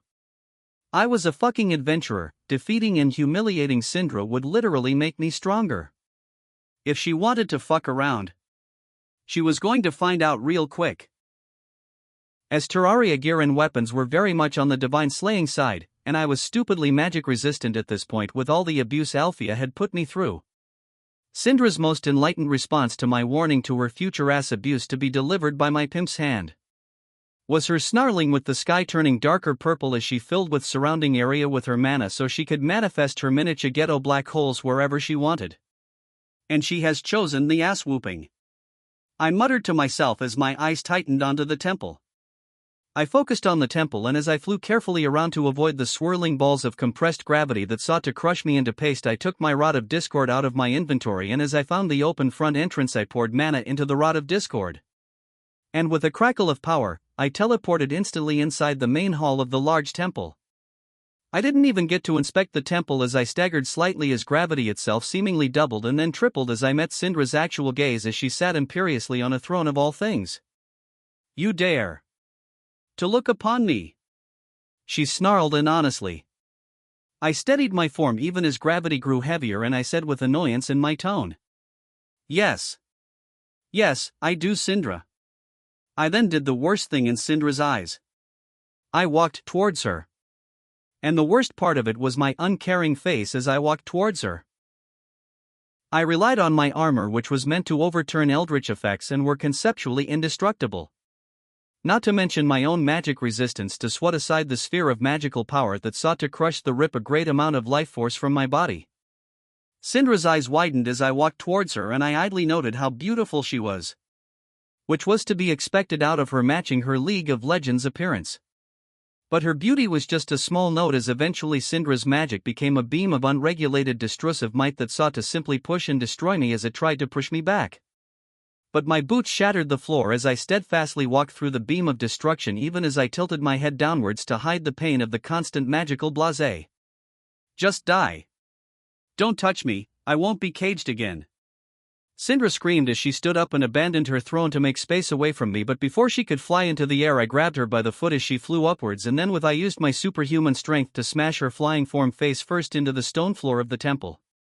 Abruptly all the magical effects, including the magic supporting the flying temple, stopped, making me glide up into the air slightly as we both fell towards the forest below us, and with Syndra's calf still in my hand I looked outside and triggered the Rod of Discord again to teleport outside. Dumbass. You used all your magic to create a domain, blasting me with magical power, and was keeping your temple flying. No wonder your body wasn't reinforced. I scolded the supposedly magical prodigy as she lay unconscious on the ground as I put her down. Chapter 107, Chapter 106. 1066 words. Well, this is honestly the worst first impression I have ever seen. I thought as I watched Syndra's unconscious form after I poured some healing potion down her throat to make sure her skull wasn't cracked or otherwise bruised. Maybe I should have just teleported after giving Syndra the message. Nah, beating Syndra was the right move. I came here to this world to gather high-end materials and beat the shit out of champions to inspire my growth after all. In this world, my hands were going to be rated E for everyone. But I do wish the two people hanging on the edges of my senses would either leave or come forward. Are you two going to come out? Or are you just going to hide within the trees and watch for the rest of the day? I asked casually as I took out pot and a cup to make myself some tea while I waited for Syndra to wake up from her assisted sleep. The sounds of the forest abruptly died, but I was undaunted and I just continued to make my tea. Ah hell, hey man, you got an extra cup so we can have some tea as well? A male voice called out, and I only raised an eyebrow as I took out a larger table from my inventory to place it in front of me, with a couple of chairs falling out of my inventory along with a couple of cups sliding across the table. The sounds of crushed leaves and twigs rang out, and I genuinely looked over at the source and nodded as I saw two people walking up to the table. Yo! You new to Ionia? I haven't seen you before and I am pretty sure I know all the champions of Ionia, huh? Rakan spoke and I nodded as I took in his form along with his girlfriend Xayah. Rakan and Xayah were both bird-based Vastaya, so they had bird features like actual wings attached to their arms or backs, and Rakan was walking around with kilt-like pants and a cape that covered his back and shoulder with several bird-like skulls tied to his outfit. I then gave Xayah a cursory look. And yeah, she was certainly hot, but she was also very taken by Rakan, so I didn't inspect her overtly so. I am indeed new to Ionia. I unfortunately came here at a bad time though, with the Noxian invasion going on. I spoke with a wry smile as I allowed Xayah to inspect the pot holding tea without a word. And Rakan gave a grunt hearing that before he gave his lover a look and said, "Yeah." As much as we Vastaeans don't appreciate humans, Noxians truly are the worst besides the people from Zaun who have completely given up on nature. I raised an eyebrow before I said with some amusement, "I am also a human as well." But it's a fair point, humanity cares only for its creature comforts regardless the price local nature must pay for that. But both Xayah and Rakan blinked at my words before Xayah rolled her eyes and said in a slightly sarcastic voice, "Yeah, you have human blood somewhere. But your blood sings of divinity and magic of the stars. You have literally less than a tenth of the taint of humanity a normal human living in Ionia would have." Ha! Getting the Felna and becoming a starfarer truly has changed me so much, hasn't it? I mused before mentally shrugging as agonizing over such a thought was pointless. I was still myself and my thoughts were unchanged. Anyway. So you going to do anything about the Noxian invasion? I asked curiously. At this point, I was thinking about doing some targeted assassinations. Take out the invading army mages, poison their food and water supplies, and then throw a wrath potion onto Shaun to make him go onto a rampage within their own army. Zaya and Rakan shared a look before they shrugged, and Rakan said after a moment, "Of course. Ionia is our home, and although we aren't the fondest of Ionian humans, they are far better than Noxians who want to strip this land of its resources completely." I threw a look at Syndra, who was pretending to remain unconscious, and after a moment I made a humming noise before I spoke. "I see. Well, I do have a bone to pick with them after Shaun, Darius, and Draven jumped me. So if you are willing to let me start the sabotage first, I will meet you two in more open battle should it come to it against the Noxians." Zaya, however, spoke up with a small frown. "I can feel how strong you are with the divinity and magic leaking from your form. But even we will fall should we try to part the river that is the army of Noxian men without our own army." To that, I gave a small nod before I said, "Don't worry about an army. I can open a small portal to a terrible place over in Ixtal to let a bunch of very hostile, very numerous and large bees come and wreak havoc for a while." They too shared a look before Rakan took a drink and asked in amusement, "Bees, huh? How big are the bees?" To which I grinned evilly and said with no shame, "The queen is bigger than Syndra's temple was tall. So the lesser bees are even bigger than we are. And I will be summoning a few hundred of them." Both of the Vestia gave me "what the fuck dude" looks before I shrugged and said with frankly, "What? Would you rather I open a portal to the voiding-filled areas of Ixtal instead?" "No. Bees will be perfect. But can the bees make honey?" Zaya asked curiously, and I tilted my head to the side and replied while taking out some of the Terraria honey I had. "Oh yes, they can. In fact, their honey is magical and will very quickly help heal bees and other lifeforms' wounds if they eat or have the honey in contact with their body." Wow. Even when considering using monster bees for guerrilla warfare, they are still worried about the ecological effects the monsters will have on the area, I thought with amusement. Chapter 108, Chapter 107. 970 words. Not too long after Zaya and Rakan left after making plans with me to fuck with the upcoming Noxians, Syndra started waking up. She groaned low and weakly as her eyes blurrily blinked as she took in the surroundings of the bed I had placed her onto in the middle of the forest we're within. "I see the sleeping princess has finally awoken," I said dryly as her eyes snapped to my form. And for a moment she glowed with power as she built up steam and anger. And then as I raised an eyebrow she quite literally deflated in place. "Why are you? No, why am I still alive?" she questioned tiredly.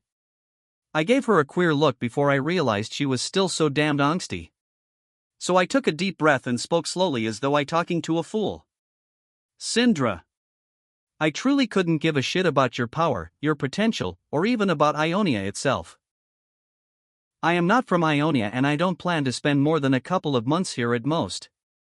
Her face twitched, but I wasn't done as I kicked up a foot across my other knee as I said more with amusement. "Hell. The only reason I am here in Ionia is to throw hands with everyone of note. I have no interest in killing someone who doesn't deserve it." There was a pause before Syndra spoke quietly. "I tried to kill you though. Don't I deserve it?" To which I chuckled and answered with a loud bellow of laughter. "Ha ha. A little bit of half-hearted murder is how my auntie, sister-in-law trained me to beat mages like unwanted stepchildren." I shuddered as I felt the pain of saying auntie and Althea's invisible sound magic smashing me through hills and meters into the ground like a fucking pancake for even suggesting that Althea was an aunt instead of just a big sister.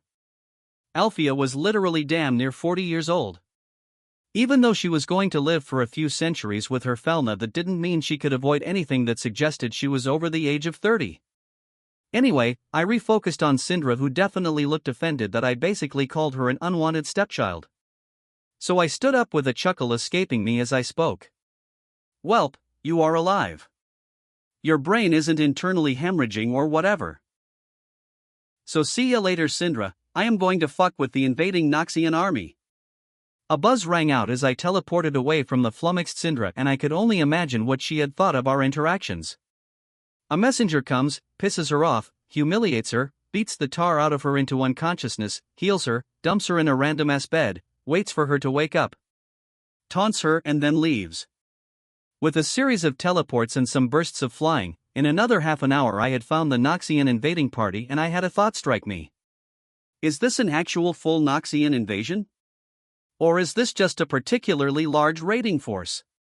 And if it's just a raiding force, what are they raiding for? I mused to myself as I used an invisibility potion to hide myself. Using the invisibility potion I got into the Noxian army and I noticed rather quickly that my summoned world eaters I used previously did a damned good number on the Noxians, as I noticed with some dark humor, as all the bastards weren't standing on the ground. They were all standing on anything they could get beneath their feet, as they found out the hard way that the Eater of Worlds worms could tunnel through the earth as easily as a fish swimming through the water. Knowing that the Noxian champions had some strong senses, I just shrugged and decided to cause as much mayhem as possible to fuck with them before Zaya and Rockin got over here to help me hopefully kill a Noxian champion. Noxians were people I didn't mind killing in any case. You live a life of only strength mattering in being a super bandit. Then I will treat you as nothing but a monster. And the thing about monsters, the only thing that mattered was the fact that they died. Just in general, there was no reason to get super complicated with it. So I went to the army food stores, and then I liberally mixed in some nice lovely poison from my flask of poison made from bee stingers into the milled grain. From there, I went and added more poison to their stocks of medicine, the potions they had collected from the goodie bags they got from killing the Eater of Worlds. I then went on to mix a fuckload more poison, and even the corrupted flesh from an Eye of Cthulhu into their water supply in order to make them hallucinate a fuckload should they begin drinking it. And then from there I found their other major food stock that was clearly looted from the local area, and with some quick use of magic I burned it the fuck down with all the cooks inside of it who were serving the fresh vegetables and gathered up meat, leaving only the tainted grains for stored up food. Okay. I poisoned the water supply, burned down the fresh food along with poisoning the preserved food. Now to start leaving landmines in their path of retreat and advancement. Then I will start assassinating officers directly. I spoke to myself as I got back to work with an evil smile, as this was a lot more interesting than hiding in a bunker inside the dungeon and exploiting the pissed-off dungeon as I cheat using my unbreakable Terraria blocks. Chapter 109, Chapter 108. 871 words. A slurp rang out as I took a drink of some honey tea as I watched as the Noxians hurriedly tried to put out the fires that had engulfed their otherwise untainted food stores. But soon enough, they also realized something even worse. I had very heavily poisoned all the water sources, even the treated water sources. So as water was thrown into the burning piles of grains, lean-to buildings, and tents, the steam that came up from the stupidly poisoned water also filled the air. And seeing as I was hitting their army in the middle of a deep valley, there wasn't much in the way of wind that was blowing the poisoned steam out of the camp. Only enough wind to spread the poison. Now, while they are dealing with their food being burnt, their cooks killed, and their water supply poisoned, I go for the 1, 2, buckle your shoe, I muttered, and with a loud screech, the queen bee was spawned with an angry roar before I teleported away. Because I didn't want the queen bee, obviously, I was generously giving a boss monster to the Noxian army. Oh, and the resulting army of giant wasps, bees, and such that the queen bee would also spawn as well. This will slow the Noxian invasion down, I said with finality before I teleported away as I felt mana filling the air not too far away. And as I saw the still angry glowing eyes of Syndra, I just waved before my wings took form on my back and I shot off. Syndra was still pissed at me, and even though I could beat her with my much greater speed, her outlandishly powerful gravity magic wasn't something I wanted aimed at me if I could help it. Yup. Time to go, I muttered as I had done my part in fucking with the Noxian army at this point. From here it was up to Zaya and Rockin to continue their lovely eco-terrorist actions on the invading army. From there, I swiftly flew and even teleported at times when I recovered enough magic towards the north as I headed deeper into the heart of Ionia. Taking a look at the map I had gotten from the previous town, I looked at the surrounding mountains as I couldn't see any smokestacks or anything that would tell me of nearby civilization. Thankfully, I found a landmark of a mountain that had the face of a demon when looking at, which told me the zone I was in. So I am an Amokailan, huh? Isn't this where Ari learned more about her nature as a Vestian? I mused to myself before shrugging, and I flew down into the thick, almost jungle-like canopy. The moment I broke through the tree line, I realized I was most certainly an Amokailan, as the trees were filled with spiritual life, flowers blooming and dying within a blink of an eye. The ground glowed with each step as my soul resonated with the dense spiritual energy that filled this holy land. I took a deep breath and then exhaled, as it honestly felt similar to the healing bath I made back in Danmachi that was made entirely out of monster stones. Maybe I should settle down here for a few days. Just relax, meditate, and even continue my item crafting. I mused to myself as I was in no rush. Literally. I was a starfarer, my lifespan was measured in the tens of millennia, to say nothing of my Felna also enhancing that great baseline lifespan. I had the time to relax and work if I wanted to. Not to mention that there was a great amount of time difference between this world and back in the world of Danmachi. After a bit of looking around, I realized this area looked quite similar to like Pandora's forest at night during the Avatar movie, but it was magical and spiritual energy instead of just bioluminescence.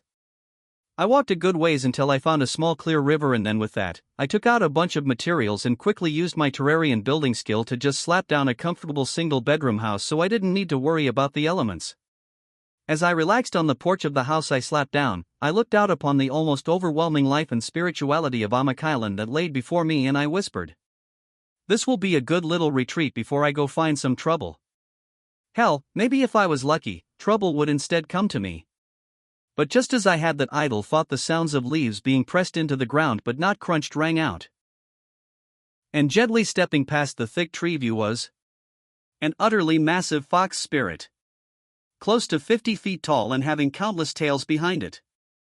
And as the fox elegantly strode towards me, somehow looping around the trees and not knocking into them in the slightest, I could feel the divinity from the fox. Oh. I think I just started squatting on the local fox god's territory. I thought as I recognized Sinan, the thousand-tailed kitsune. Chapter 110, Chapter 109. 1066 words. Sinan's massive head that had streaks of fey light tilted to the side before a regal female voice spoke out with amusement. A child born of the stars and blessed by furring divinity. One of the sands, of the hunt, and of knowledge. Why are you here, little starborn? Even though the Fox Lord's voice was filled with amusement, I could feel the power in the Fox Lord radiating casually that was a clear warning to not do anything stupid. So I answered respectfully. I wanted to find peace for some time, to find myself and what has changed in myself within this grove, before I continued my adventure. The nature spirit / god gave me a long searching look before she asked rather bluntly, "Do you bring the madness of the stars, some form of corruption, or blessing with you?" I shook my head, though. I could do such a thing by putting down blocks of corruption or crimson, but still I most certainly won't do that. The only trouble I bring is the news that a Noxian invasion force is but 100-something miles to the southwest. Of which, to be clear, I am not part of. I even came into conflict with them. The fox spirit's silent gaze as I spoke drifted off before she looked into the distance and said, "Yes. You are right in that those humans and barbarians are on the shores of Ionia once again. But still, the lands of Amokailan are not nearly so easily found even with the aid of an army."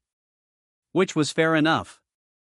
With so much magical and spiritual power running through this ecosystem, I won't be surprised that only champion-level people could find it due to their will and magical power allowing them to see past the magical effects that surrounded the forest. Then there was a moment of silence as Sinan's heavy eyes strolled back over to me, and thus there was a heavy silence as we just stared at one another. Until she broke the silence to say quietly, "The spirits of the land say you are a man who has slain over 100,000 life forms. Yes, has also created structures that will support themselves for millions of seasonal changes. I am unsure what to think of you." My face twitched at that and I said with a wry smile, "If it helps. The life forms I killed were monsters with just as much of a mind and personality as the invaders of the void." The fox spirit blinked its large glowing eyes and said rather frankly, "Your words are spoken with clear truth. And the mass slaughter of monsters akin to the void invaders are only a net positive in all aspects. So yes, that does make the spirits happier. There was another heavy silence with Sinan seemingly content to just stare at me and see me with eyes that saw beyond the physical world until she finally relaxed slightly with her swaying tails became less puffed up as well as she said calmly. You may have your respite within the land of Amakailan. The spirits welcome you for up to a period of 400 seasons but ask that you leave a small temple with details of yourself so that the forest may not forget your arrival. Before I could further respond to the great nature spirit, she faded away in a flurry of fireflies that blinked in a song of fey lights as they split apart and went everywhere. Well, that was something.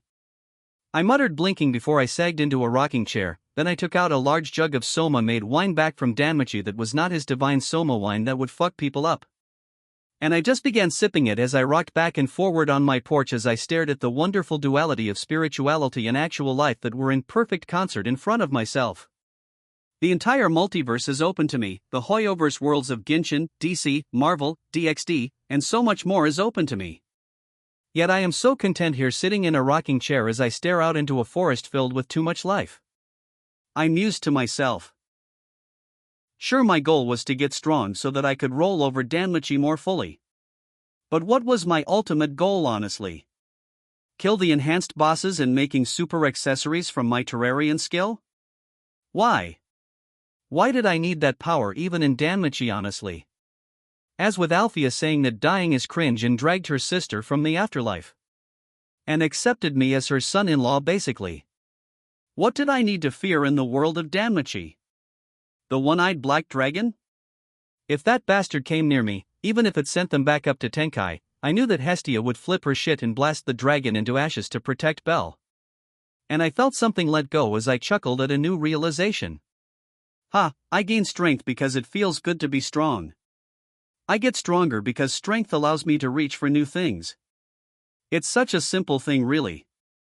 The wine crafted by a god burned as it went down as I turned to sip into a heady gulp, and then I staggered to my feet as my vision crossed as I had chugged down half of the large jug. A temple, huh? Let me make a memory of myself here then. I whispered to myself before I giggled and whispered to myself. No putting dicks on the walls, Jake. Even if it would be funny to have an unbreakable wall, no one can break that depicts a bunch of dick jokes. I then got to work building a small open-air temple, and as I worked, I felt the gaze of spirits and other entities as I worked my trade. Soft whispers filled my ears that advised me to follow more along the lines of the Eastern Ionian style of building. Trailing fingers of smoke tried to guide my hands, succulent lips tried to steal the wine from my lips, and soon with the dense spiritual energy in the air, I just let go of my three cores of mind, body, and soul. As I joined the revelry.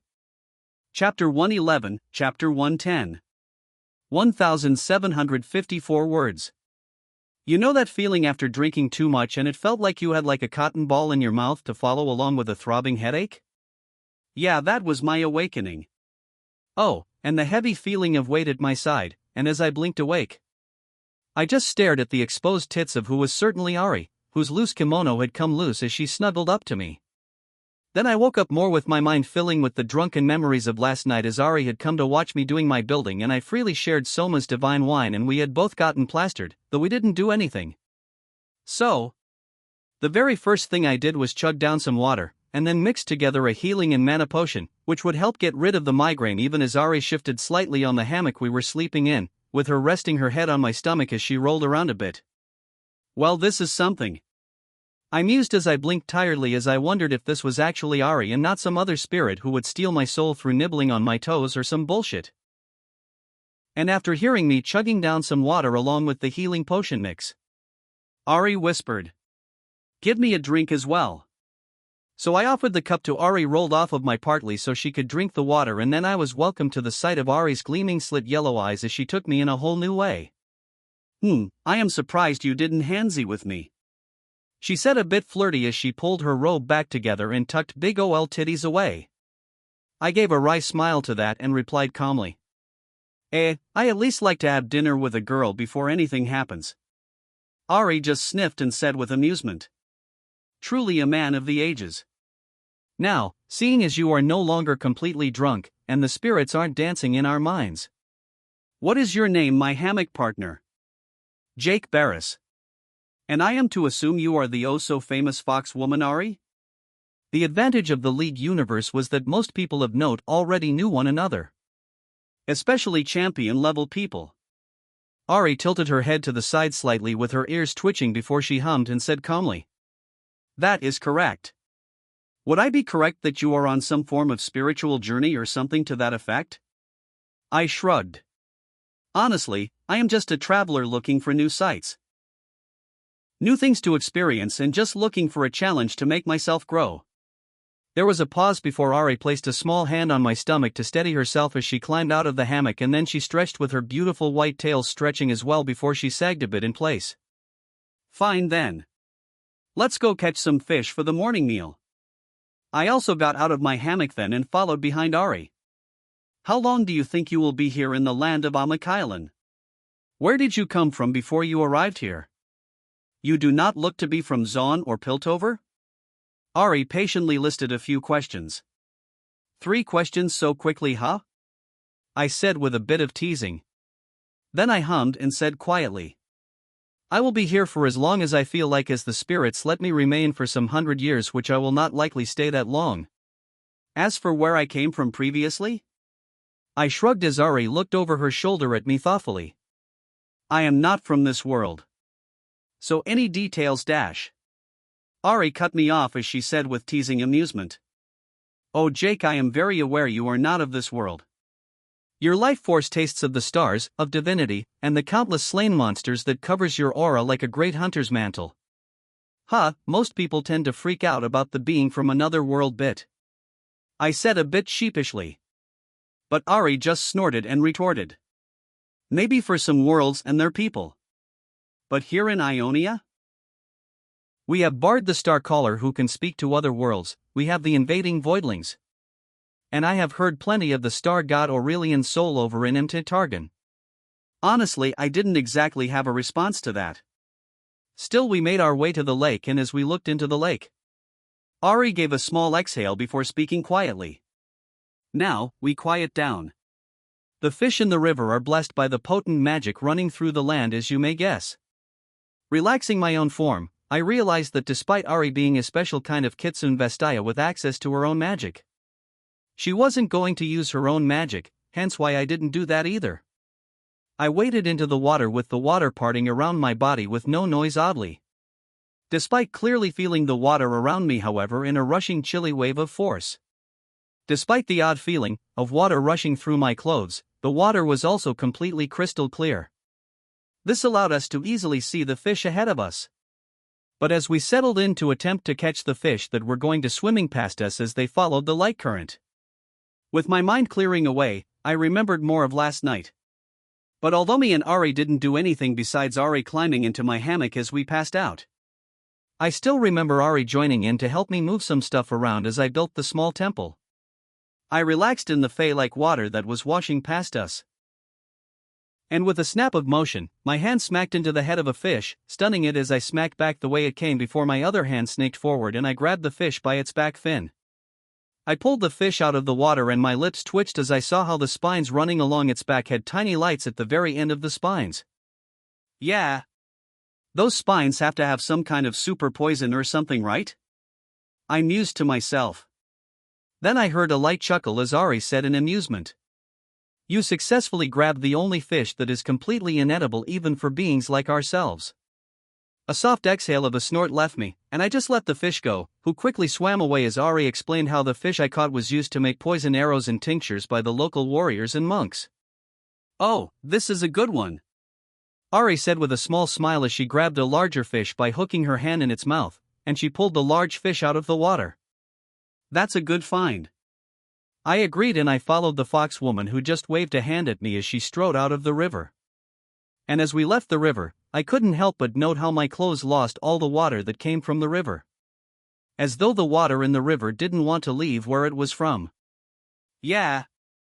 I should probably not drink any of that river water even if I boil it, I thought with a wry smile. The fish from the river will help your mana regenerate as well. So, is there anything in particular you wanted to do today? Ari asked curiously as she brought the fish over the fire pit I made yesterday.